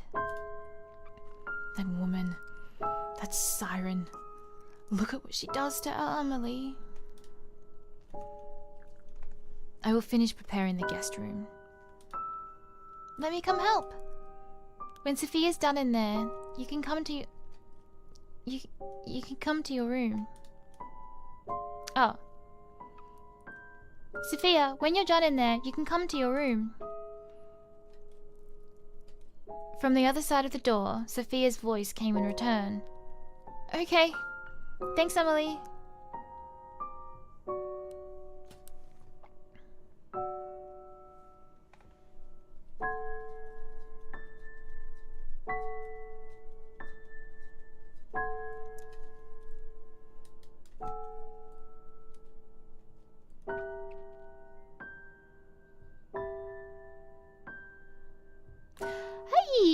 Hey!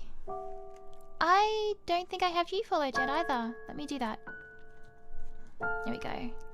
Thank you for the follow. I think you have just got... I think you are my 50th follower. Thank you so much.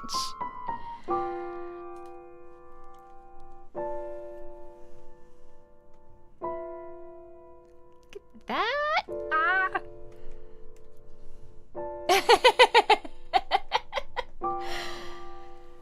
Oh, wow. Okay, that's exciting.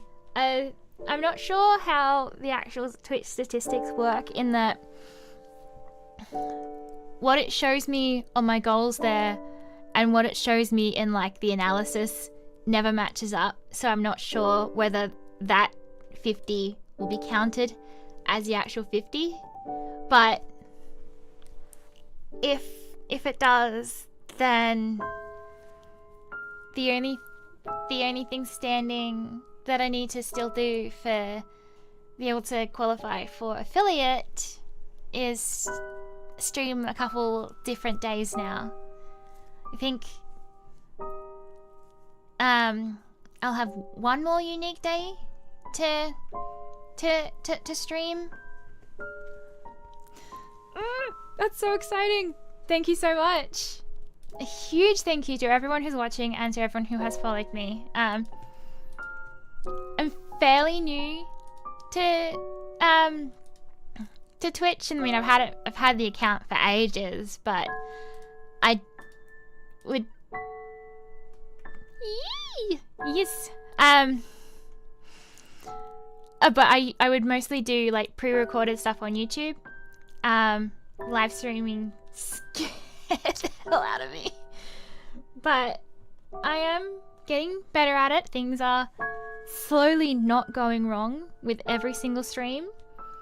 And I'm getting to play more games. We are playing the visual novel Amelie by 2.5 Studios at the moment.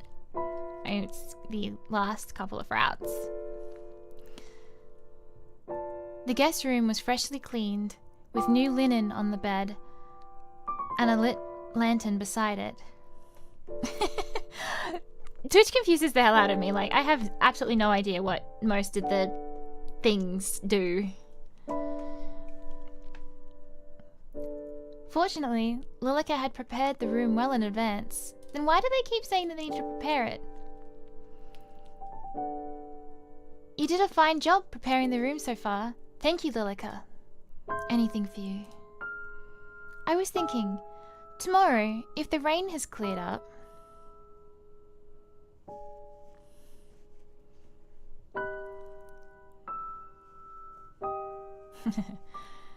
we could open the greenhouse again and have morning tea there.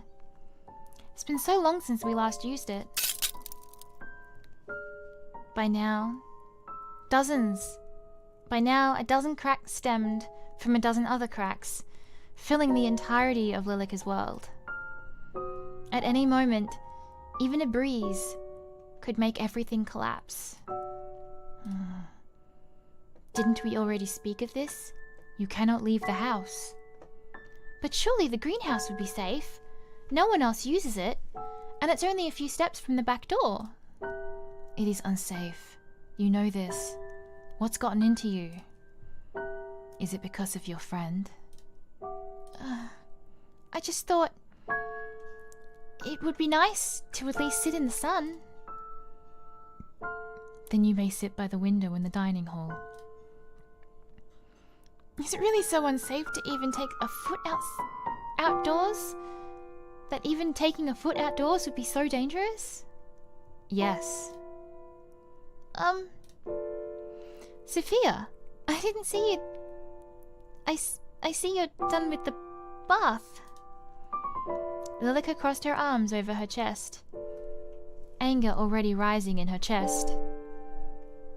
You were talking about the greenhouse? Yes. Did you see it when you arrived? I did, but it looked as if the plants inside had died. Oh, that's impossible. It's barely been any time at all since the gardeners left. I'm sure the plants inside are more sturdy than that. Well, even if they have died, maybe we could go in and replant some things tomorrow. How wonderful! Have you not heard a word I said? It is unsafe to do so. Oh. Oh, don't be such a spoil sport. I think it would be perfectly fine.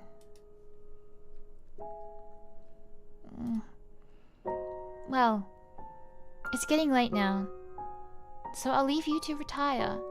If you need anything, my room is just upstairs, on the left. Good night, Sophia. Poison dripped from her voice as Lilika left the guest room behind.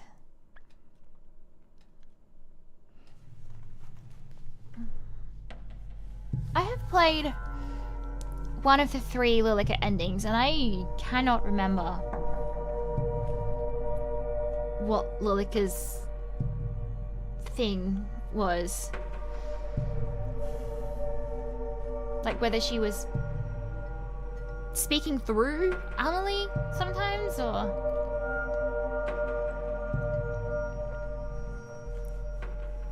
Because...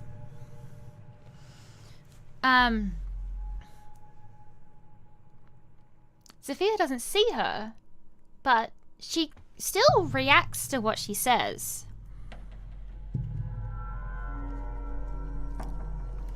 The house had a heart, and that heart was beating to the same rhythm as Lilika's. It was frenzied, on the verge of losing control. It echoed through her head, through the walls, through to every corner of the building. Like Morse code, it was as if the house itself was telling her to do something. Get rid of her. Cut out the disease. Protect Amelie. She bit her thumb, pacing back and forth. Amelie will be upset. Amelie doesn't need anyone else. She has me. She won't be upset for long, and she'll forget. That's right. She'll forget. Her breathing hitched in her throat. But what do I do? What do I do? She just won't die. My lady, what am I supposed to do? At that moment, Lilika put her ear to Amelie's door, listening intently. How about coming away with me for a while? Away? Outside of the house? What about the sickness? Away? Outside the house? It's okay now. You'll be okay. You could come stay at my house. I could show you around my school. You don't have to go through an arranged marriage if you don't want to. Lilika's hands balled into fists at her side. You would do that for me? You're my dearest friend, and I actually... You think you can take her away from me? Lilika's balled fist slammed against the door. Each one set a pain shooting up her arm, all the way up to her shoulder. Inside, the voices went quiet.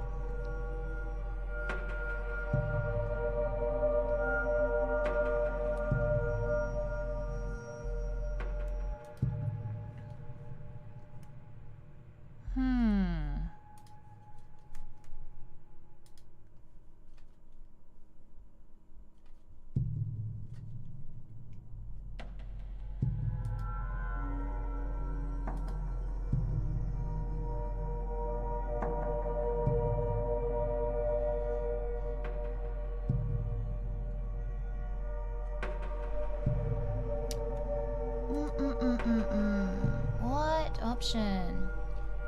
I do not remember what I did last time.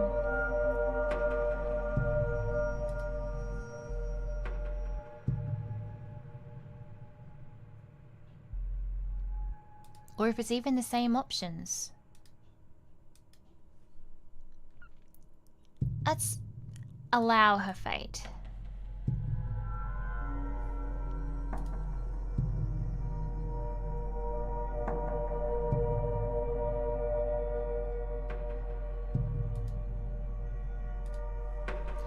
She doesn't belong to you. Lilica? Finally, Lilica snapped out of her daze. At some point, Amelie had left the guest bedroom and was standing a short distance away from her, looking worried. Instantly, she took a deep breath and composed herself. But her heart still beat as loud as a drum, and the cracks that seemed to be centered around Amelie was still spreading at an increasing rate. It is late. You should return to your bedroom. Yes, I shall. It's nice having someone else around, isn't it? I feel as if the manor is coming back to life. I think that's exactly what it's doing. I hope we see Mother and Father soon. I'm sure we will. Shall I see you to bed? Yes, please. The hallway was darkened, with only a few sconces and candles lit along the way, and Lilica relished in it. On a night like this, long ago in the past, she had sealed her fate, along with Amelie's. And tonight, she would seal the fate of yet another person. The two rose up the grand staircase, side by side. This is so pretty. I love stained glass things. Moonlight drifted in through the stained glass window. This seems to be the only place free from those cracks. If she squinted, she could almost see it, almost hear it. That head, hitting each step with a loud thunk. Those eyes would never open again to look upon a woman with scorn. That hand would never be raised to leave a mark on pristine skin. The sound filled her with joy. The thought of repeating that fateful night left her footsteps light with excitement. Lilica, may I ask you a question? Certainly. Have you ever heard of a woman loving another woman as a woman would love a man? Where did you hear of such a thing? Nowhere in particular. It's just a thought that came into my mind. I think you are overtired because of all the excitement, Amelie. I think it is best you get some rest. Yes, alright. Good night, Lilica. Lilica, who was seated on the edge of Amelie's bed, stood with unsteady feet. Standing in the doorway, she looked back at Amelie. Ooh! Hey, that's new. Okay, I've got a new ending.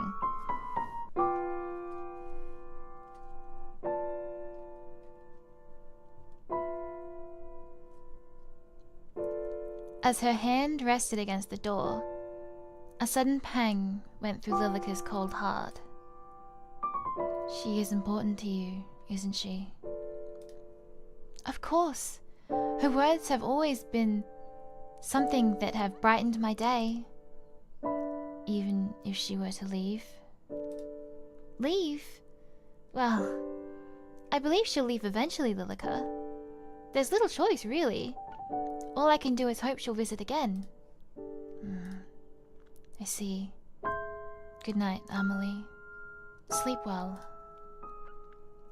Whatever Amelie said in reply was lost in the darkness as Lilika stepped out of the bedroom.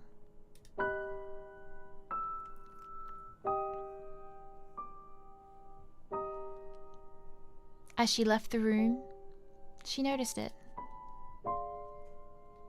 A dark shadow stalking through the night, slowly creeping through the hall. Lilika frowned. "My lady, you must forgive me. I've rarely seen Amelie so happy. But she cannot stay. No, she must leave immediately, and I will make her." She stood on the grand staircase, outlined in the moon's glow. "Sophia, you can't see me, can't hear me, but you can sense me, can you not?" The shadow paused, her eyes going up to the staircase. There, she saw a shadow warp strangely across the carpeted steps. "You will leave this place immediately, and you will never come back."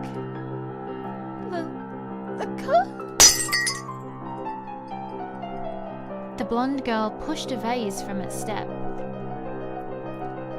and it crashed to the ground below, smashing into tiny pieces. Sophia jumped in response, a shiver running down her spine. "I won't warn you again. Leave."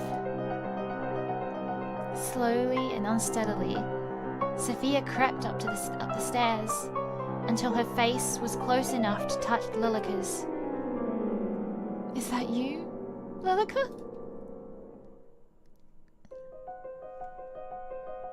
In a small motion, Lilika dropped something from her sleeve. It clattered to the ground at Sophia's feet. She gripped at her shirt even more tightly. "This is your last chance. I don't care whether you live or die.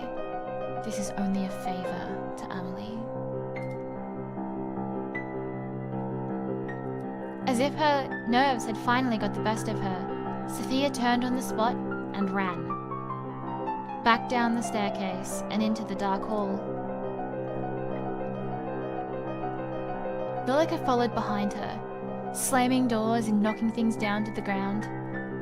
Sophia, too scared to even turn around, ran as fast as her legs would take her until she reached the front door.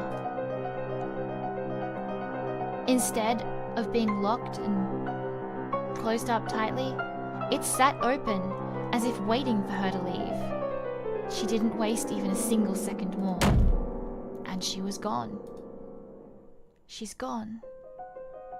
Gone. "I did it, Amelie, I did it." "You did what?" Did you... This isn't what it looks like, Amelie. Please, listen to me. Did you force her to leave?" "No, I'm going after her." Lilika jumped in front of the door, arms spread wide. "You can't." "Why?" "It is unsafe to do so. You belong here with me, together. I've had enough of this. And that being unsafe... Lilika, either you move to the side or any friendship I thought we had is gone." Lilika wavered.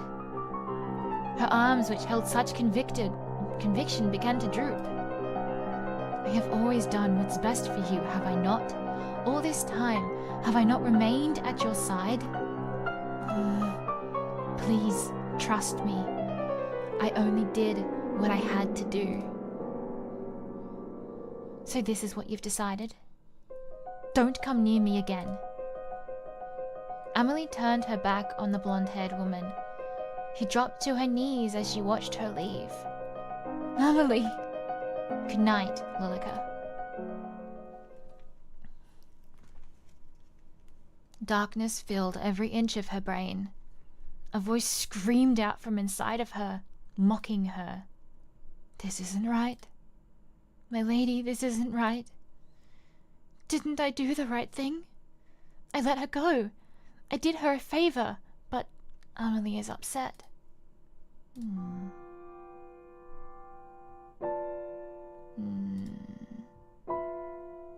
Her lady offered her no answer. Is this punishment? For not doing as you wished?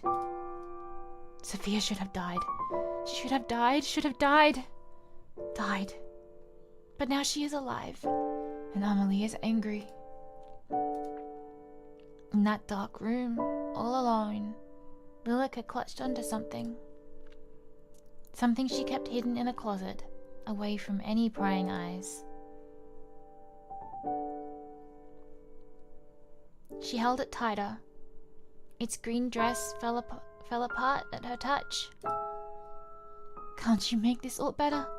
Can't you make her forget? She has the mother's body. Yo, you put that corpse away. Her forehead fell down and rested against the other person's shoulder. They remained silent, as they had for many long years. I'm sorry. I'll make it all better. We can make her forget, can't we? Can't we start again? Just like before, we can start again. Lilica stood, placing the skeleton of her lady carefully back in the closet. Talk about skeletons in the closet. She's got one at least. Keep waiting for me. I promise. I'll make everything right again. Let's start again, Amelie. You and me. Forever. Lilica walked into the room, holding a tray carefully in her hands. On it sat a teapot with 2 cups. Amelie, I have brought the tea. Excellent. It smells delicious. Amelie smiled brightly, filling Lilica with happiness in return. Lilica, may I ask you something? Of course. I found this letter by the front door. Do you know where it came from? Amelie held out an envelope. The front was blank. How strange. Perhaps it was delivered here by accident? Lilica took it from her and opened it. At the bottom, it was signed, Yours always, Sophia. Yes, it seems to be for someone else. I'll mail this back, yes? Thank you, Lilica. I appreciate it. Finishing with her tea, Amelie stood first and left the room. Lilica smiled. From under the table, she pulled out a stack of envelopes that seemed to match the one Amelie had handed to her. And all at once, she threw them into the fireplace. Goodbye, Sophia.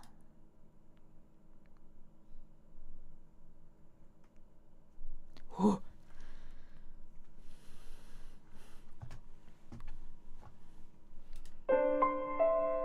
Sorry.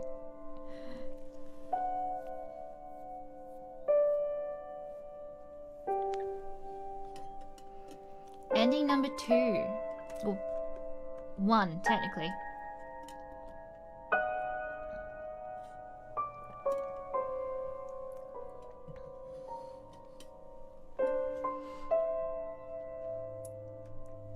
Oof.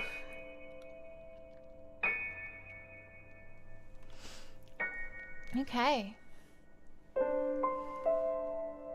Ugh. 2 or 3? I think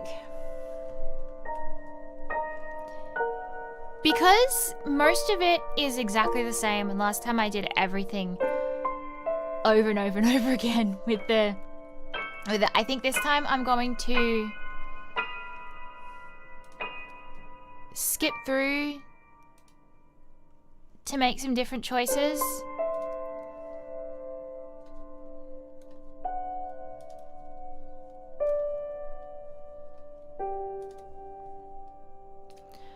Rather than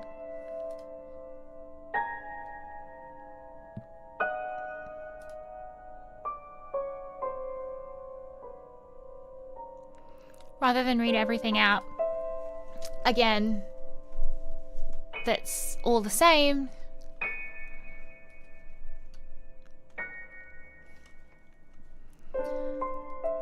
I'm just gonna kind of zip through so we can see if we can get a new ending.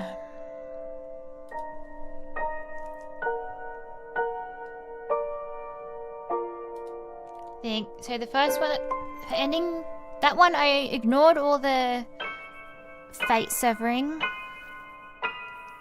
The first one I clicked them all. So now I will try. There's 2 of them? I will try doing 1.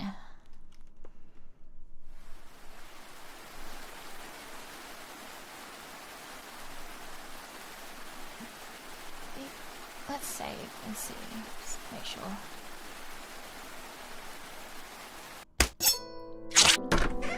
Because it all goes pretty much the same. Let's sever her fate to begin with.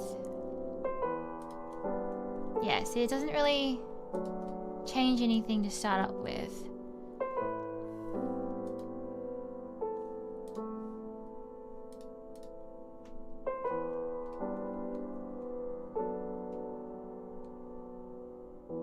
Although, did we do that before?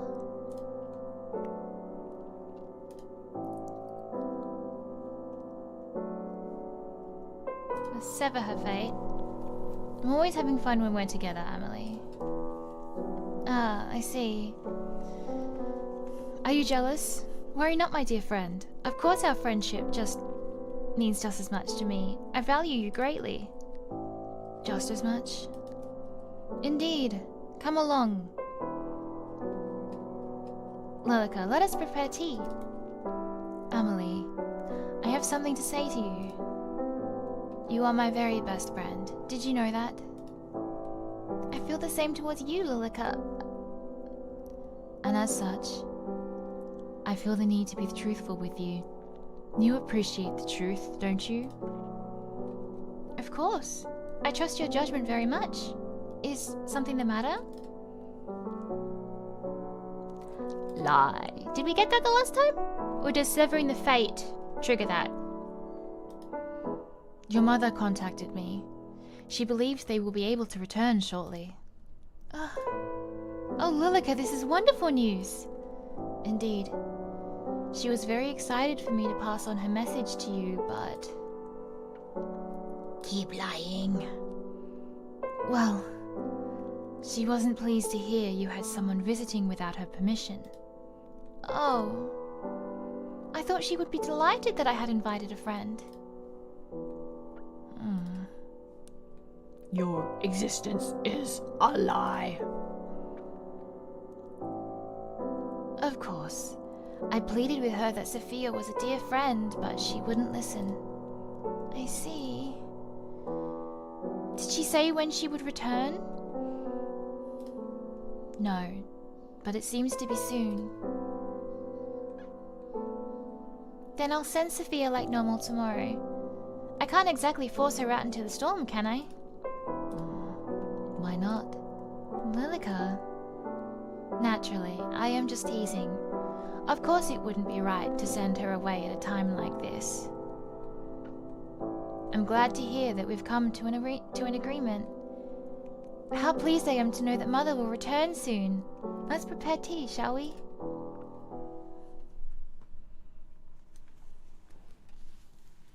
Okay, I feel like I didn't get that one last time, but I have seen it because I've clicked that option before. Let's see. And then it's the lettuce.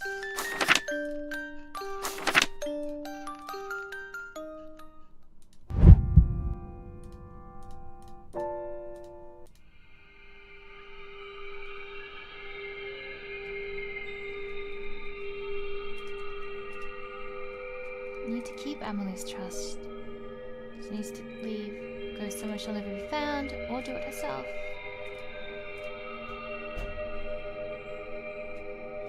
Lilica walked towards an open cabinet and pulled something out. The metal of the razor glinted. Lilica raised it up and moved to stand over the bath. With ease, the metal cut into her arm. Blood still runs in my veins after all.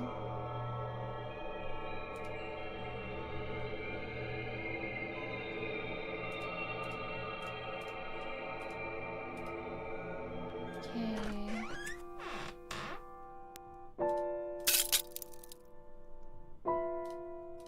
This is about the greenhouse.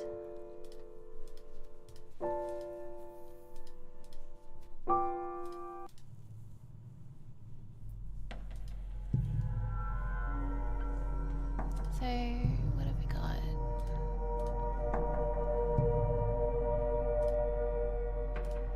She'll forget. My lady, what am I supposed to do?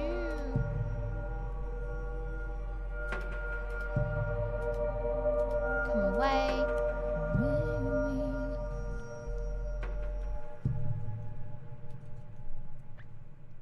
It's okay, you'll be okay. You can stay at my house. I can show you around my school. You don't have to go through an arranged marriage if you don't want to.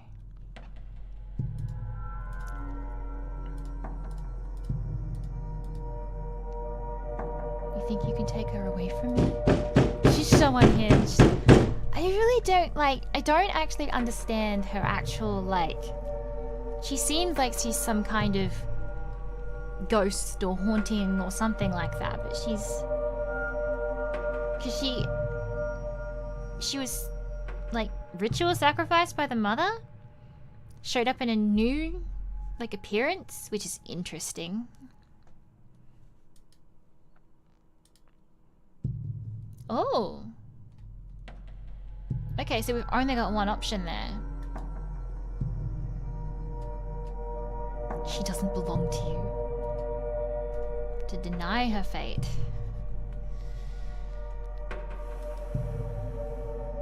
Lilica? Finally, Lilica snapped out of her daze. At some point, Amelie had left the guest bedroom and was standing a short distance away from her, looking worried. Instantly, she took a deep breath and composed herself. But her heart still beat as loud as a drum, and the cracks that seemed to be centered around Amelie were still spreading at an increasing rate. It is late. You should return to your bedroom. Yes, I shall.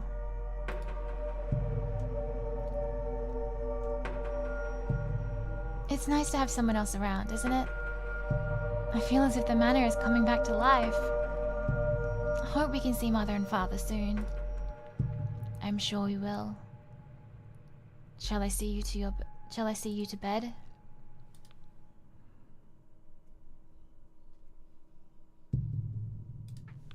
Yes, please.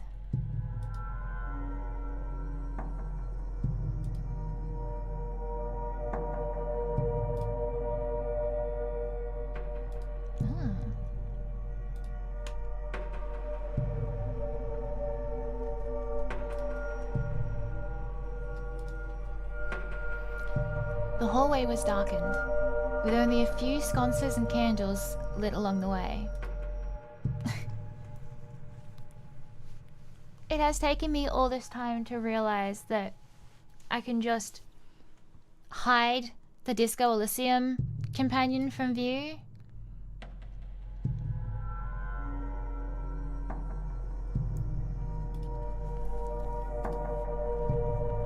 Rather than having to uninstall it to get rid of the overlay.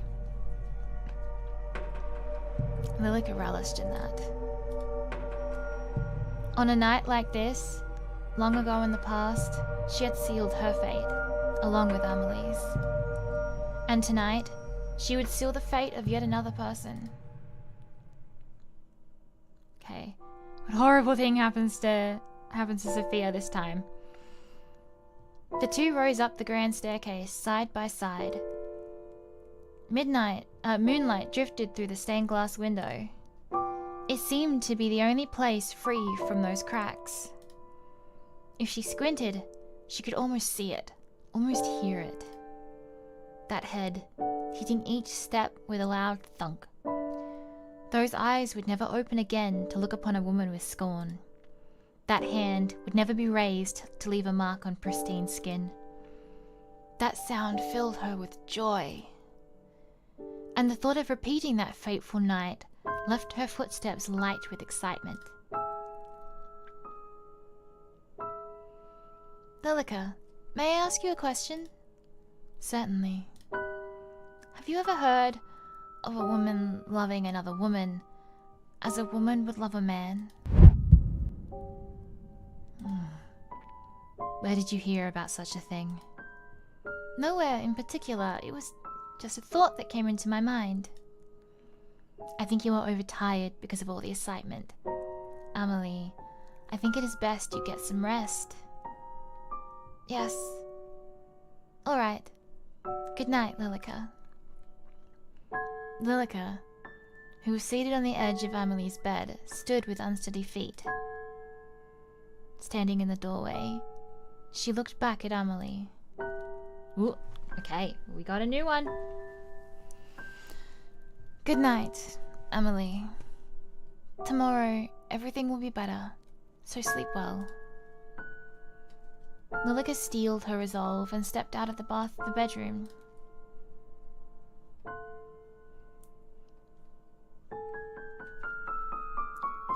She first went back to the guest room and put her ear to the door. No sounds could be heard from behind it. Then, she noticed something. Someone... That is so weird. Creepy. Someone else walking down the hallway unsteadily. Lilica followed closely behind. Through the darkness, the other person was only a shadow, their features obscured and hidden. The sound of her light steps on the old wooden floorboards mixed in with the rain that was still raging just outside those walls. The kitchen was by the stairwell. That's right. By the stairwell. But you aren't going to the kitchen, are you? Hand-painted portraits were lined up in rows on either side of the hall. It seemed as if their eyes moved to follow Lilica's every move. Sophia stared up at the grand staircase. She seemed as if she was entranced with each and every step. They're waiting for you. Those two people. They're calling to you. Go on. Go to them. Sophia's unsteady hand reached for the banister. Her ascent was slow and careful, her eyes fixed on that door. That special door. That room where the maid had met her end, and her most hated person rested beside her. That room where she had made a promise to the person she loved. Lilica needed only reach into the kitchen to procure the item that was waiting for her. Had been waiting for her all this time since Sophia had arrived. A knife with dark, age stains over the blade and hilt. Long had it sat there, festering, waiting, desperate for more. More blood. Like a hunter stalking her prey, Lilica followed behind Sophia, the knife gripped tightly in her hand. The two stood side by side, staring at the door to the master bedroom. It was shut tight, as it had been for countless years. Sophia trembled. With a smile, Lilica reached over to give her arm a squeeze. Go on. You want to know the truth, don't you? You can hear their voices. I'll allow you this much. With a careful motion, Sophia pushed the door open. And all at once, Countless memories came flooding back of love, hope, of the future, and of death. Sophia disappeared into the dark room, the only light being a candle she carried in her hand. Family of mice ran out from the room and down the stairs. The taste of freedom was oh so sweet for them. More quiet than the mice that had escaped, Lilica followed Sophia into the room. Wax dripped from the burning candle onto the wooden floor. She trembled as she reached a shaky hand to the bed. And at that same moment, Lilica swung the door closed behind them, and the room plunged into darkness. But that darkness didn't matter to Lilica, not to she, who knew this room like the back of her hand.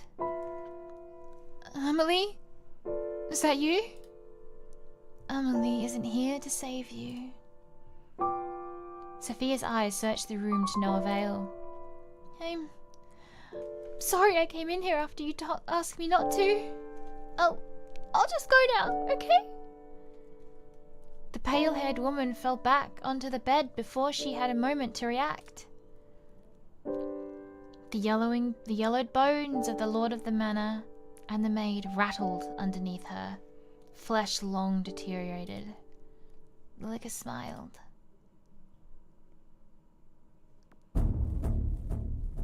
How long has it been since I last saw myself truly? What?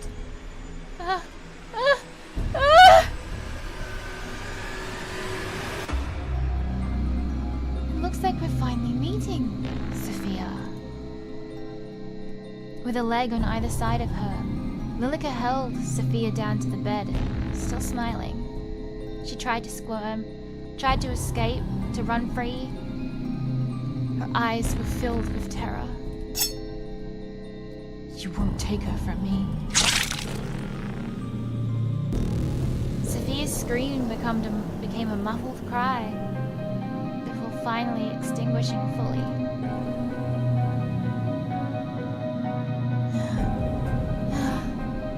Finally. Milady, did you see? Are you watching? I've saved her. I've saved Amelie. Only when Lilica tried to stand did she notice it. An aged bone poking out from her stomach. Dark liquid dripped out around from it. With a slight frown, Lilica pulled it free. No. It's okay. It'll be okay. Lilica closed her eyes. I'm just a little tired. I'll just sleep for a bit. Her eyes grew heavy. So heavy. So heavy that the only option would be to sleep at this very moment. How could you do that? Lilica, why? Why? Why would you hurt Amelie like that? Why did you kill Amelie? Ah! Her eyes opened with a start. Her heart racing faster than it had ever raced before. The room seemed to be spinning, and her head throbbing. Then she saw it. Lying on the bed, between the two skeletons, was the body of a young woman. A young woman with long, brown hair. Her dress was stained red. Amelie. No, that's not. That's not. Who did this? Who? Sophia? Amelie, wake up! Wake. She blinked, and the young woman below her disappeared. In her place, Sophia appeared. The room was still dark, Not even a drop of sunlight peeked through the covered windows. What a cool trick of the eyes.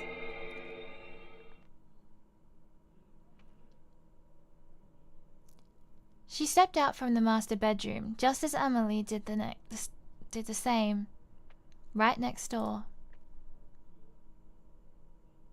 Good morning, Lilica. I was just on my way to see if Sophia had awakened yet. Emily.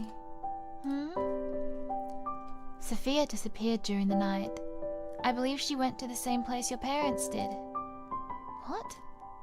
That cannot be right. Don't run, Emily.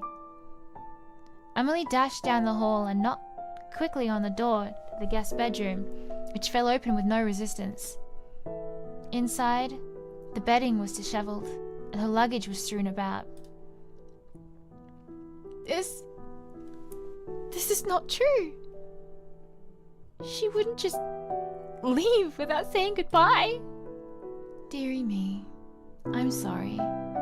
I told you it was a bad idea for anyone to visit, didn't I?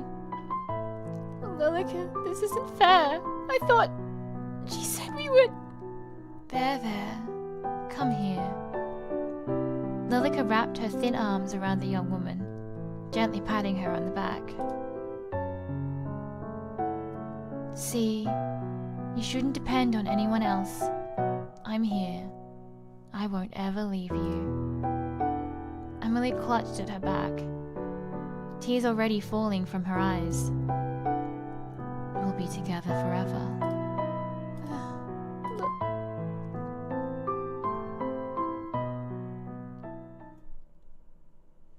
Emily froze in Lilica's arms before pulling back completely. What's happened to your face? My face? Lilica's hands went to her face instantly. Is something wrong? Emily's expression had darkened. Her mouth shut firmly in a line. My face? Pulling a small mirror from her pocket. Why is she carrying a mirror in her pocket? Lilica finally saw it. A black void of nothingness where her face should have been.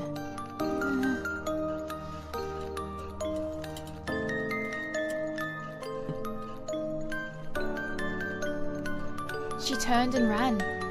Down the hall and up the stairs, before Lilica could even call out after her.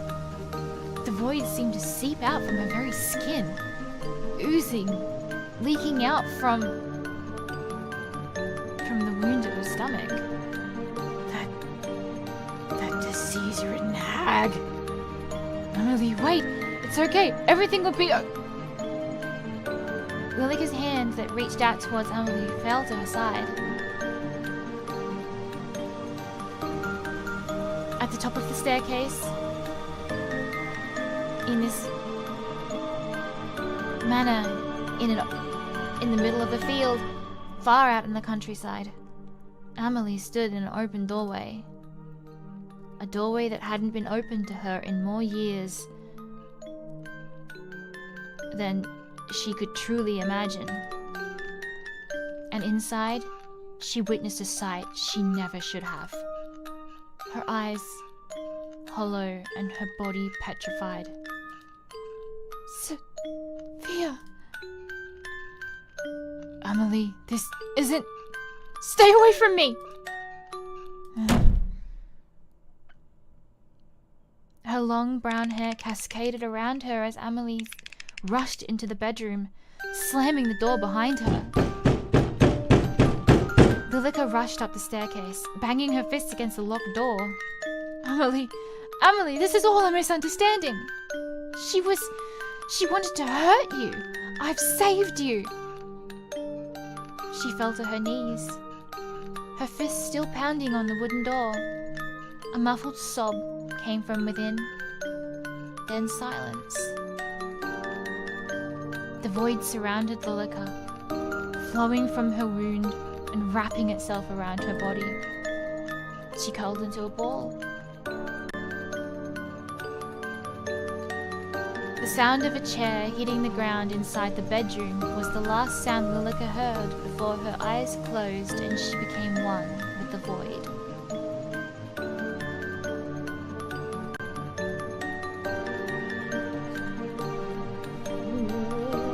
Interesting!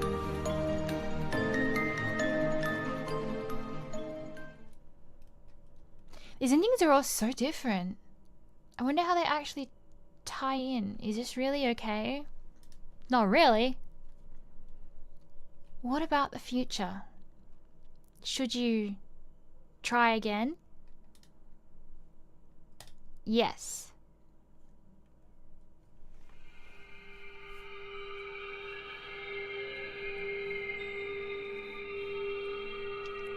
Okay.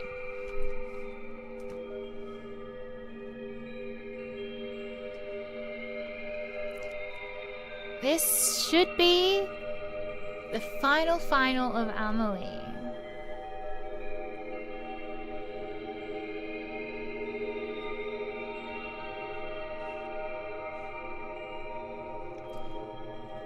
The room was dark. Amelie had long gone to bed, leaving Sophia alone in her room. Oops.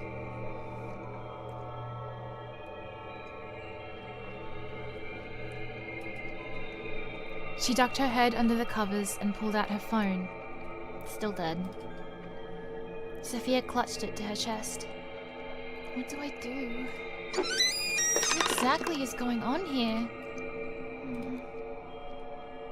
Sophia's body stiffened up. Her back was to the door, but her mind screamed not to turn around. Footsteps crept closer and closer until... Stay away from me! Ah! Sophia threw her bedding at the approaching person and jumped to her feet, ready to run. But the person she saw collapse to the ground was not the person she was expecting. Oh my gosh, Amelie, I'm so sorry. Sophia knelt down, quickly helping the brown-haired girl to her feet. It's quite alright. I didn't mean to scare you. I apologize. No, I'm too jumpy. I'm glad you're here. I'm really glad you're here. Sophia's arms draped over Amelie's shoulders, and she pulled her in tight. Amelie froze for just a moment before she melted into the embrace. I'm here. But is everything alright? No, I don't think everything is alright. What could be the matter? Amelie, my phone died as soon as my cab approached your house. Do you see? She pulled out her phone, showing her the black screen. What exactly is that? My mobile. Amelie picked it up curiously, turning it in her hands. You've never seen a phone? What is it used for? For texting, making calls, playing games? Those kinds of things? Amazing. Amelie. What year is it? What year? Why do you ask? Please. 1665, of course. Sophia took a step back from Amelie. What is it? Amelie, This makes no sense. Lilica, this house, you... Amelie, it's 2021. What? Sophia, that's preposterous. Oh my god. She fell back onto the bed, her legs not able to hold her up any longer. Oh my god, Amelie. You're not joking. You're really... Are you feeling unwell? Maybe you need to get some rest after all. Amelie, please listen to me. Out there, the world has changed. We have phones, cars, computers. We don't need a husband. We don't need permission to buy a house. You can go to school, get a job, do whatever you want. I know I probably sound crazy to you right now, but please, I'm telling you the truth. You're trying to tell me that nearly 400 years have passed and I've been stuck here? How could that even be possible? I don't know. Emily, how long have we been writing to each other? Well, I don't know. It's been 5 years. I need to find Lilica. She'll know what's going on here. No, wait. You can't ask Lilica. Why not? I can't see Lilica, Emily.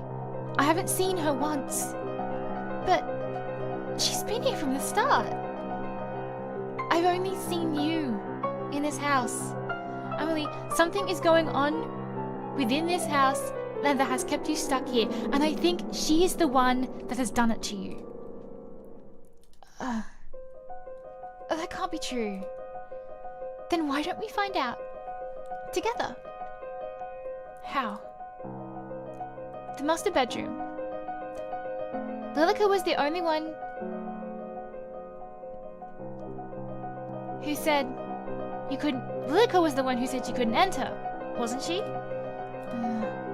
Please. Sophia reached out her hand carefully. Emily stared at it, unsure, before deciding to take it. I don't understand what's going on, but I trust you. Let's go. The hallway was still dark, with no signs of Lilica anywhere. If she appears, then tell me, okay? Okay. Hand in hand, the two walked quickly through the hall and up the staircase. There they stood in front of the master bedroom, side by side. Their hands were sweaty. They vomit on the sweater already, Mum's spaghetti. No matter what's in here, I'll be by your side, okay? Emily offered no words. Instead, just squeezed Sophia's hand, gently. At that, Sophia pushed the door open. Just like the rest of the house, the room was dark and quiet. Only the moon shining in front of the dirty window guided the two in. It smelled musty, as if they were in a tomb, only just uncovered, not a bedroom. They crept closer and closer to the bed. It was surrounded completely by the canopy, keeping whatever was hidden and whatever was inside hidden. With a shaky hand, Sophia reached towards the light velvet. At once, the truth came into view. Emily gasped and fell to her knees, but Sophia's hand kept her steady. Sorry, Emily. But they left. They left only a few weeks ago. It looks like they've been gone for a very long time. Emily, I know this is hard to believe, but I find it just as hard as you do. Please, we have to leave this house now before Lilica finds us. She knew. I think you've been bound to this house by her. We need to find a way to leave. Okay.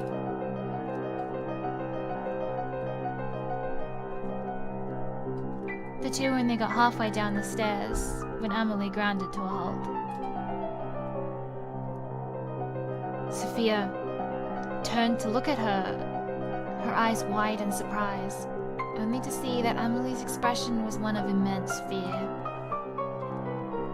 Lilica, what are you two doing out of bed? Lilica, So you went in there? She nodded upstairs. You lied to me. Only to keep you happy. Happiness with lies is their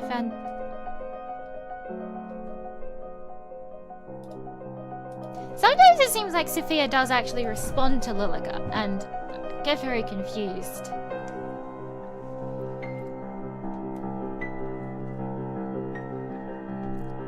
Happiness with lies as their foundation isn't true happiness. And why not? We've been perfectly happy here for longer than you've even existed. And you come along and... I'm sorry, Emily. I'm so sorry. Lilica burst into tears, wiping at her eyes with her sleeves in a desperate attempt to stop them from overflowing. Lilica... Wait, Emily, don't! Emily took a step towards Lilica, as if to comfort her. Please don't leave, Emily. Can't we stay together? Here?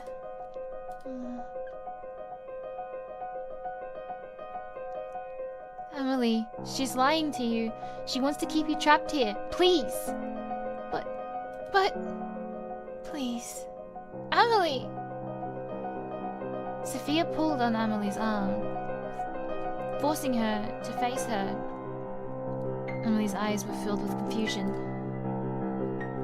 I know you two have been together for a long time. I know I can't compete with that, but I want to give you the life you deserve. You deserve to be free, to live, to experience everything you've missed out on. Not be stuck in here forever. Not be stuck in time here forever. And the truth is, I...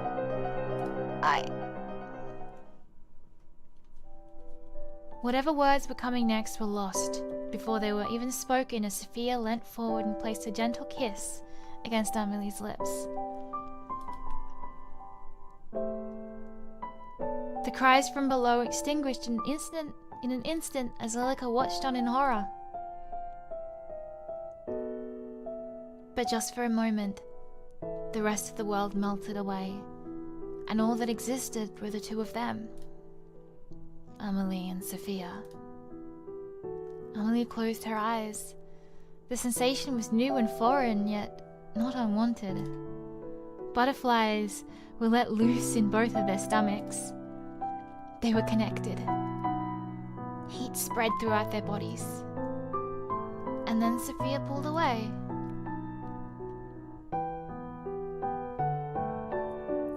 Truth is, Emily, I have liked you for a very long time. And even if you don't like me back, I want to help you. I want to help you live again. Emily, don't listen to her. Okay. A decisive smile came to Sophia's lips. She had no time to dwell on the sudden kiss, nor her confession that would usually make her feel so nervous she'd be sick. All she had time for was to escape. Her eyes went down the hall, where an enraged Lilica stood in their path. The windows were bolted down, unable to be opened. There was nowhere at all to escape. That is, except... Is she gonna break through the fucking thing? Is she gonna break through the window? Do you trust me? I do. Sophia didn't need any more confirmation. With Emily in hand, she turned, ran, and jumped. The glass shattered as the two girls hit it hard. They fell, surrounded by the shards, until they hit the ground below.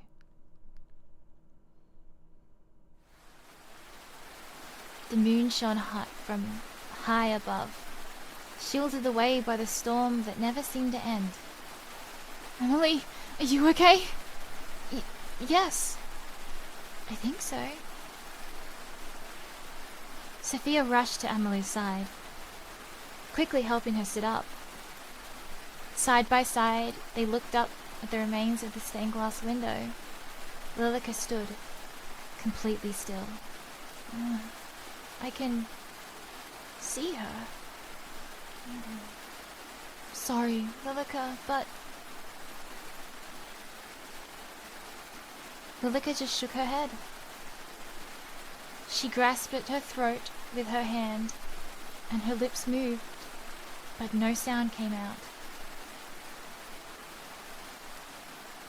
Giving up, she looked back at Amelie, holding eye contact. Her expression wasn't angry anymore. It was just sad. She lifted her hand and waved, a slow, small motion, before she crumbled to dust on the wind. It stopped. Lilica. It seems it wasn't you bound to this house by her, but the other way around. What am I meant to do now? Amelie, you're free. You can do whatever you wish. Sophia, exhausted, once again wrapped her arms around Amelie, who returned the gesture almost immediately. There they embraced under the now free moon.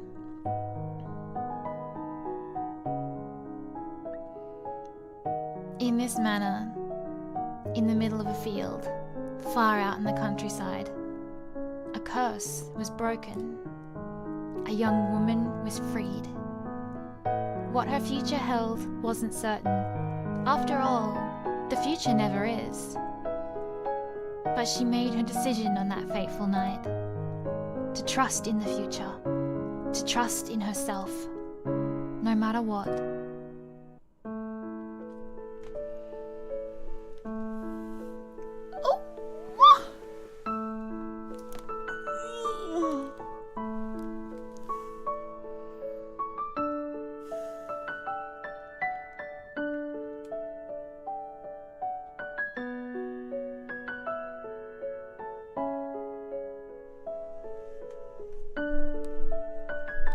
And that, my dear viewers,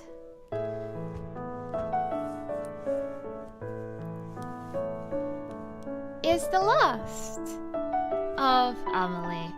I believe, anyway. I don't know if there's any more to come after the credits or anything.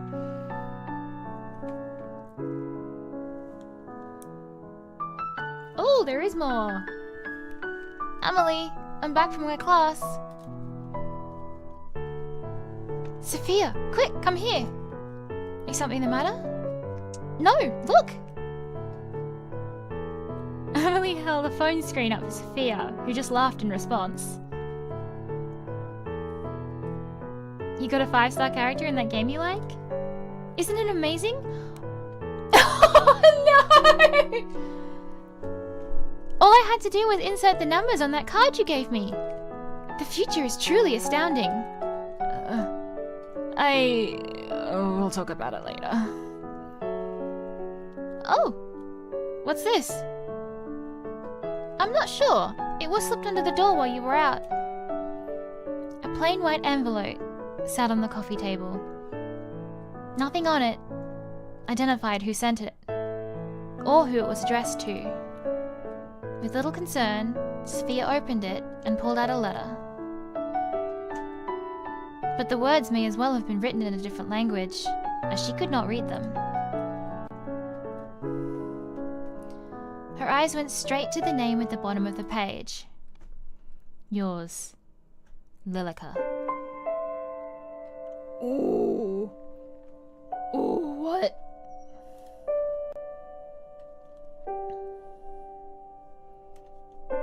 What?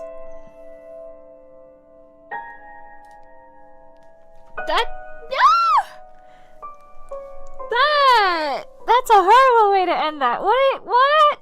Oh my goodness. No. Okay, well that sounds set up for something else. That's mean. Very mean.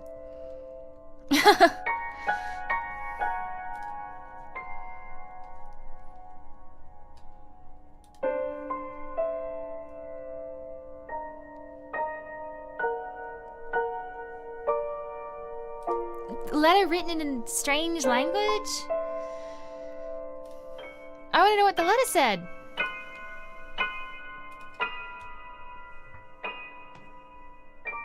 I feel like there's something that I've missed. Like there should be more to it. Something after. This feels like it was set up to have more to it. You can't just end it like that. Oh my goodness. Okay, well, seeing as it has ended like this, that is going to be the end of stream for me. And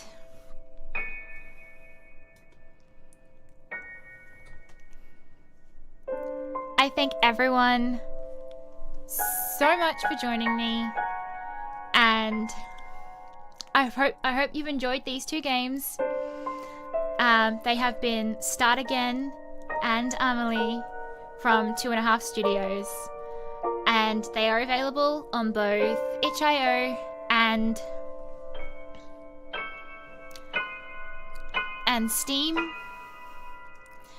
And I highly recommend that you go and you buy them and you play them yourself.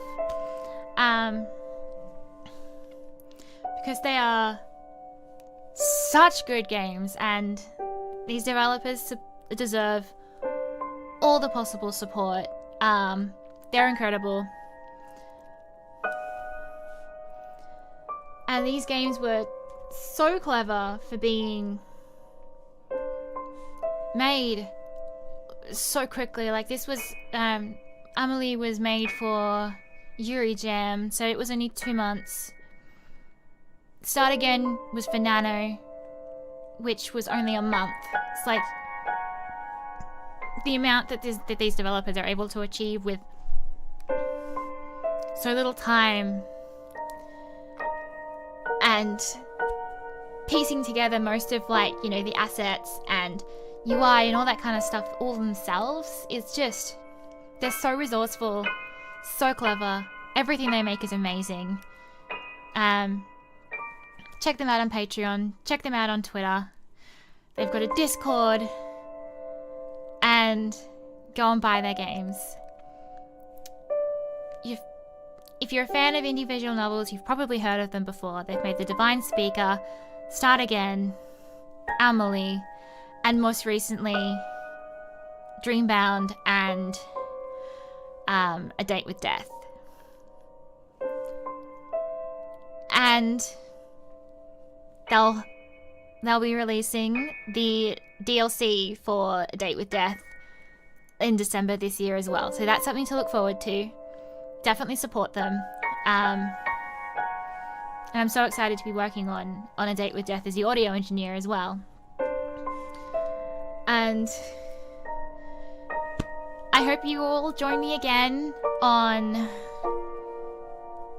Thursday at 10 a.m. Australian. So it's like 7 p.m. Wednesday on a Central. Here, dual streaming again on Twitch and YouTube. And I got my 50 followers. Hello. That is so exciting. Hopefully that goal is in line with with the statistics that Twitch supports, because that means I am one step closer to becoming an affiliate, which means that I can start turning my streaming into something a little more substantial for me and my studio, and that is so exciting.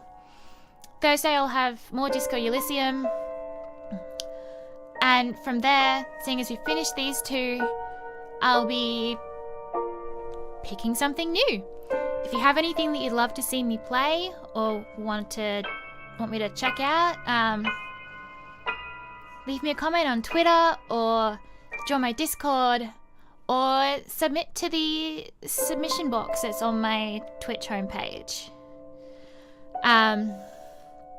If you'd like to support the stream in other ways, I have a Ko-fi and a tip page, as well as a Patreon for my studio, which has all of my game content. It has a 100,000 word beta for the in-between, with new stuff coming every month, every week.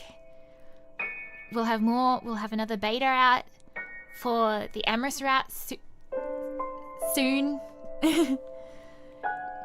We'll be doing a new extended demo. There's lots of stuff coming. Lots of stuff always being posted. So thank you so much for joining me. And I really hope to see you on the next one. Bye-bye.